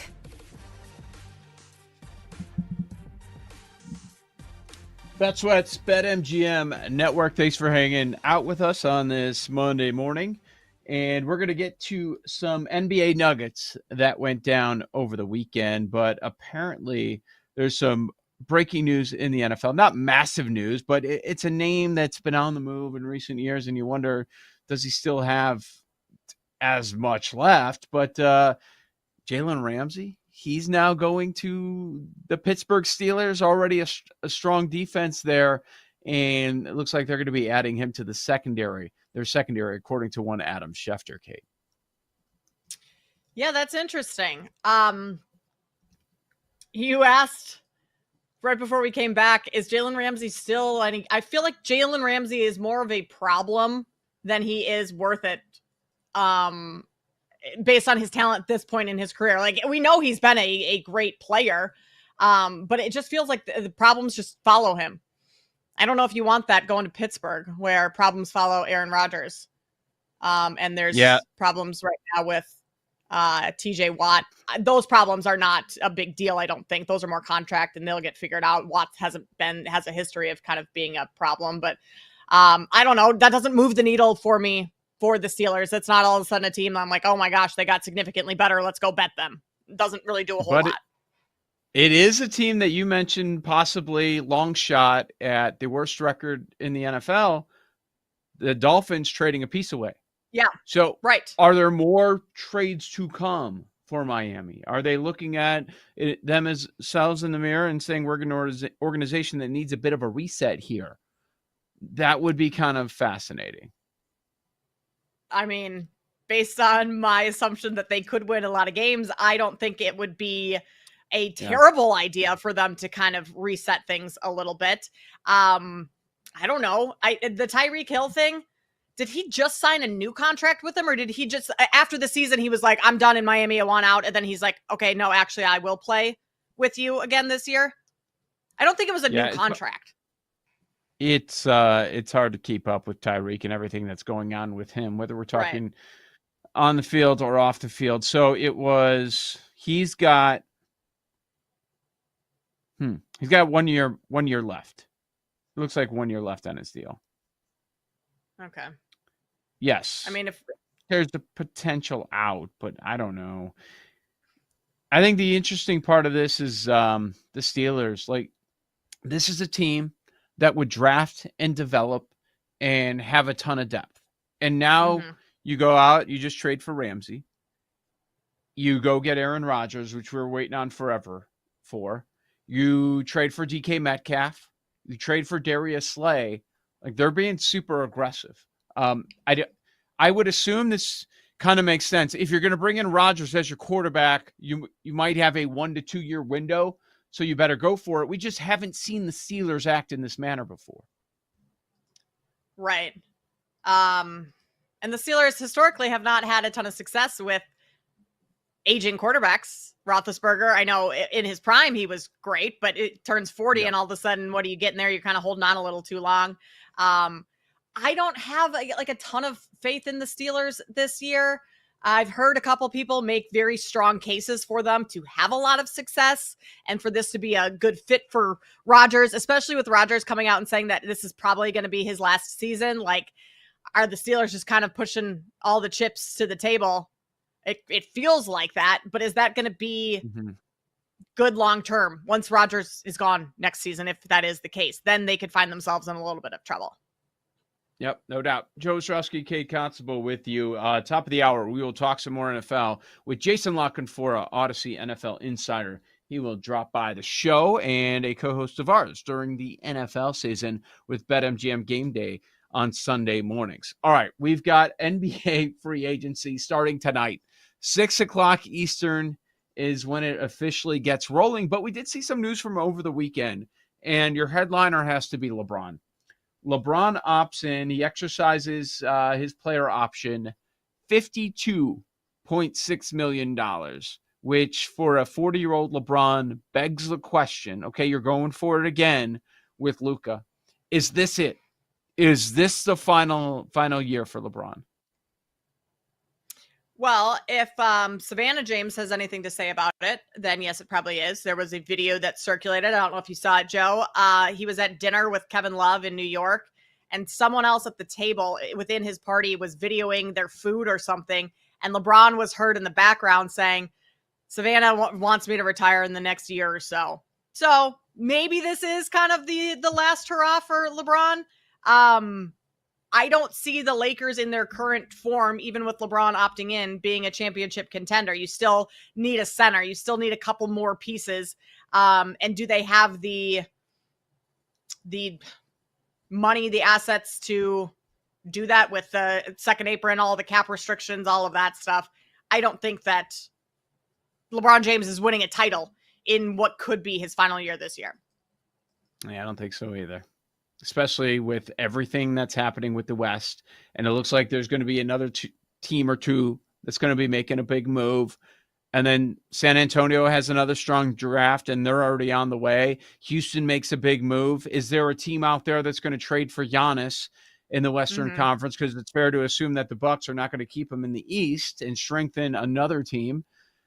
So, yeah, they're kind of in that mix. I don't know that they are top of the line title contenders, probably not, maybe in that second tier, but it's a big first and second tier, Kate. So many teams that have that potential. So many teams that you would say, if you're in the East, you could very easily be representing that team in the finals. Which is kind of why I know the talk is all about Giannis and we're waiting to see what he does or wants to do. He hasn't asked out yet. Like, I feel like that would have come by now with free agency starting. And I don't know why he necessarily would. I mean, Damian Lillard not playing next season with the Achilles injury, like, yes, that is huge, but the East is so wide open that if the Bucks can make a couple moves in free agency to bolster their roster around Giannis and show him that they are serious in helping him contend, I don't know why Giannis would necessarily go anywhere else you certainly wouldn't go to the West. That would be stupid. But why would you really go anywhere else in the East? I'm not sure, unless you join a team like the Cavs, which I don't know how that works out. They'd have to gut their roster in order to get him. It feels like staying with the Bucks would be the right move for Giannis. I think that's what's going to happen, at least at the start of the year. That for all those wagers that are out there, which team is Giannis going to be on with the first game? I think it's going to be Milwaukee, and Milwaukee's the favorite. I would agree with that. That's how I would make those numbers. Western Conference odds, we were just talking about the Lakers. I see them as the fourth favorite, but it really is bunched up with Minnesota, LA Lakers, Denver Nuggets. And then as the sixth favorite, you've got the LA Clippers. And it looks like Harden's back. Yeah. So I don't know. It's fine. You know, the Clippers, they'll be in the conversation, probably somewhere in the middle of the playoff picture, 3, 4, 5 seed. We spent a lot of time last year talking about Kawhi, and when he's 100% healthy, what version are you going to get? Not the one that people were talking about. They were kind of like a sharp-ish bet with people, just thinking about what they could be with Kawhi, and that just never came to fruition. No, and as good as, I mean, the Clippers were second best team in the West for a lot of the season last year. They were very good, but it's still, that's never a team that I want to back or bet on long term, especially in the futures market, because of Kawhi's injury history and the fact that things can go south very quickly for a team like the Clippers. So I'm not interested in backing them at all. I know we just touched on the Lakers, Joe, but an interesting thought, DeAndre Ayton just had a buyout with the Blazers, Portland Trail Blazers last night, which is crazy. I think it was 32 million. He could find a way. There is an avenue to him somehow signing with the Lakers, and that would give them the center they need. That would give Luka kind of the lob threat that he loves to play with. That would probably shrink their odds in terms of being a title contender next season. And right now they're the fifth shortest odds at 13-1. Is there someone? Yeah, these numbers now, it's difficult. It's hard to find value. I don't know. Like Golden State, when Butler was there and on the court, they were terrific.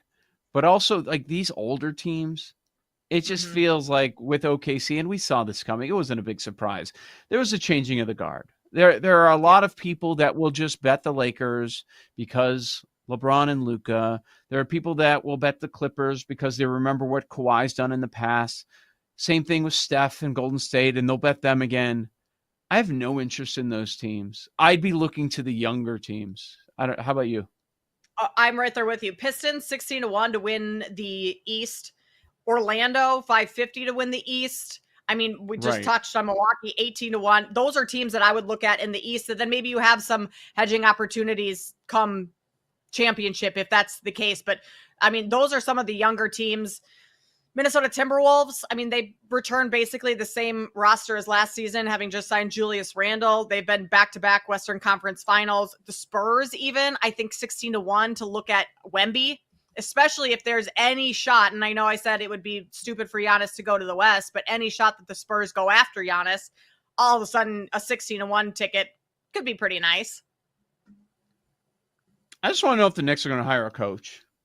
They're the second favorite right now behind the Cavaliers. They probably should be. I think some people would make the case on Orlando. Orlando's already a short number.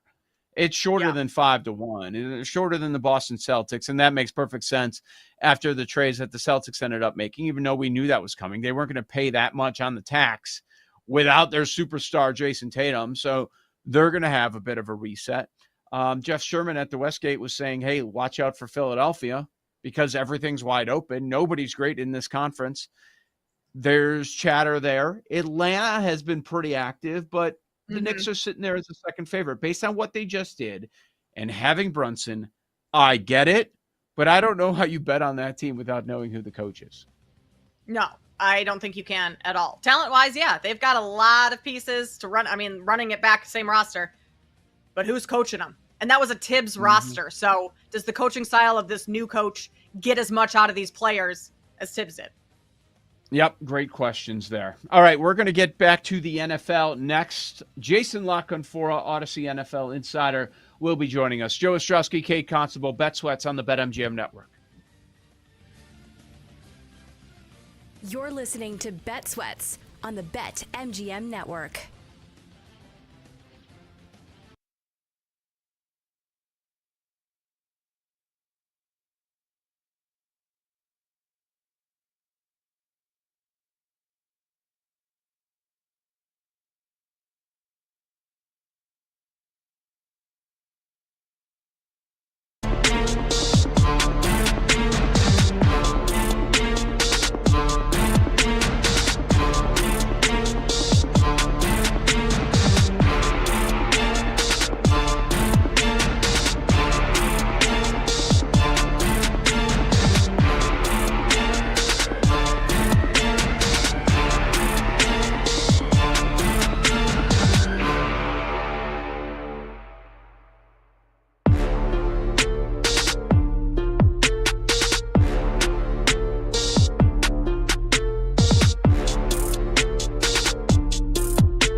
Welcome back to Bet Sweats on the BetMGM Network.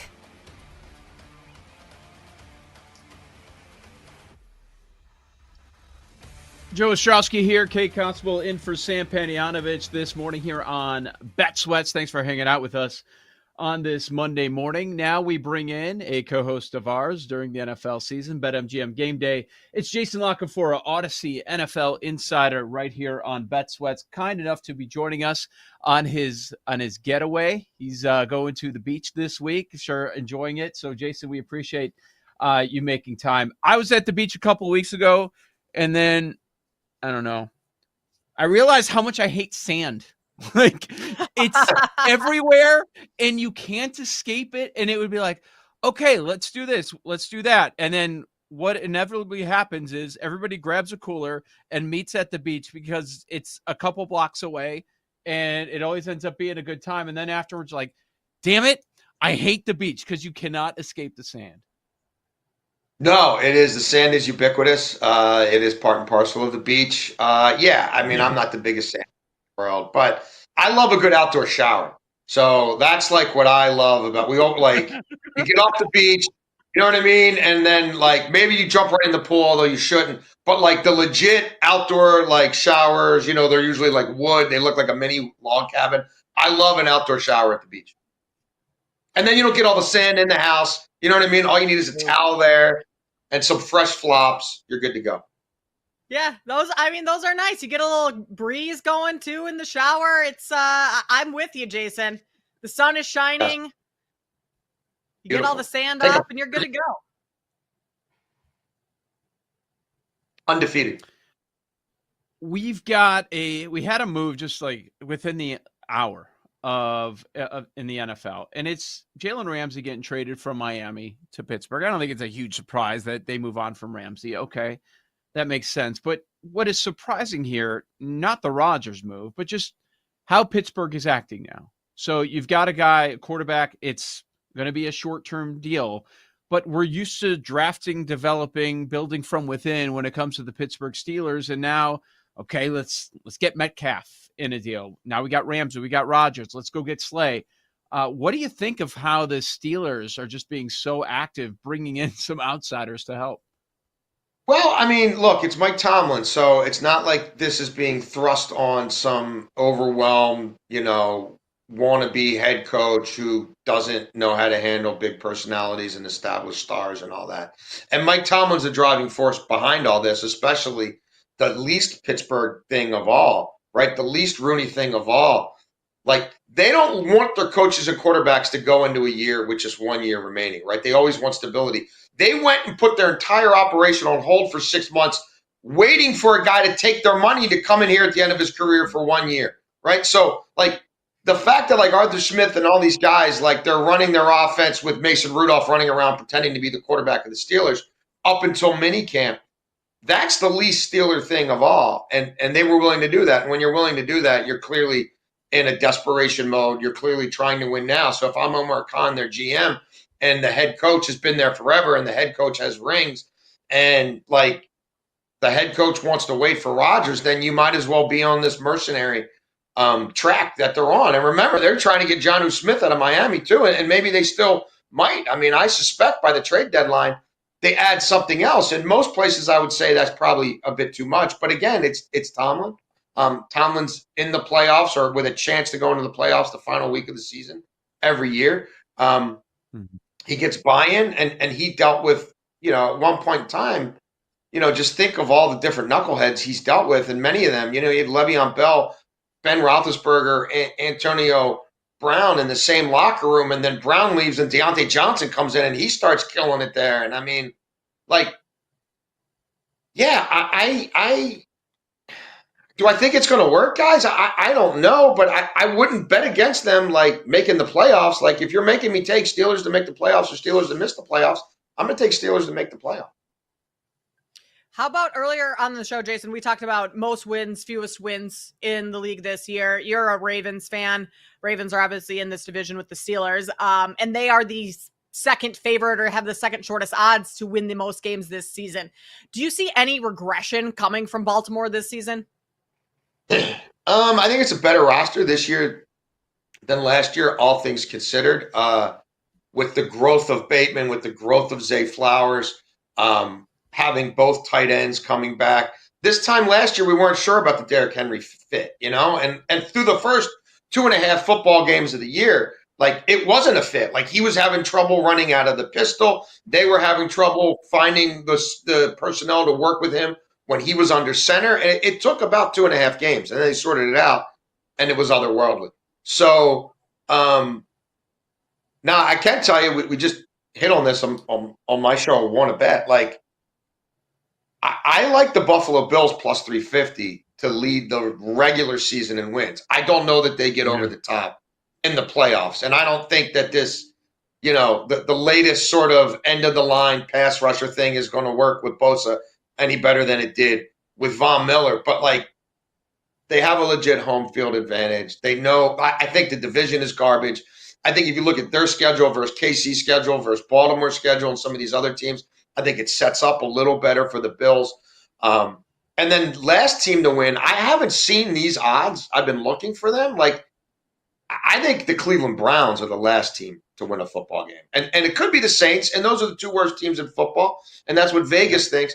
But the first 7 weeks for the Cleveland Browns looks really, really rough to me. Maybe a little rougher than for the Saints.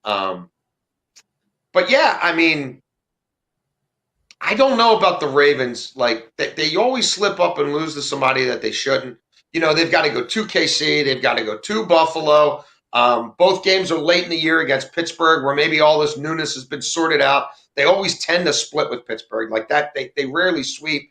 Cincinnati is probably due to win one against them. So I lean to Buffalo there. And again, that's around plus 350. This is BetSweats, Joe Ostrowski, Kate Constable with you, and we are with Odyssey NFL insider Jason La Canfora, host of the Odyssey original podcast, In the Huddle. Make sure to check out In the Huddle on the Odyssey app or wherever you get your podcast. Just to circle back to that Ramsey trade, it was a straight-up player-for-player trade. So Fitzpatrick is going back. Minkah Fitzpatrick is going back to Miami, something that you rarely see, but we've seen it with the Steelers this offseason a little bit. Speaking of most wins, a team that both myself and Kate brought up with a little bit of value at 13-1, wanted to get your thoughts because I had the same reaction you did. I said, oh, well, Bills, don't love the plus 350, but I would guess that the Bills end up with the most wins. We landed on San Francisco. You have change. You have a year coming off of a ton of injuries, but they've got the easiest schedule in the league, and that's why they have a double-digit win total. What are you expecting from the Niners this season?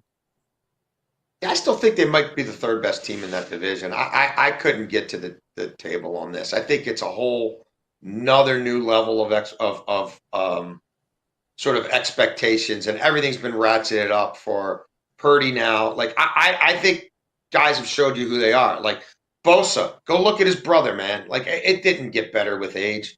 Trent Williams, I think they're really, man. I mean, just go look at all the games he missed in Washington, and I just don't think that's getting better. The running back, I don't know, 10 games? Are they going to get 10 out of them? I don't think they're getting 16 or 17. And when the chips have been down there, it's gotten pretty ugly. I think Kittle, I think they're clinging to some guys still too long, and I think they failed to sort of have the seismic across the board reboot they should have had. It was telling them last year was the time to recalibrate. They didn't do it. Now, a year later, a year older, like they're re-signing some of those guys, and like say what you want about Debo, he helped them win a lot of regular season football games. Like it was a nice little chess piece for them to have to be able to play. And the defense has been in regression for a couple of years. So no, I couldn't get there with them. And I think Seattle, like if Darnold is 60% of what he was last year, 65%, I think Seattle is the second best team in that division. Ooh, that's interesting because they were one of the teams that we threw out as a value play, a very long shot to win the fewest games this season, Jason. Why do you think that they are the second best team with Sam Darnold under center? Well, I think if you look at the leap that Baltimore's offense made year one under McDonald, or defense year one under McDonald to year two, it was pretty seismic. I think he ran a really, to me, watered down version of what he wanted to do because he didn't have enough of these joker shapeshifter defenders, and I think they've addressed some of that. I'm not a really big Geno guy. I mean, look, they were better than San Francisco last year, and that was with Geno throwing all those picks and Geno not being very good at home. So, yeah, I think they can run the ball a little bit better. I think that rookie head coach having to handle everything he had to handle last year, it takes them time to be comfortable in their own skin and to know that they could do it. And I've been around that guy. I think that guy, that guy's who they told you Brandon Staley was. He is, I think, if there's going to be a McVay on the defensive side, I think it's that guy. And you know what? Sean McVay thinks it's that guy. So I'm gonna go with that guy and say he's better than you might think. And year two in that defense, I think it has a chance to take another pretty significant jump up. How much do we have to adjust our handicap of the Detroit Lions without Ben Johnson, without Aaron Glenn, without a number of assistant coaches? It was a lot for me. And then you take the center out of the equation too as an extension of the coaching staff. It's such a big part of that sort of incubator, right? That cocoon that helped prop Jared Goff and put Humpty Dumpty back together again. Yeah, I love the Packers. I'm all over Packers futures. I'm on Packers over win total. I'm on Packers to win the division. I'm on Packers to win the NFC. I'm on 45-1 Ravens Packers Super Bowl. I think the Lions are going to struggle. I think it's going to be a lot for Dan Campbell and some of those coaches thrust into a different role. They're clearly the hunted now.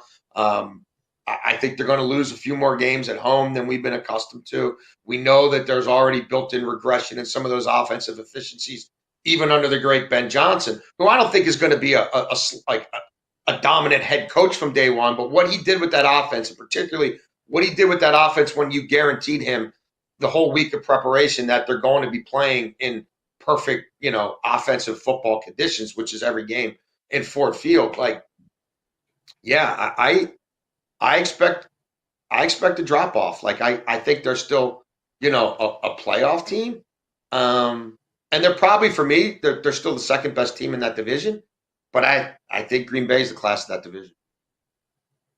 Jason, I have about 2 minutes left here. Since 2018, it's been a combination of Patrick Mahomes, Lamar Jackson, and Aaron Rodgers, Josh Allen as well, that have won MVP. Anyone else that you think can actually take home the award this year? Or are we still looking at the same that are the top, three on the board in Jackson, Allen, and Mahomes for MVP this year? Left out a Packers bet because it was not a Packers team bet. I like Jordan Love. I mean, Jordan Love, the second half of his last healthy season, was playing at an MVP level. And you can look at touchdowns. You can look at explosive plays the second half of the 2023 season, and you're going to see Jordan Love and Matt Stafford all over the place. I don't think he was ever himself. I don't think he was great going to Brazil, and I know for a fact he wasn't right in that game in Brazil playing on that soft field. And I think Malik Willis came in, and they were running the ball down people's throats, and they were winning. And I think Jordan Love off that contract was like, I got to get back out there, and he never looked stable. His back foot and the push-off and his footwork in general and the fundamentals weren't right. You saw all those interceptions early in the year, but not so much late in the year. And I think they've upgraded the cast around him. And I think the defense is going to give him some more short fields and more turnovers. And so, yeah, I took a flyer on him. I think he is good enough, and he's coached well enough, and he's got a smart enough head coach that he could take the leap into that group you just mentioned of, guys who are still in their prime and who are thought of as MVP type quarterback. Jason, just about a minute left. What do you think of what the league did with Justin Tucker? Is that right? Is it not enough? With this, more than a minute for that. No, I mean, look, the league didn't do anything. Here's the thing: don't be fooled by the idiotic statement from his agent. Don't be fooled by the idiotic statements from Justin Tucker. Don't be fooled by the idiotic statements that the Ravens put out while they stood by their man for months and months and months up till they drafted his replacement, and including the problem that Eric DeCosta spewed on Ravens, with a Ravens insignia up there, thanking Justin Tucker for his time. He agreed to this. His lawyers agreed to this. His agent agreed to this so that the case didn't go to Sue Robinson, so that there wasn't everybody getting 80 pages of the discovery and all the interviews and what these women said and how similar their stories were, even though they'd never talked to each other before or met each other before. He agreed to it. I think he's a scumbag. He could never kick for me. I hope he never comes back in my city of Baltimore. But I guarantee you this, he will get a chance to kick again. The sad reality. That was Odyssey NFL insider Jason La Canfora, host of the Odyssey original podcast In the Huddle. Make sure to check out In the Huddle on the Odyssey app or wherever you get your podcast. Thank you so much, Jason. We appreciate it. We'll play some nickel or dime next on Bet Sweats. You're listening to Bet Sweats on the BetMGM Network.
It's time for Nickel or Dime. Should you spend $500 or $1,000? Open up those wallets. We give you the answers on Nickel or Dime. Joe Ostrowski, Kate Kotzebo with you. Bet Sweats, thanks for hanging out. Go for the ace on your next Wimbledon bet. Use this odds boost token to score a bigger payout if your bet hits. This is only at BetMGM. And for Nickel or Dime, we bring in the host of his very own game. It is one Jake Hassan. Hello, Jake. Hello, Joseph. Happy to be here. How are you? Anything eventful happen over the weekend in your life? Oh, just my exile to the suburbs has begun. So we're going to be out there for the next couple of months. Super stoked. Really awesome. Having a great time. Move back into your childhood bedroom? You got the stars on the ceiling? Glow in the dark? So it's not even my childhood home. My parents have moved multiple times already, so it's not even my childhood home. So it's just a home. Why do they keep moving? Because they used to live in the city and they didn't want to live in the city anymore once I moved out, and so it's get that their migration was after my original, and now I'm in exile. Which suburb are you going to? Lamont. Oh, so how challenging is it to get to work now for you? It's not awesome, Joe. I'm not gonna lie. It's not awesome. Do you understand when you do see me once a year coming to the studio why I am not very happy with the situation about coming in once a year? It's not awesome. I never thought I would miss this. It's only been one day. I never thought I'd miss the CTA. Here we are. Paul asked in the chat, what's the bar scene like in Lamont? Not sure. I'll keep you posted. Lamont, is that west of the city? West, yeah. It's not east. I don't think it is not. Thank you, Paul. Good point. Yeah. Yeah. I'm pretty sure there's one really scummy bar in downtown Lamont that I've been to. And it was right during COVID, and then everyone got COVID after. But I can't recall what that bar was. Kate, you had me at Scummy Bar. If it's there, I promise you I'll sniff it out one way or another. All right, well, keep me posted on your bar names there. I will. What do you have to do now? Because before it was Jake's taking the CTA, Chicago Transit Authority. He's on the train with a bunch of freaks and weirdos, and he hated life, and he would complain about it, which I understand when I used to do that living in the city. So what do you do now? Do you have a car? Is it Amtrak, the Suburban Rail? What are you doing? So, yeah, it's going to be mostly the Suburban Rail, but also I don't live right next to the Suburban Rail. So, I have to drive over to a Suburban Rail station, park there, then get on the, it's just a whole situation. How long? What's the process? How long are we talking once you leave your door to get to work? So it actually wasn't that, because it's an express train, which makes one stop and one of the other stations and goes right to one of the city stations. So that's not super terrible. It's not stopping every 3 seconds. But today it was probably 45 minutes door to door, which is the people watching.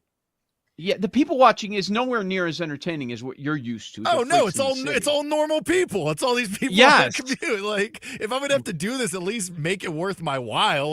The trade-off is these people at least have spatial awareness to some degree. Yeah. But they're all just normal, boring. Wait.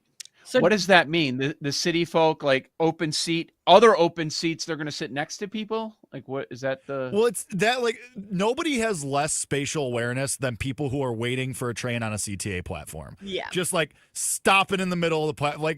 I'm talking about just somebody looking at their phone, staring down, and you're just blocking everybody in the middle of the platform. You're stopping right in the middle as people are trying to get past you. You're passing people. It's I will say the suburbanites have more spatial awareness of what's around them. Once you get on the CTA, the CTA, the L, you get all those people that stand right by the door and don't want to go like actually into the train because they're going to get off first. And so there's like, it's just crammed right by the doors, but then it's open where the seating is, which doesn't make any sense. And it's a disaster. I'm with you, Jake. I hate those people. Like if we're at a stop and okay, you don't have a seat, so you have to stand in that doorway area where there's a little bit of room. Okay, when we get to a stop, you have to get out of the way.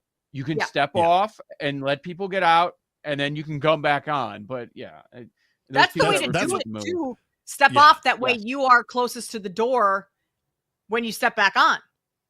Right. That's the move I would always employ. Like just step off for a second, let people off, and then get back on. I will say, on one of my final CTA rides of my last regime in Chicago, I saw something that, and this isn't even a bad story. I was stunned, but like in a good way. I didn't think this was even a thing that was done anymore. I'm standing, like we were just talking about, I'm standing by the door. I step off. A girl and her grandma get on. It's like a pretty packed train, like not shoulder to shoulder, but it's pretty full and every seat is taken. And so this girl and her grandma get on, and pretty immediately, like a guy about my age offers his seat to this girl's grandma. So now him and the younger girl, who's also about my age, are standing next to each other. I'm like, all right, man, good move. You look chivalrous. Chivalry isn't dead. Well done. But then he starts talking to her. Like he made a comment about the bottle of wine she was holding. They start chit-chatting. Oh, where do you did you go to school in the city? Do you have a job? Blah, blah. And then I was floored. He goes, oh, so like, are you guys on your way to dinner with your boyfriend? And she goes, oh, I don't have a boyfriend. He goes, oh. What a move. And I was stunned. And I don't know how he timed, like this guy got kind of lucky. He got her number. He goes, oh, well, I'd love to take you to dinner sometime. She gives him her number as she is arriving to her stop, hands his phone back to him. She goes, okay, well, this is our stop. We're leaving. And her and her grandma get off. And then, of course, everybody around knows what just happened. So, and you could tell this guy is so proud of himself, rightfully so. And I almost started clapping for this guy. I did not think anybody had the guts to do that. Like, I wouldn't. 1,000. I'm way too much of a coward. I never would have done that. And this guy just shot his shot, and it worked out for him. And I was like, you know what, man? Credit where it's due. Crushed it. Crushed it. It was wild. Take some notes, Jake. This is what you got to start doing. Never, put yourself out there. Never in a million years. Absolutely not. Yeah.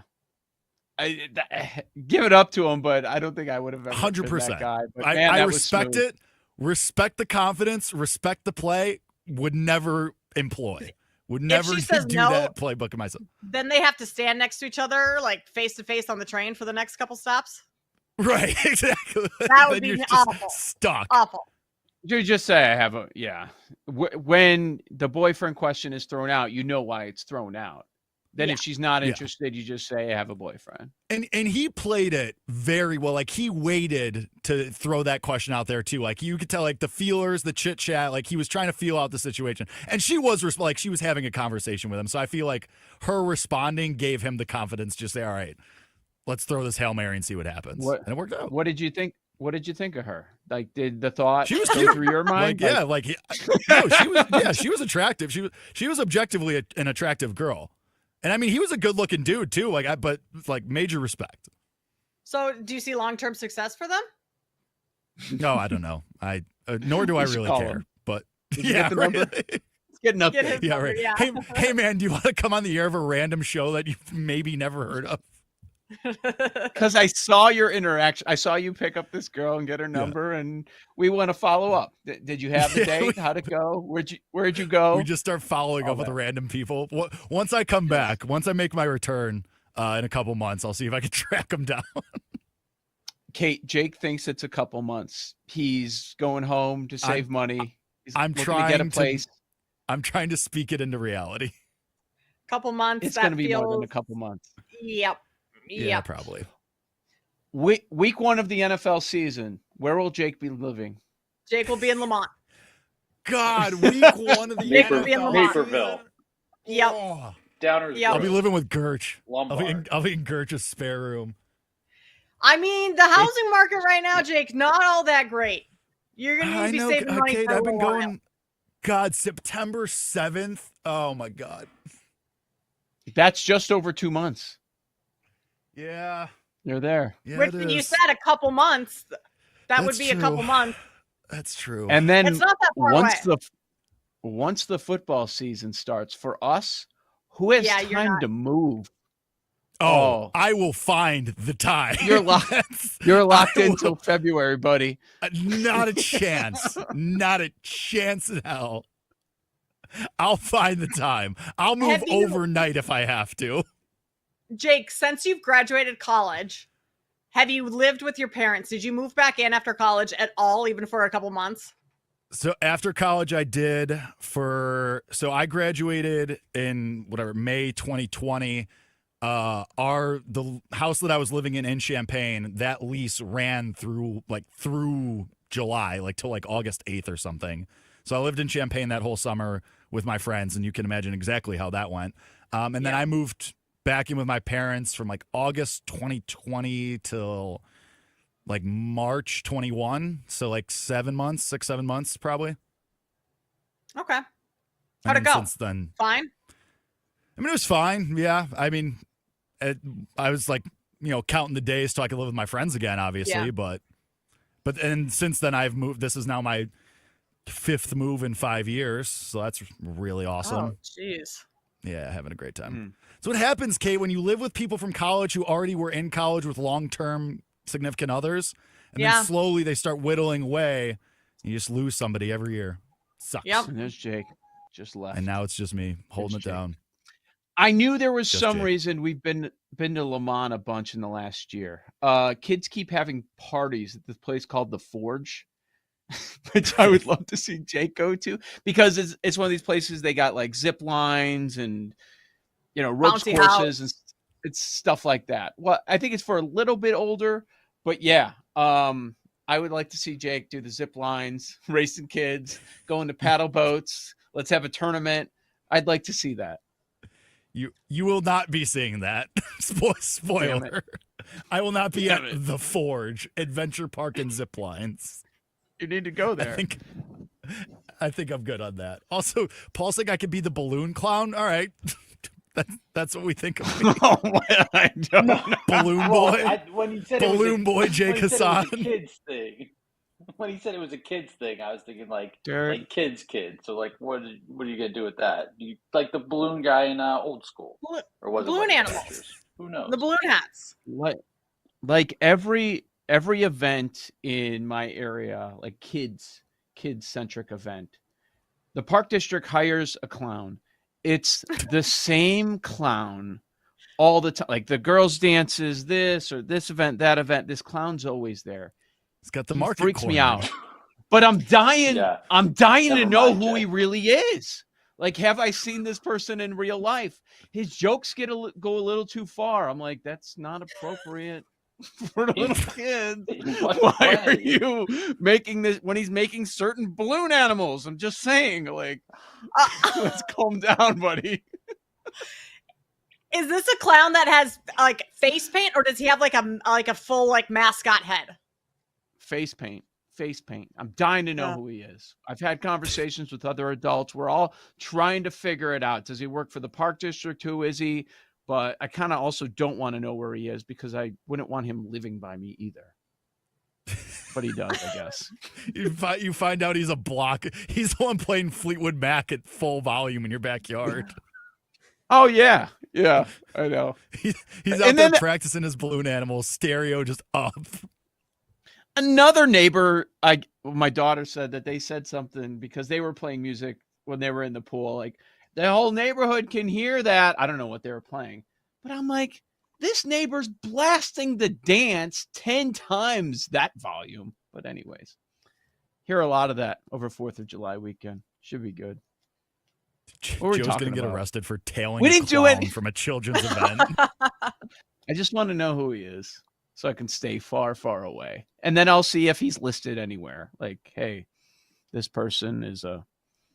Yeah, I mean, you Predator. got to imagine probably not if he's getting hired, contracted for kids' parties and kids' events. You would hope the park district does their due diligence there. Yeah. Yeah, But I hope so. who in their right mind wants to be a clown at kids events 24/7. Like Thank if you you. want to do that, you have to be a little weird. Jake. Who wants to be a mascot? Okay, I just I just said I'm out. I'm being a clown. I'm way good. Lamont. Mascots This make is your good money. future. No, this is not Make my the clown future, does, pal. too. Listen, I would also like to make it very clear. I will be around every Thursday night. You think I'm going to abandon the kickball team? Absolutely not. Thursday night, my friends better get ready to have a welcome mat because I'm crashing Thursday nights. He's so frustrated. When's the season over? End of July. It's like a month from now. Oh. Yeah. Yeah. You're out in Lamont till February. Hate to break it to you. No, I'm sorry. February. Joe O, K Constable, we have lightning bets. I think that was nickel or dime. We did no topics, but that was more entertaining. that was an old this is school Bet nickel or Sweats. dime. Tomorrow. Yes.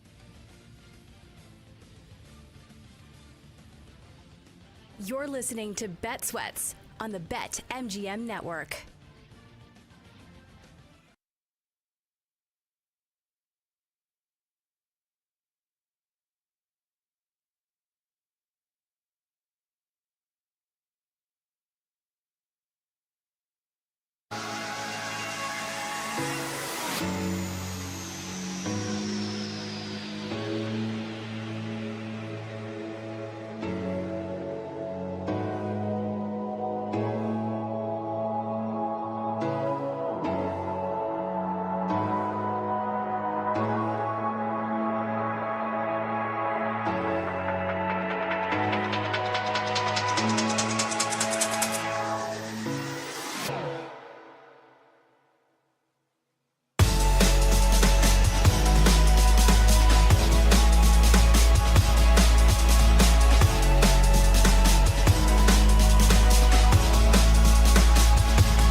Welcome back to Bet Sweats on the BetMGM Network.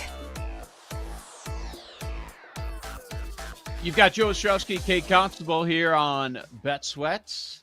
Breaking things down, having a little fun. We definitely broke things down there with Nickel or Dime, basically talking about Jake's life and making fun of him, which is something we all are very good at. We've got lightning bets coming up, our favorite bets for the day coming up in just a couple of moments. But, Kate, there's one big story in the sports betting world that we haven't even touched on today. And we've got another federal investigation on gambling in the NBA. And it just so happens to involve a player that is an unrestricted free agent. Free agency starts today, 5 o'clock Eastern time. Here's a portion of the story from the Detroit Free Press. This is about Malik Beasley of the Pistons. The game in question, reported, occurred during the 23-24 season when Beasley played for the Milwaukee Bucks, according to ESPN. The odds of Beasley grabbing fewer than 2.5 rebounds shortened from around plus 120 to minus 250 because of a surge of action on the under ahead of the January 31st game against the Trailblazers, the report said. Beasley finished with 6 rebounds. Huh?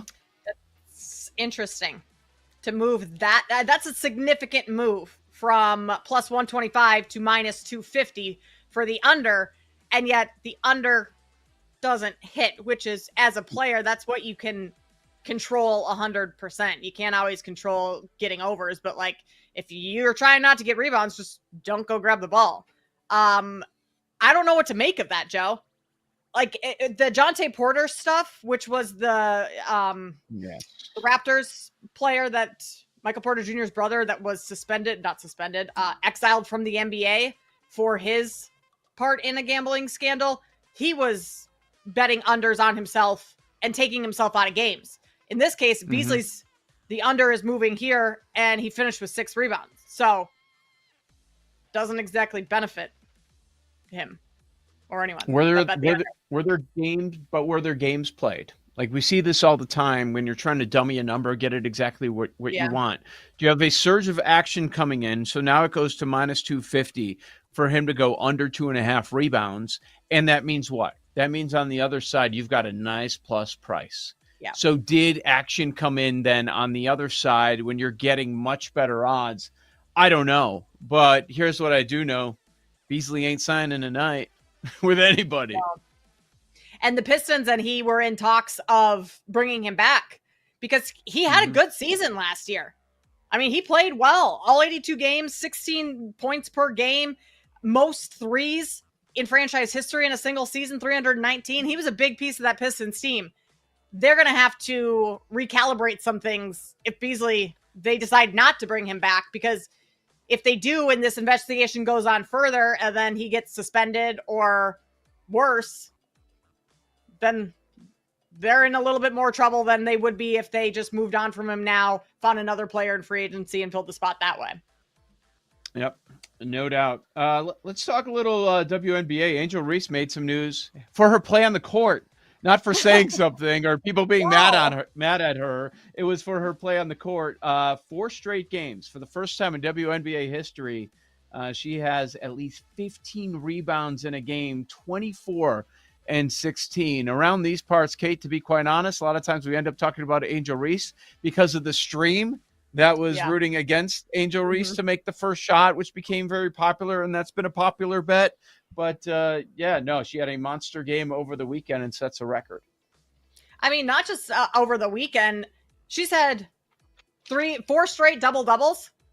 And for the most part, like she had 10 points in one game, 19 rebounds, but 18 points, 17 points, 24 points for a player who was barely hitting double digits. Well, I shouldn't say barely hitting double digits. She was getting to double digits most games, but every once in a while you'd get a 4-point game. You'd get a 6-point game against the Dallas Wings, 2 points against the Liberty. Like you'd have those kind of just duds mixed in there. She's playing very consistently, which is good, resulting in a couple extra wins for the Sky, who have been terrible to start the season, one of the worst teams in the league, but won 2 of their last 4 games, and both of those coming against the LA Sparks. I don't know if that really tells you anything, but Just good to see her putting up consistent numbers.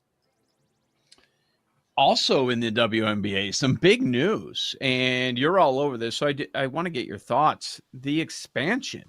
Now we're talking about 18 teams. In a matter of 5 years, they're going to be at 18 teams. You've got Cleveland coming in 2028, Detroit in 2029, Philadelphia 2030. Yeah. I guess there's a lot here. Assume that will be conferences. I don't know about divisions. Get your thoughts, because right now, it's just one straight league. What do you think about that? Is there any danger? I know they're spreading it out, but is there any danger about the talent being thinned out? I mean, the rosters aren't as deep as what we see in other sports, but could it be a situation where we have a handful of really bad teams? That was my initial concern in rolling out 3 more teams in that span of the next 5 years. Cleveland and Detroit, they had teams previously, and so you're bringing those back, which has to bring some excitement to those cities. But my concern is that, yes, the talent is going to be significantly thinned out. And so are we going to get even more or even less parity, I should say, than what we have right now? Now, the Valkyries this year, they're the new expansion team this season, their first year out in Golden State, and they just surpassed their win total yesterday. I believe, I want to say it was like 6.5. No, 12.5. 6.5 would be way too low. 12.5. You know what? As I'm looking at this, they're 9 and 7. Either way, 8, so it must have been 8.5, because either way, they went over their win total. So won 9 games this season. And so they're exceeding expectations. And so maybe we get similar instances with the expansion teams. They're rolling out one at a time. So it's Philly's the last one to roll out. I believe it's Detroit. Cleveland will play in 2028, Detroit in 2029, and then Philly the year after that. And I mean, they're going to try and generate a lot of money and investing more through building practice facilities, other amenities that kind of rival what Phoenix has done with the Mercury and all that. Some of the unrivaled league stuff with having more just access to recovery, things like that the NBA has that most WNBA teams do not have. So, I mean, I guess it's a good thing for the growing sport. I mean, as long as Caitlin Clark continues to play, I think the sport's going to continue to grow. Yeah, you don't sound convinced, though. And the 3 were announced today, but don't forget, next year there are 2 more, Portland and Toronto. So you're adding 5 teams in 5 years. That feels 18. Like a lot. A lot. That feels like too many. How many more players do you have to go get because you're adding all of those teams? And what does that do to the talent pool within the WNBA? Not to say that there aren't talented players that just don't make the rosters in what we have currently, the number of teams, but I worry about things being watered down. And it would be the same for the NBA. I mean, if we added 5-6 more teams to the NBA over the next 5 years, I think you could make a similar argument. $250 million to get a franchise. That's why we're adding 5 teams. Yeah. Those teams are paying that much just to get in the game. So there's no more cheddar. I don't want to hear about how poor the WNBA is and all this and that. Like, those days are long over, as they're going to be adding 5 more teams. Fascinating. All right, let's get to lightning bets for this Monday. Kate, where you at? I only have one, Joe. I'm going to go with Phillies on the run line -1.5. I'm going to back Wheeler. I'm going to fade Matt Waldron, making his first start of the season after multiple down starts in the minors. Phillies offense at home, I think they get going enough to cover 1.5 on the run line. That is going to be my only bet for today. I will say I am looking towards tomorrow in the WNBA, the Commissioner's Cup Championship, Fever and the Minnesota Lynx. Right now, it's looking like Caitlin Clark is going to be out. This number has moved from 4.5 to 5.5 in favor of Minnesota. I'm tempted to take it right now at 5.5. But if Clark is in at all, that number is going to shorten significantly, and then I don't like it. So I'm just going to pause and wait on that, and maybe I'll have that in my lightning bets tomorrow.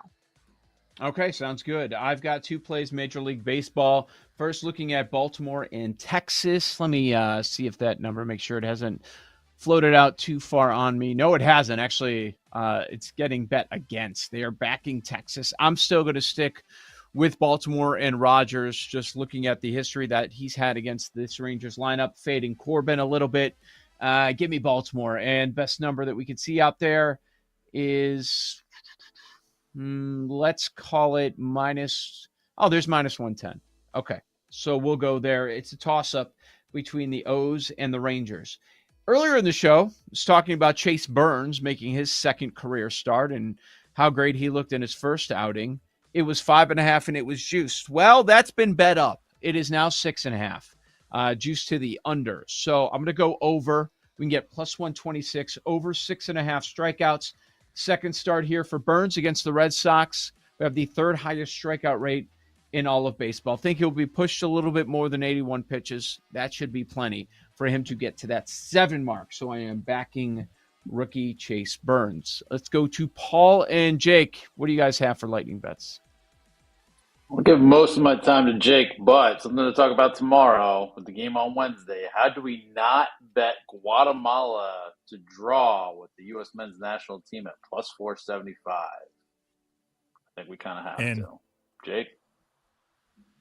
Yeah, I'm in on that. I'm also going to back Chase Burns tonight. I like the strikeout over, like Joseph, but I'm going to do the ladders too. Over 8.5, Okay. you get plus 425. You get 8-1 on a 10 strikeout game for Burns. Boston's been striking out a ton. They have the second highest strikeout rate since they traded Devers too. So I'll fade them.